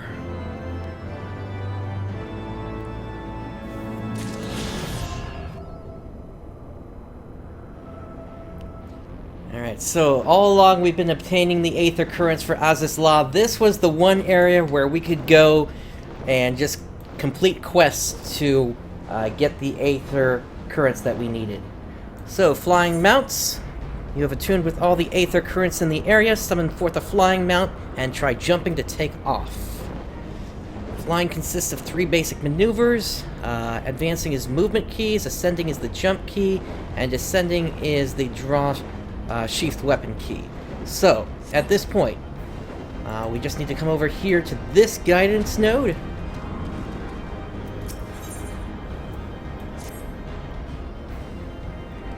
Welcome to the flagship, Master Prince. You are almost at your destination. Warning, intruders detected in the vicinity. Please eliminate them if you wish to proceed. Alright, so let us find the guidance node. And indeed, we can also take off with any of our flying mounts. So now Ahriman is flying as well.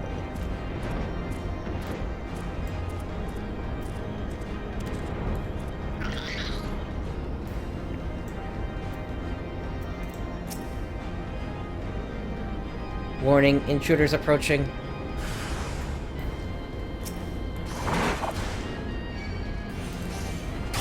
Alright, let us take care of these Garleans here.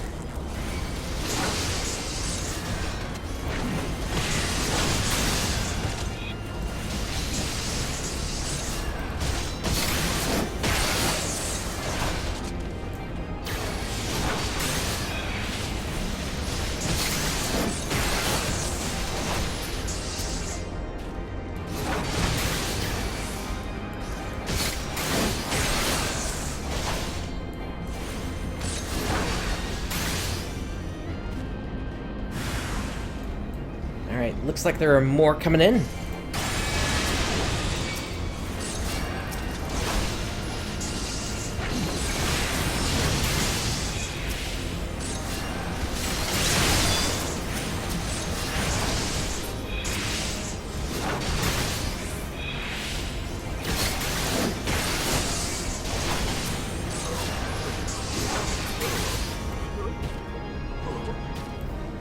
And that does it. Let's speak to the guidance node. Area secured. Lifting access restrictions to the Chemical Research Facility. Restriction lifted. You may enter the facility at your leisure. Ending guidance. Unknown energy source detected within the Chemical Research Facility. Please exercise caution. I am pleased to have been service of you. Master Prince, please send my regards to Master Wedge. Deactivating.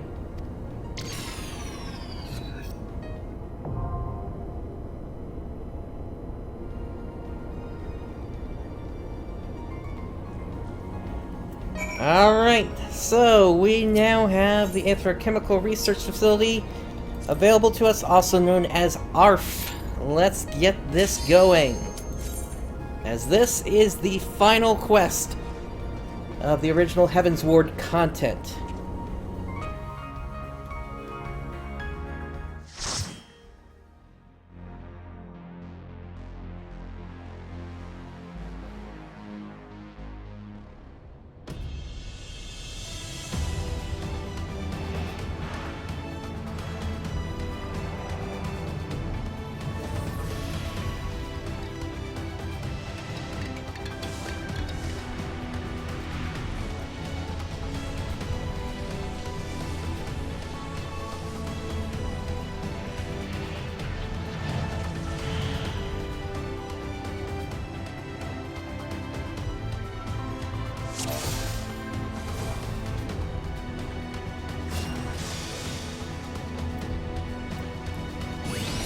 Alright, here we go. Now, I'm hoping that these guys are somewhat synced up here.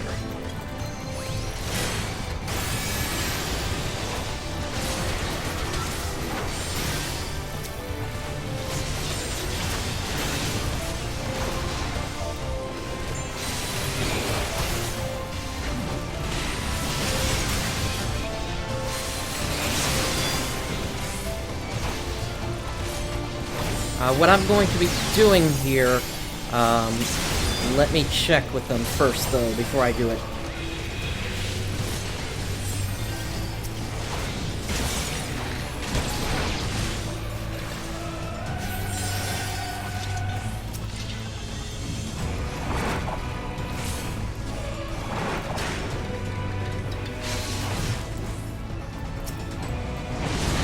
No response, so we're just gonna go as is then.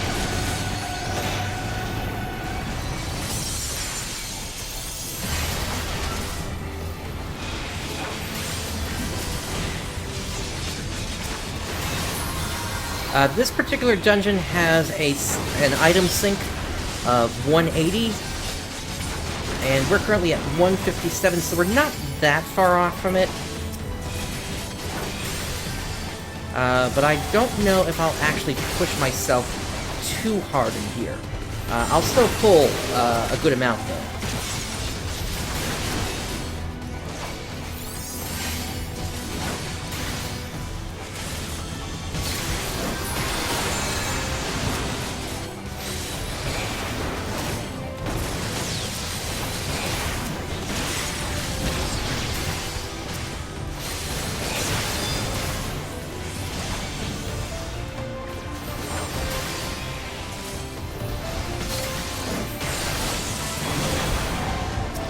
Alright, on to the next group.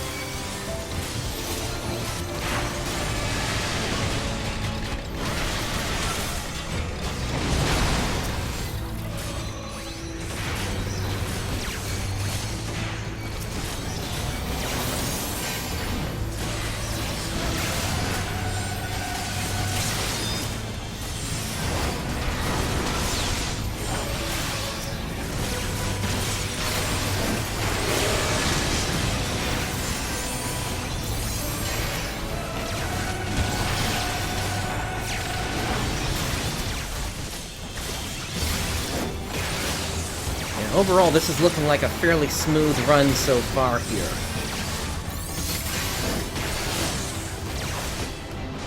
Now what's going to happen after this group goes down is we're going to have a surprise group behind us here, so I will start the maneuver for that as soon as we're down to one enemy left here.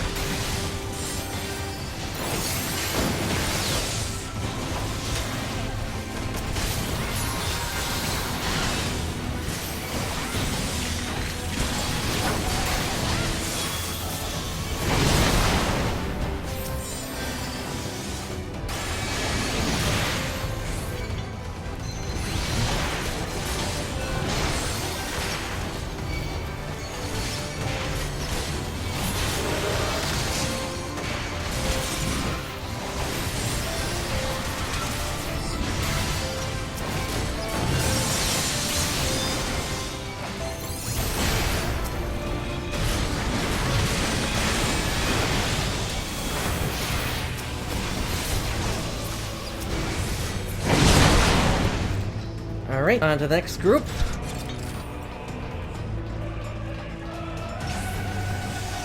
Alright, here we got some from the 6th Legion.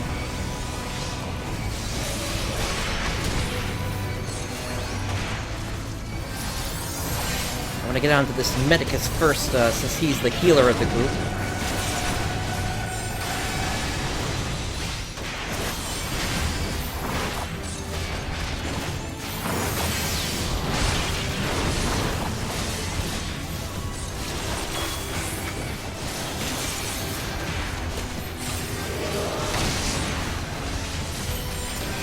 You know what? I don't blame that guy. Some of the best bards that I know are able to make that happen, even if I'm doing a fairly decent job of tanking.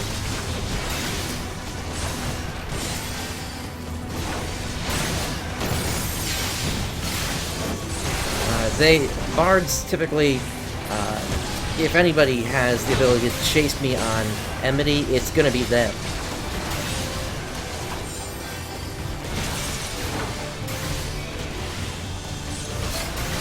In fact, we got one just like that in Abyss.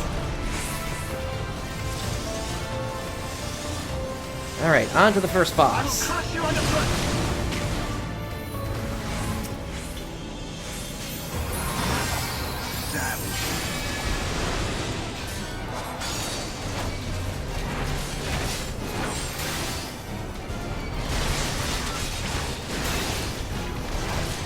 There is nowhere to run! Can you withstand this?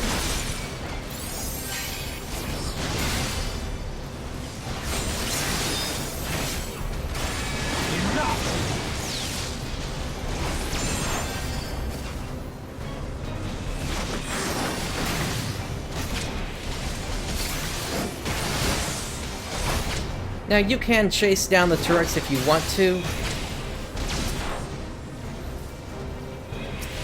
But if you've got a good group, you technically don't need to do that. You can just keep attacking the boss instead.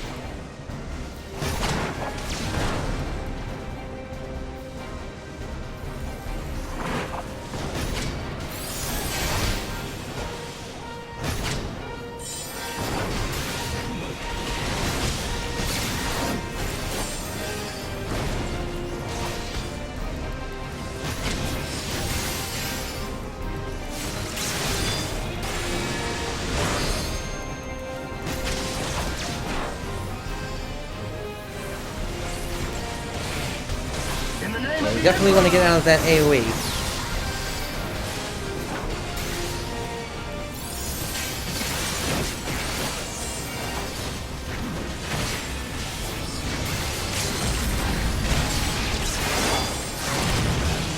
There goes the limit break. There is nowhere to run!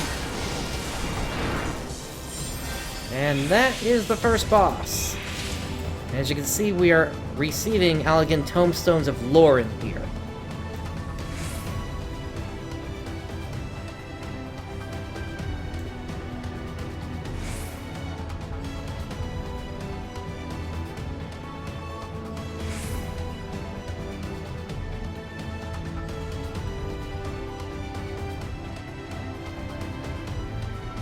Alright, so for this group right here, let's scoop them all up. And let's... Oh, somebody's not sticking with us here.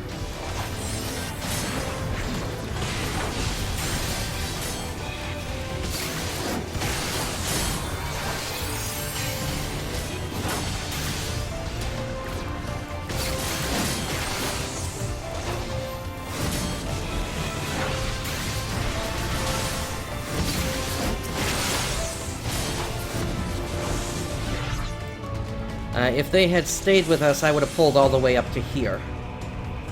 But since we're down a DPS now, I have to slow things up.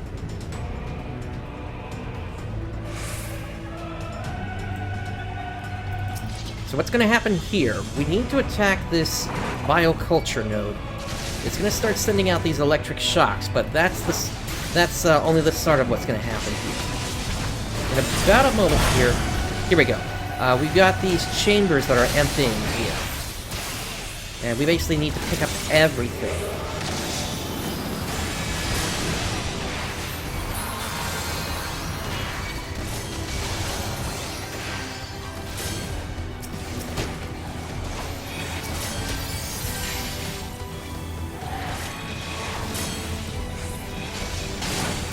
And eventually the other chambers are going to open up as well here.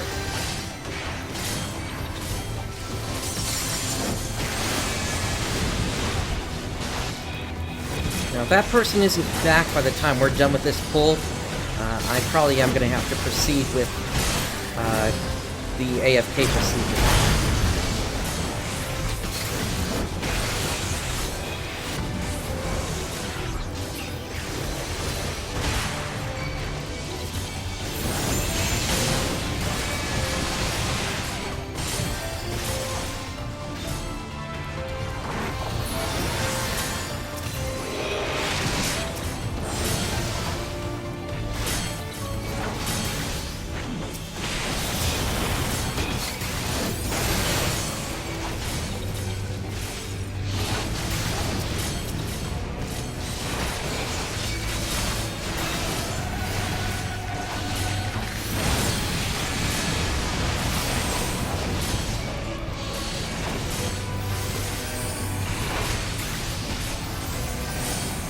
Okay, it looks like they're back now.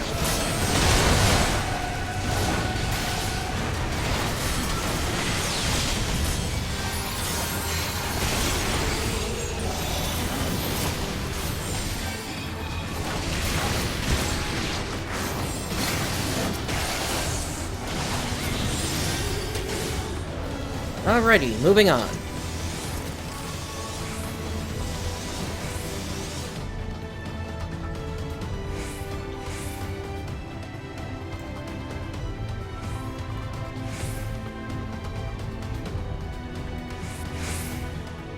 Now this is actually very similar to the last one.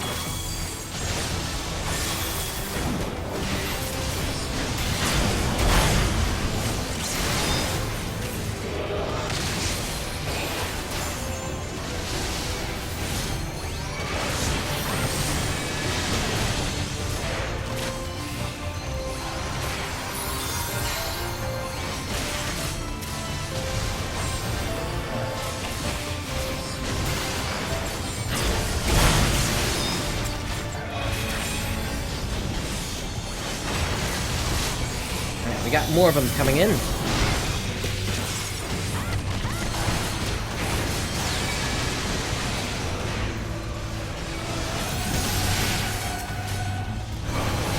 As you can tell, I'm pretty much just spamming flash at this point. I just want to make sure I don't lose track of any of these guys here.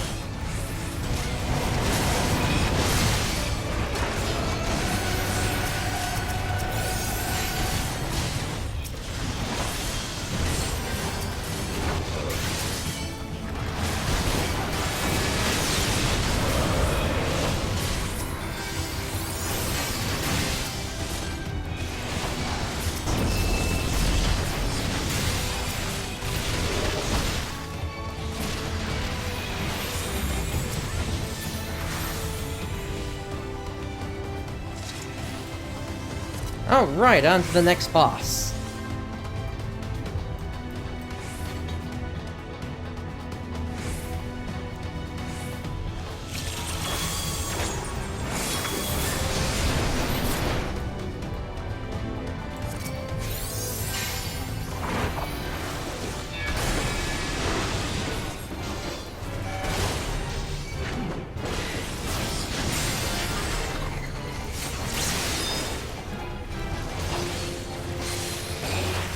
So as you can see, this guy is transforming into different forms. He's going to have, I believe, 2 other forms.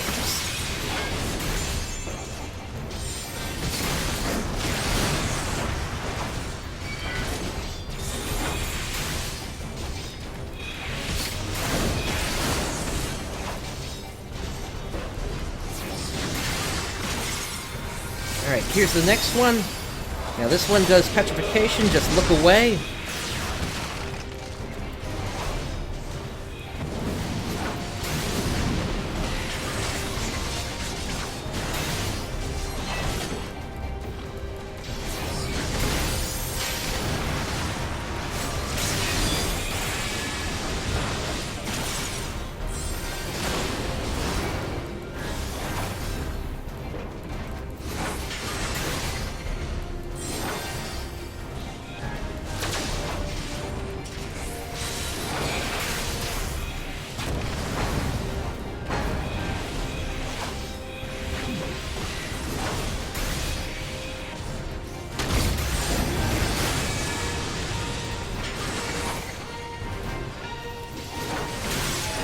Alright, from here it should be a pretty easy kill.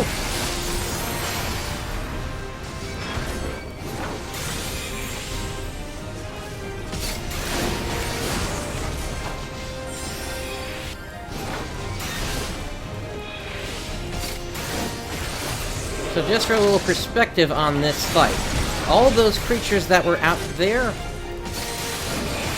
this guy is designed to test them. And as you can see, our result is outstanding.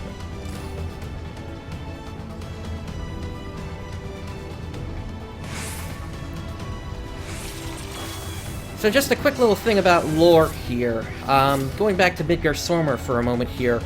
If you recall what he said he came to the star and brought along with him 7 eggs. Quite literally, that means he is not from this planet. He and all dragons on the planet are effectively aliens.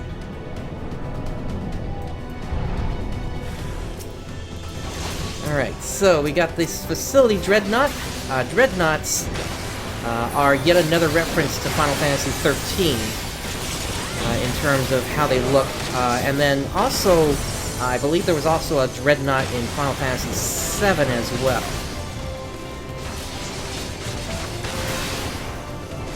I'm trying to keep this guy faced away from the rest of the party because he does a conal AoE. And by facing him that way, when possible, it basically makes it so that he's not going to hit the rest of the party members.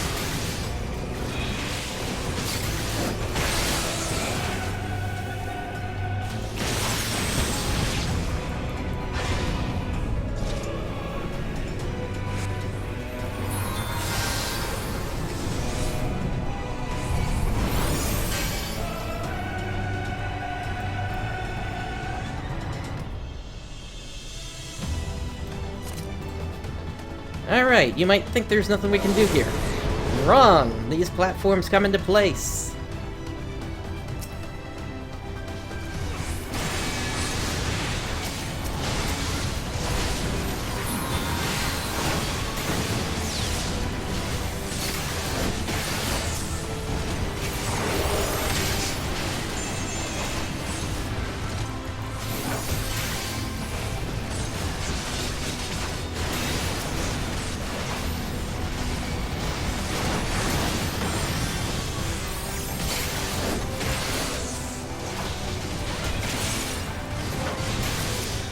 Come on, dude. Conjurer first, they heal.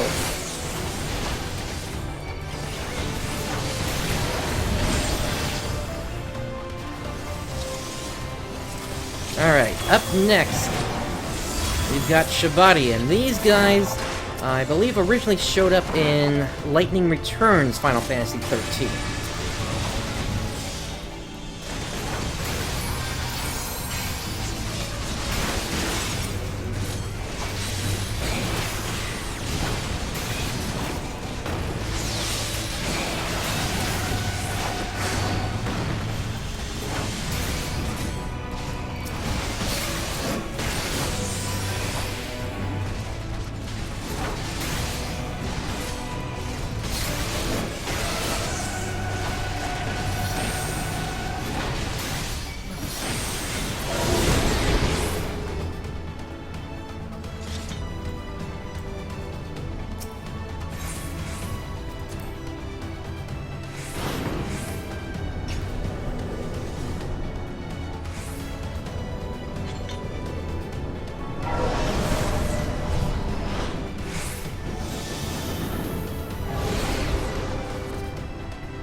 In just a moment, we're going to have some more Shabadi we need to worry about here.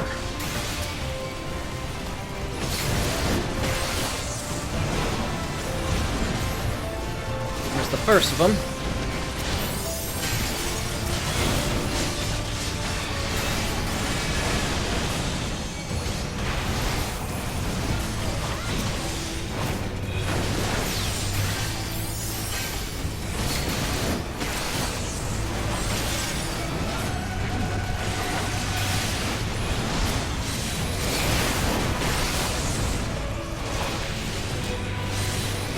I know it looks like I'm losing control of them. I'm actually not. That's just how they work.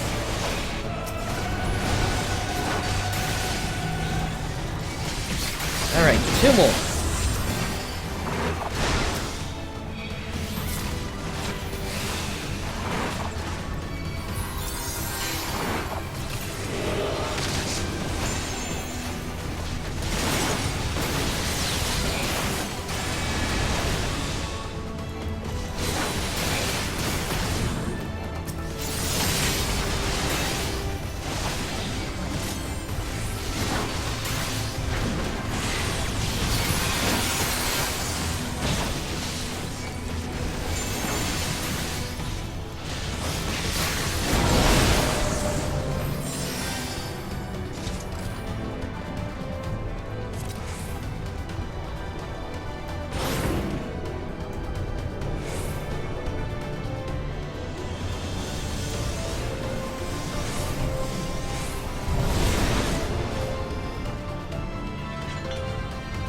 Alright, let's make our way through to the next area.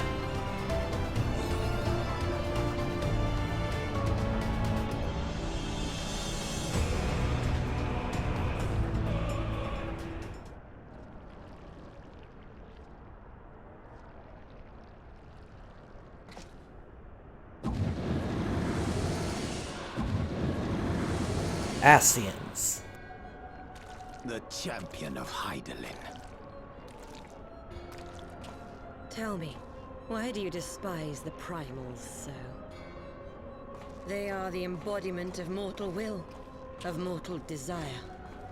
Plainly, you desire a foe to despise, and 'tis well that you do, for it is from the vortex of ceaseless conflict that Lord Zodiark shall be reborn. Through the joining, the world shall become whole again. Then all shall be as once it was, as it should ever have remained.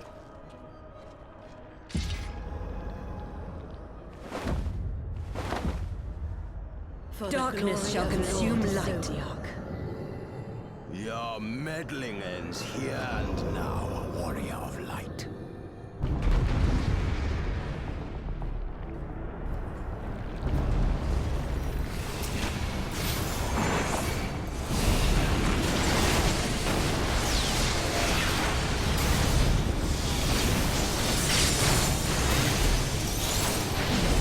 Alright, so what these guys do is a couple of things. Basically, we're fighting the both of them. One is attackable at one time. First thing that comes up is this attack.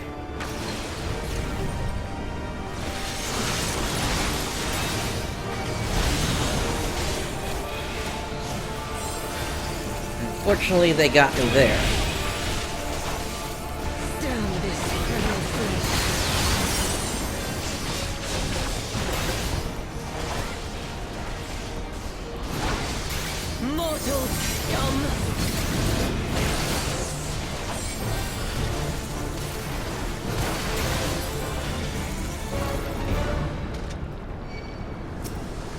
Alright, on to the second one.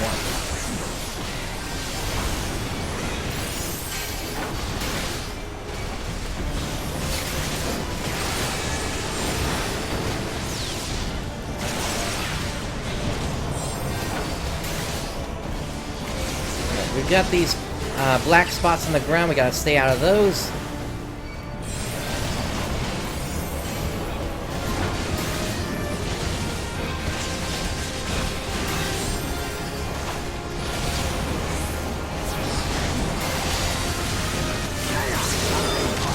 He's gonna freeze the ground here. And really, it doesn't do that much to try to slide around like that. Often you just end up sliding right into another bomb.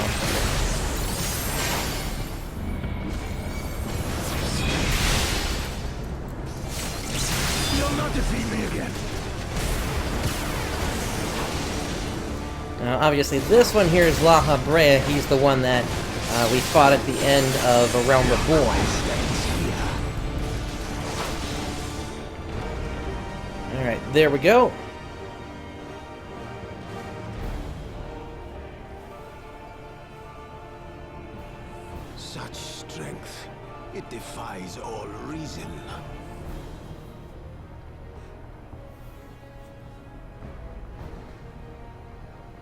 No, I will not be bested by the likes of them. La Habrea, it is time.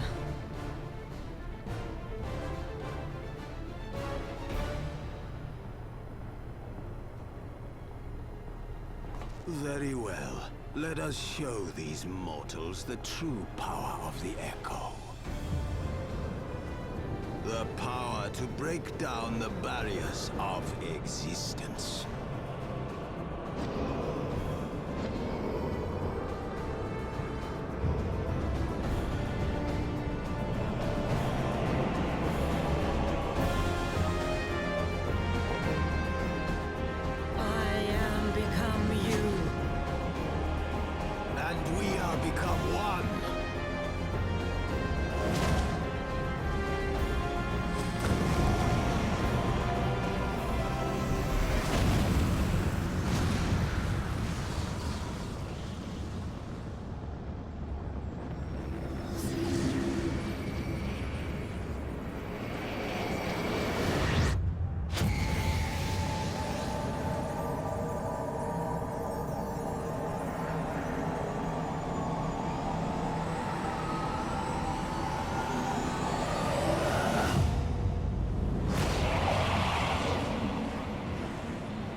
Alright, here we go. Alright, so, this attack right here. We need to beat down these spheres as quickly as we can. And with this attack, what happens is, basically, you need to try to get out of them. It doesn't look like the other players tried to move at all there, though. Alright. Now he's using Ancient Eruption. Just get out of it. There's a specific move that I'm looking for, and it's this right here, Universal Manipulation. What you need to do is you need to get inside of one of these dark areas here.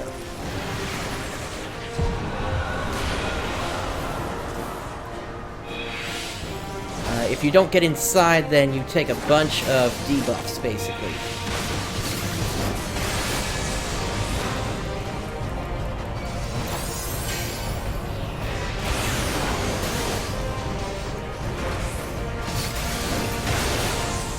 Now, this form that the Scions have taken on here, this is basically a form that players had not seen of Scions since the original Final Fantasy XIV came out. That being version 1.0.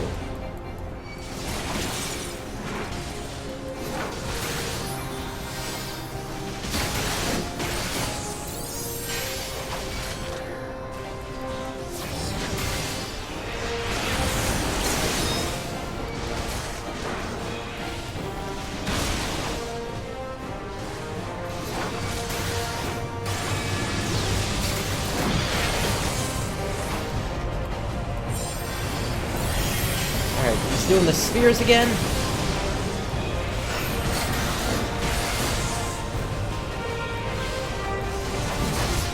In that case, since I had it and I didn't see anybody else moving there, I kept it as well there. But as you saw, he did a second one, and that one did start to get combined there.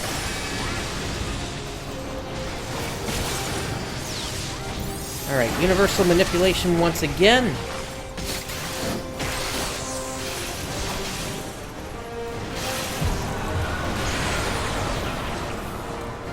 Alright, so even though I got inside of it, there is a little bit of a delay in it activating.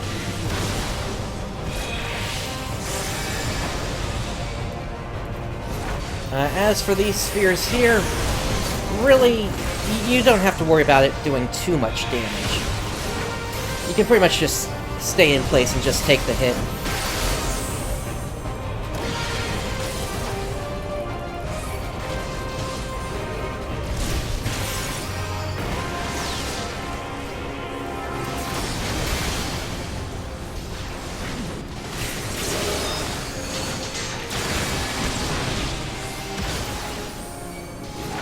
Alright, there goes one of the DPS. I'm gonna pop Hallowed Ground. And I'm calling for the Limit Break.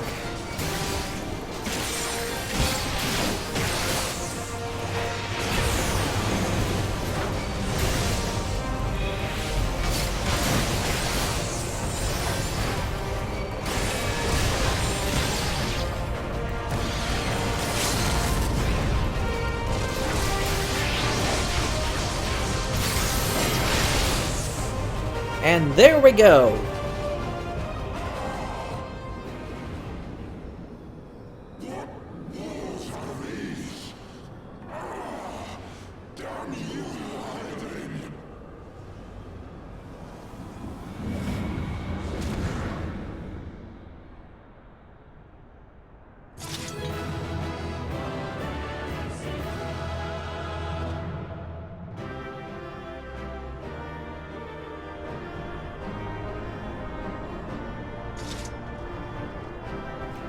Alright, let's get out of here.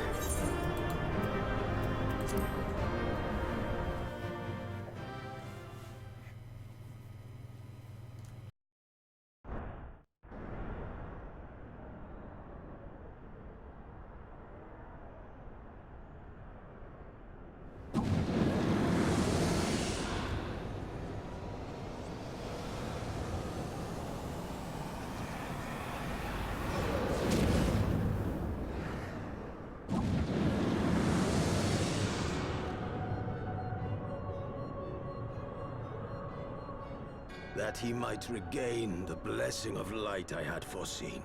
But he has grown so strong in it as to deny us our power.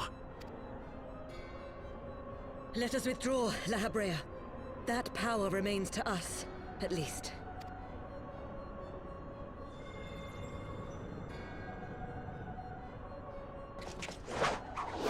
Impossible!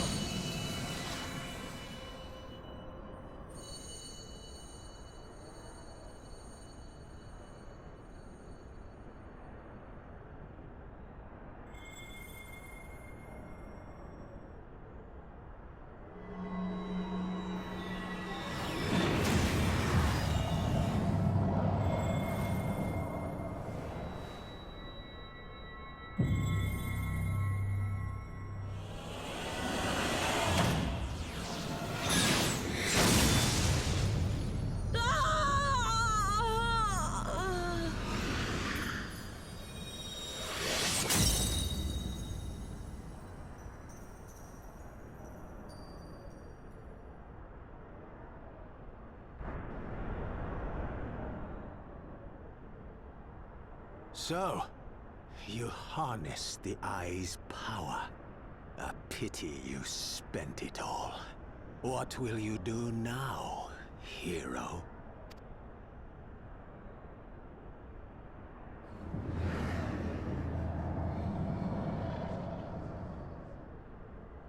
So, not even the vaunted warrior of light can unmake an Ascian without relying upon mortal contrivances.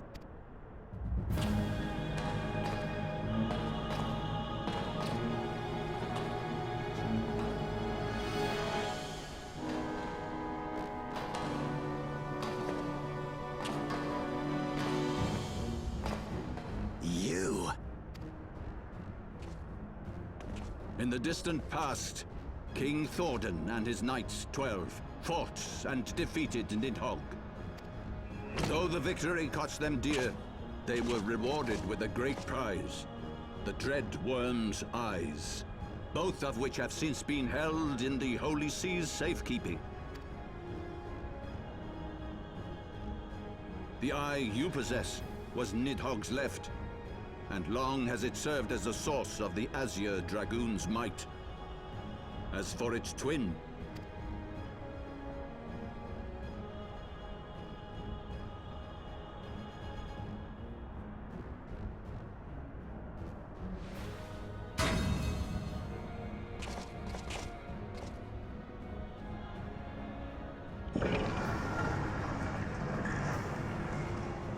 it has lain here, joined to the person of Haldreth, the first Azure Dragoon.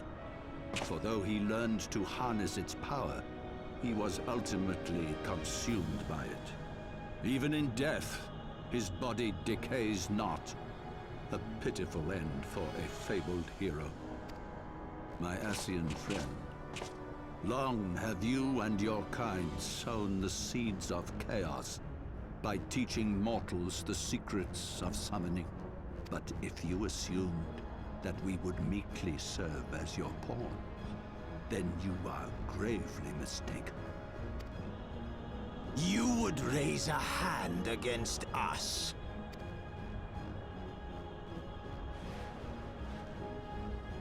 By taking unto my flesh the soul of the legendary King Gordon, I can become a god!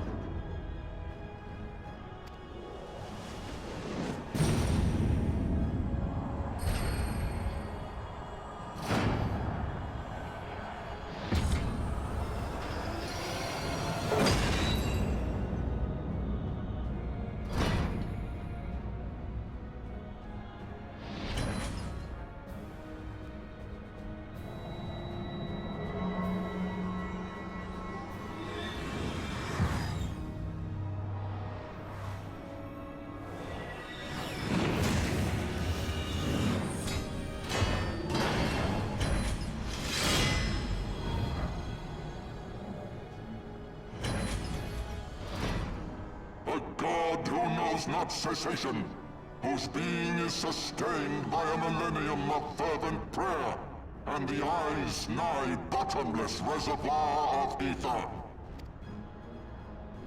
What? Your contempt for man has proven your undoing, Ascian. For my first act as God King, I do hereby sentence you to die!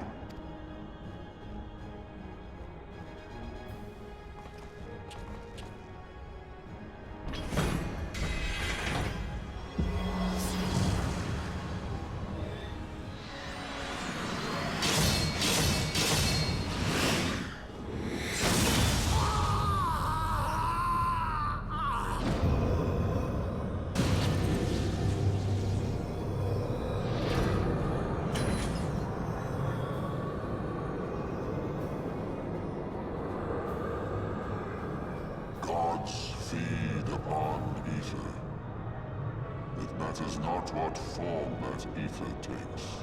Ascian souls are no exception. With this power, I shall put an end to 1,000 years of conflict. Be they sown by Ascian, dragon, or primal, wheresoever the seeds of chaos threaten to quicken, I shall excise them with my divine blade, and bring order to the world. I have become that which you abhor, warrior of light. If you would take issue with my godhood, I shall answer you with my blade.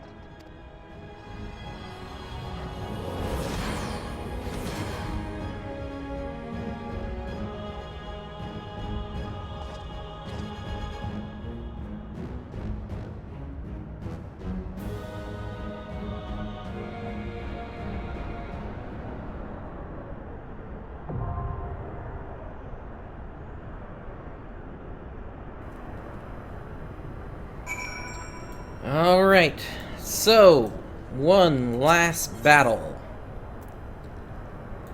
The Singularity Reactor, let us queue in. And once again, hopefully this will not take too long. But this is effectively the final battle of Heavensward.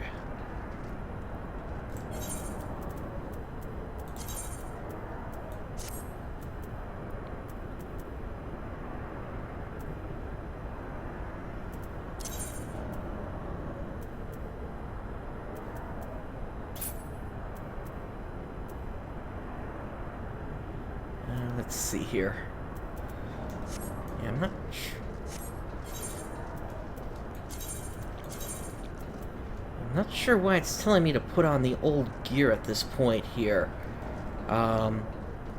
It might just be the fact that it's considered high quality, but frankly the defense is nowhere close to where it needs to be. Anyway, here's the pop. Let's head on in.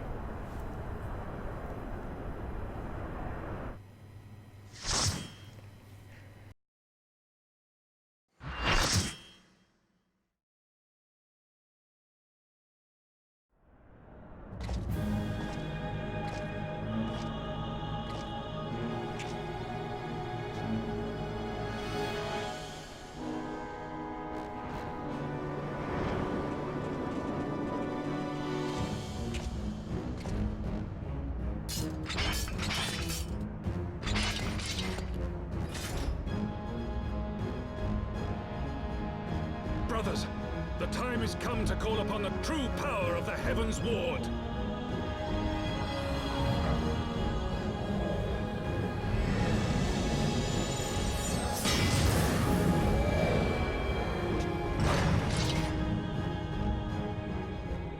Fight me if you will, warrior of light. I care not. All who stand against me will be destroyed, be they servants of the darkness or the light. By my blessing shall all men be sanctified, and an endless era of peace begin. Vice and conflict shall cease to be. You reject my divinity, yet what have you to offer my people in its stead? Bitter truth? Virtuous suffering?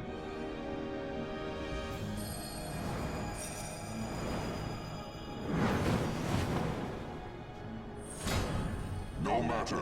If you believe your cause just, I call upon you to defend it with your life.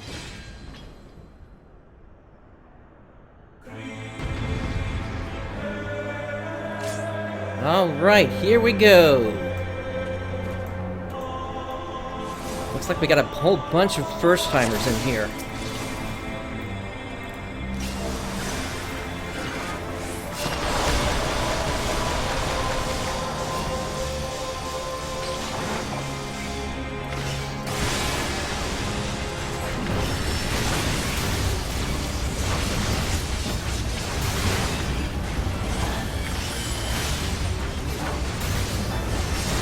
Alright, so for that first slashing attack, you can just stand in the middle where there's nothing there, and you will make it through that.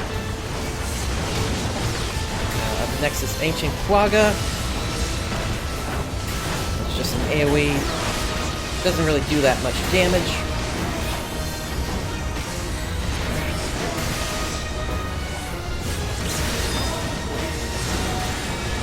Alright, and King Thornton is calling his Knights of the Round.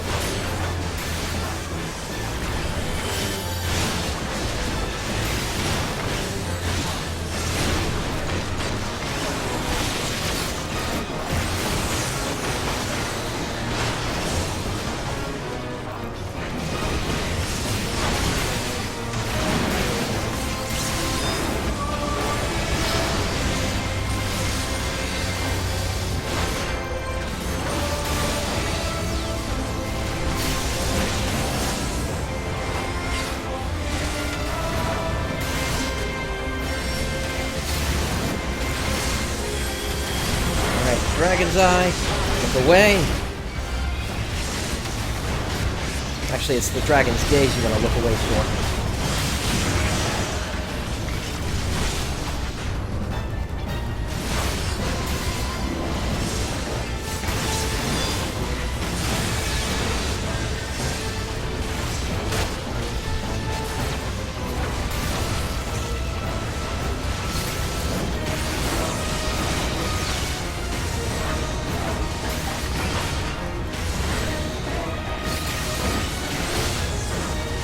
Dragon's Gaze again.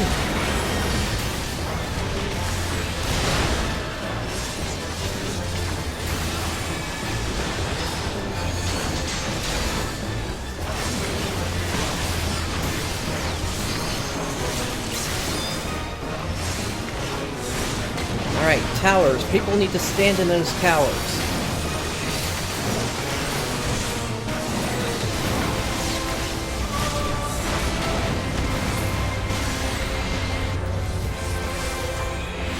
Alright, so he is now going into his ultimate.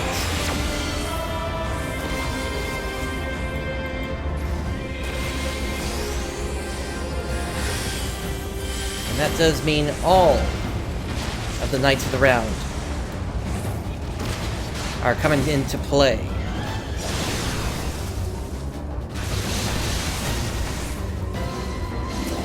Alright, Sir Zephyrin is here. We are able to attack him, and we need to take him out quickly.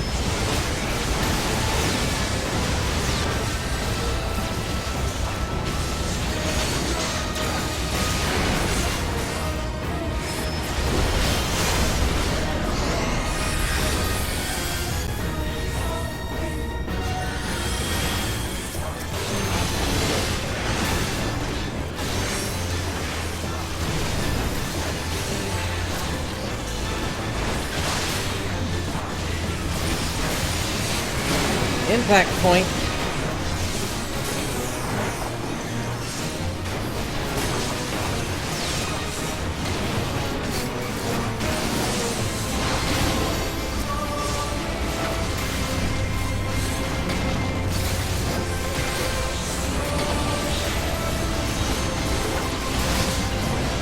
As you can see, he just used the limit break there.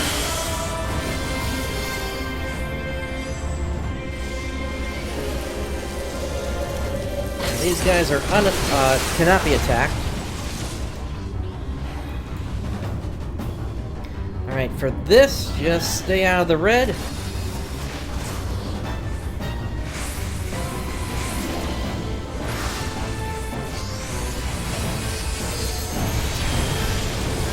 Alright, we got meteors coming down.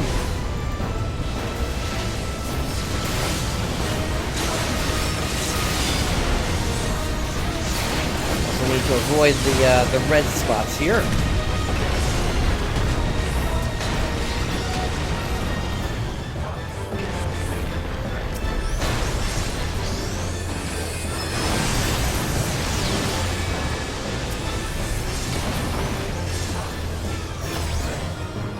There we go. Now King Thornton is using his ultimate.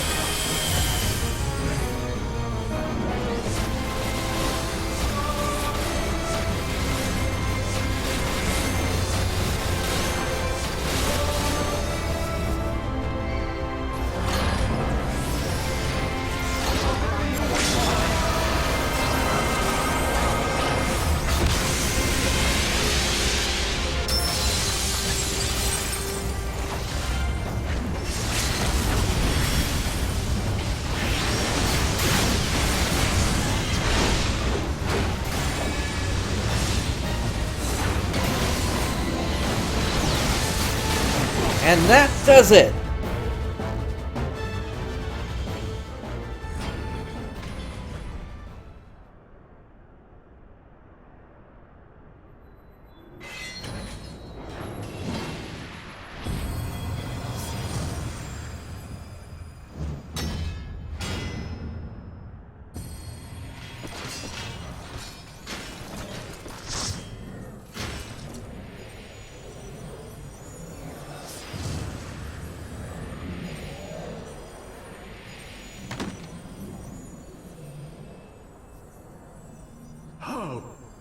How can this be? A millennium of prayer and the Eye's power combined, and still you stand.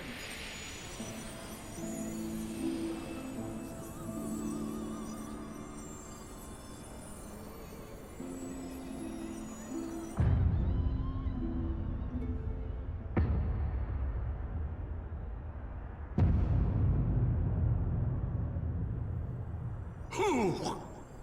What are you?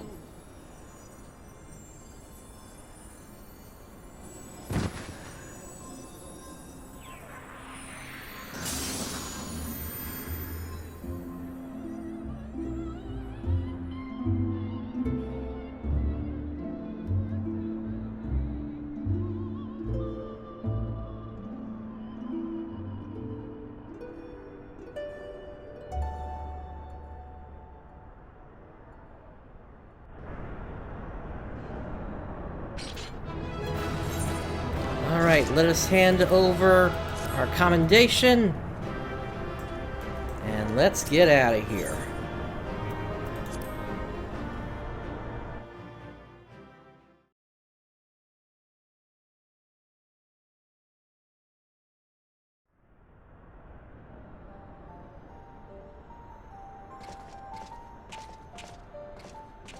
It is over then. I had hoped that mine would be the hand to end it. But knowing you, there was little chance of that.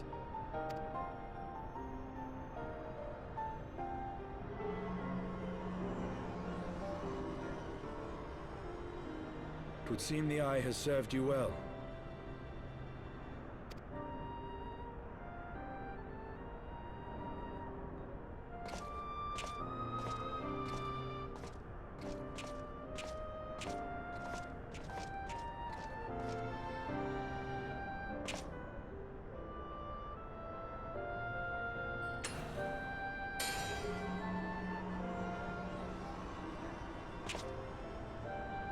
Its twin, at long last.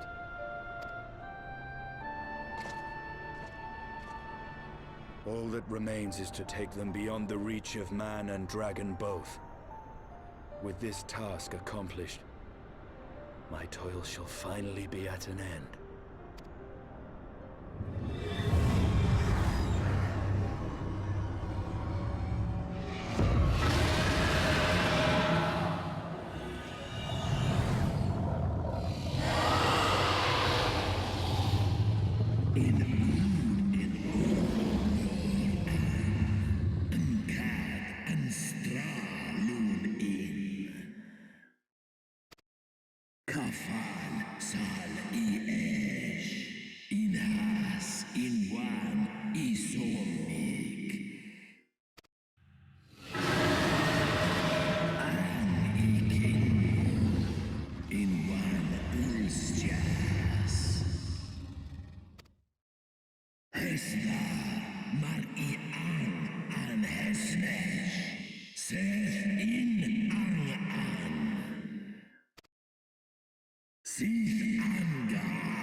Away, servant of Hydaelyn.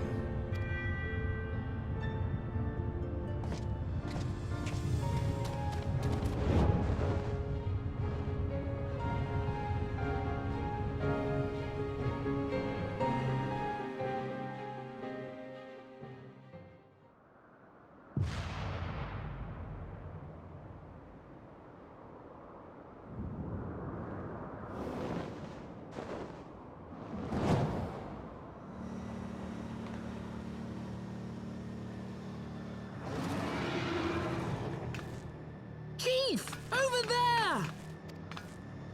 Oi!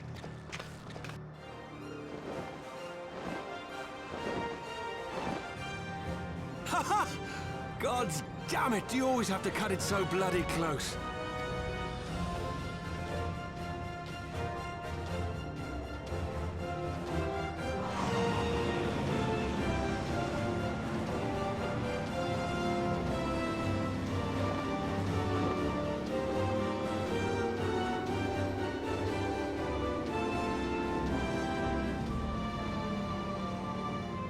It would seem he has done it again.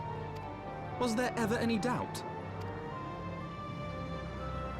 Let us return to Ishgard. Our friends will be eager to learn the battle's outcome, and welcome back their champion.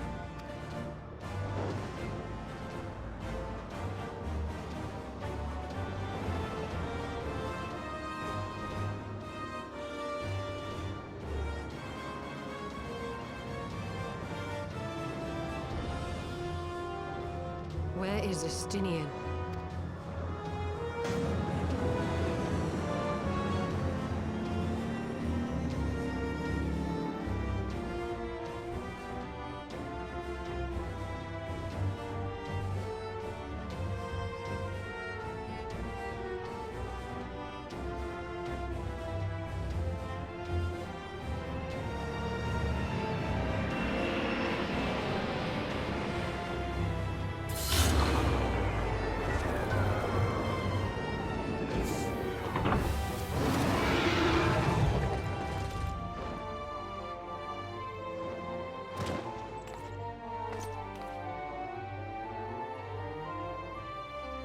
I dare say you are the first soul in Ishgardian history to arrive in our city upon Dragonback. This scene shall be remembered for 1,000 years to come.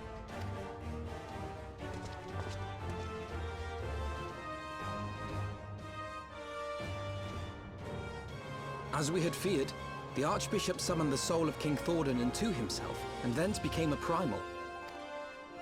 But he and his knights are no more, thanks to the Warrior of Light. Your struggles are not yet over, mortals. Whom do I have the pleasure? I am Midgardsormr.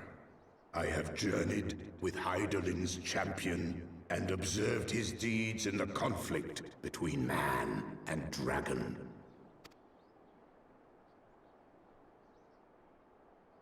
Tell me, children of Thordan, do you desire peace?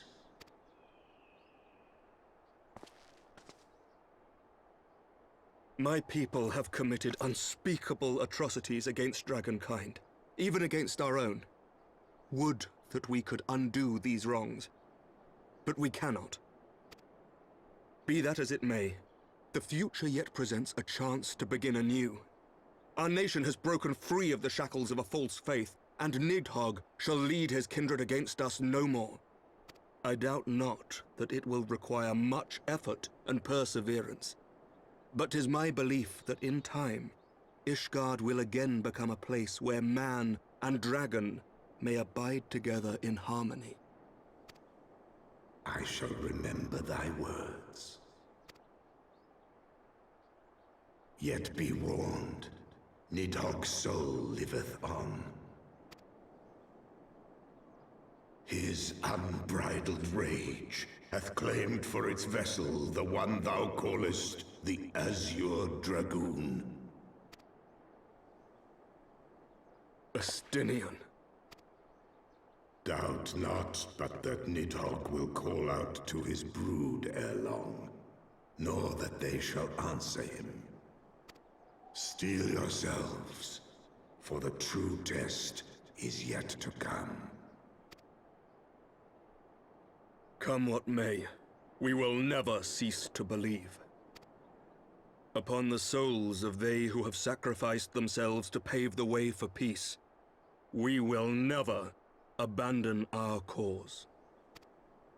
1,000-year war cannot be ended in a day. It may take generations. What thou dost begin, thy children must continue.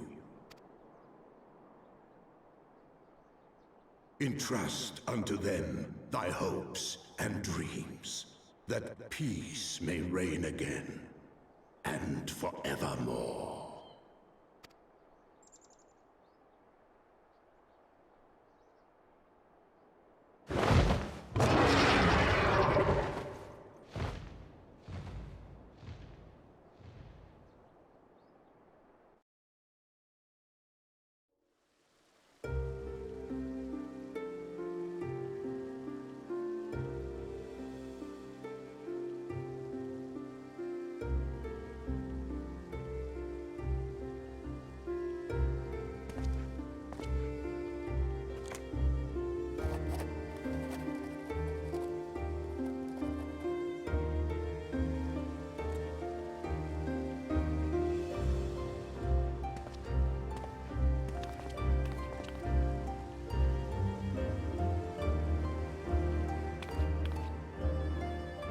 Let all here present attest that Sir Emmerich, acting on behalf of the Archbishop, has appended his signature. I do hereby declare that from this day forth, the Holy See of Ishgard shall once more be counted a member of the Eorzean Alliance. Let our nations move forward as one and stand united against the Garlean Empire.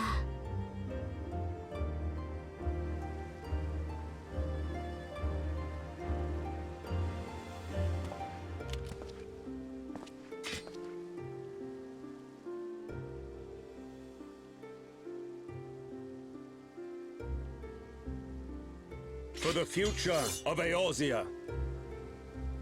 For the future of Eorzea!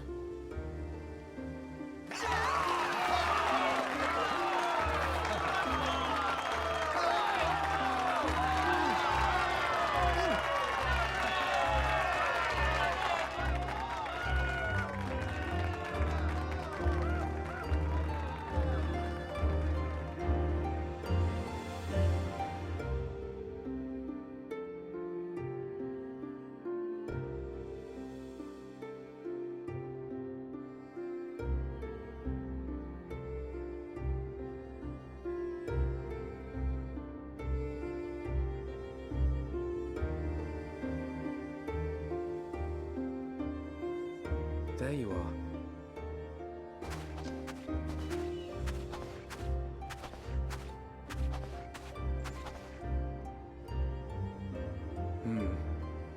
A noble monument to a noble soul.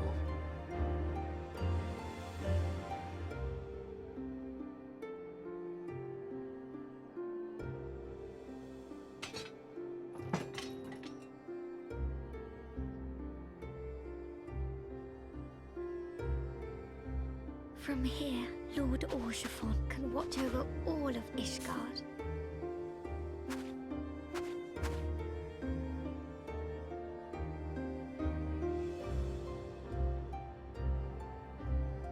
It has been a long and arduous journey, and we have lost much and more along the way.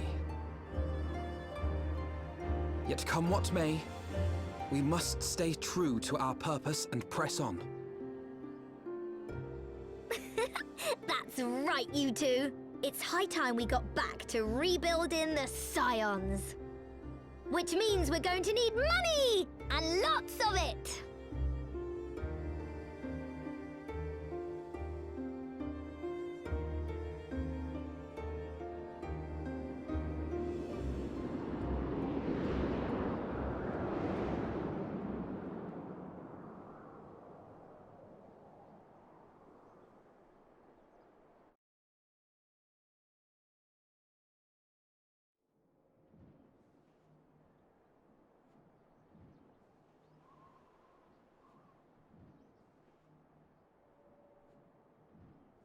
So ends a glorious chapter in their tale.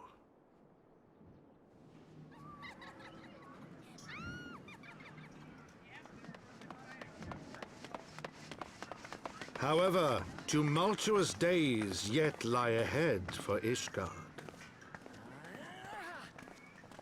After 1,000 years under the yoke of the Church, the people take their first tentative steps into the unknown.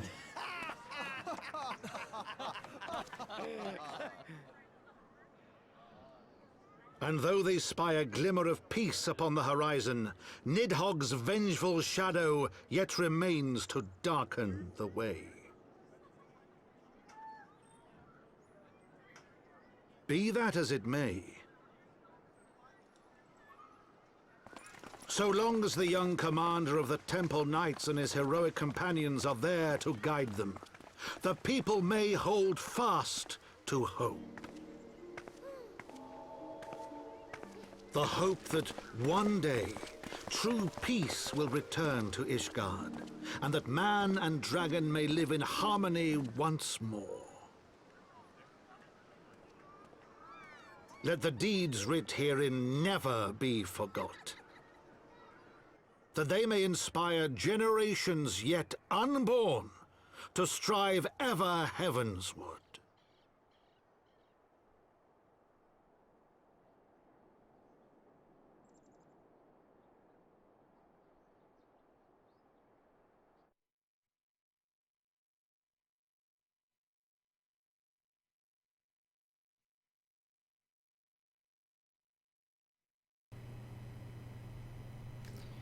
Okay, here are the credits. Let's go ahead and skip through this.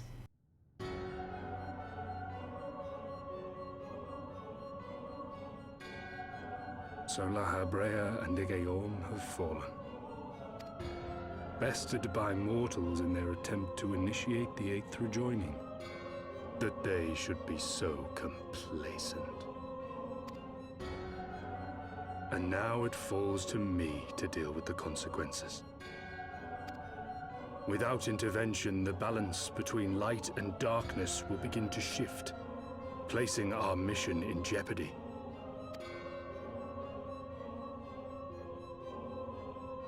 Hydaelyn's champion has grown too strong. His might encroaches upon the realm of gods. Equilibrium must needs be restored. The time has come for you and yours to join the fray. Warrior of Darkness.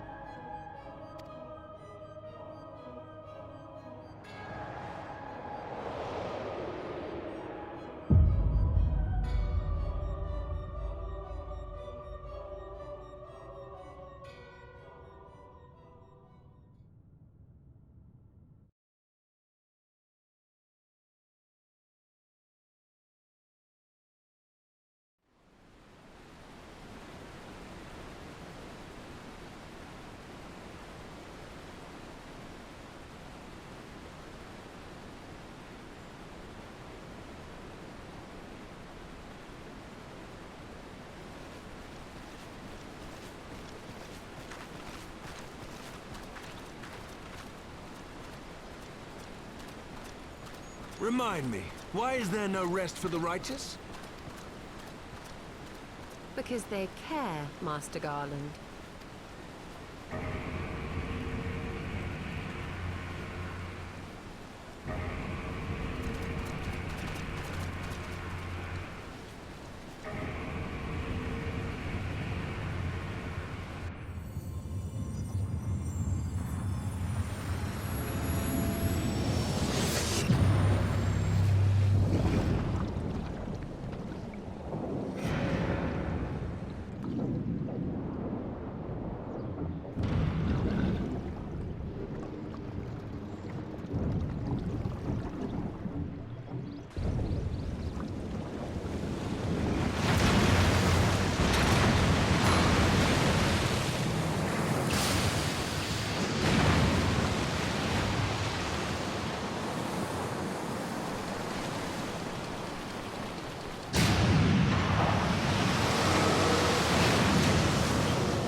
Of all the things they could have picked to play with, that's not a toy, you bloody fools, it's a primal!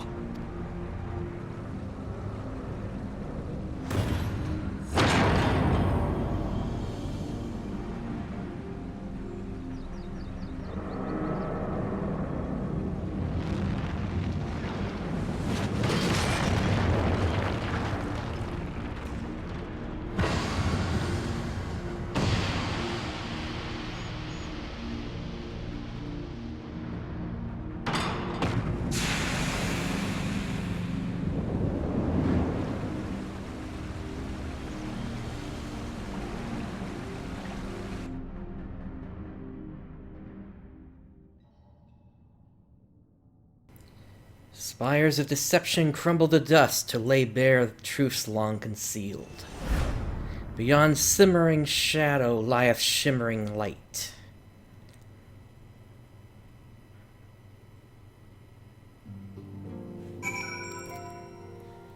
Alright, and so with that, we have reached the end of Final Fantasy XIV Heavensward.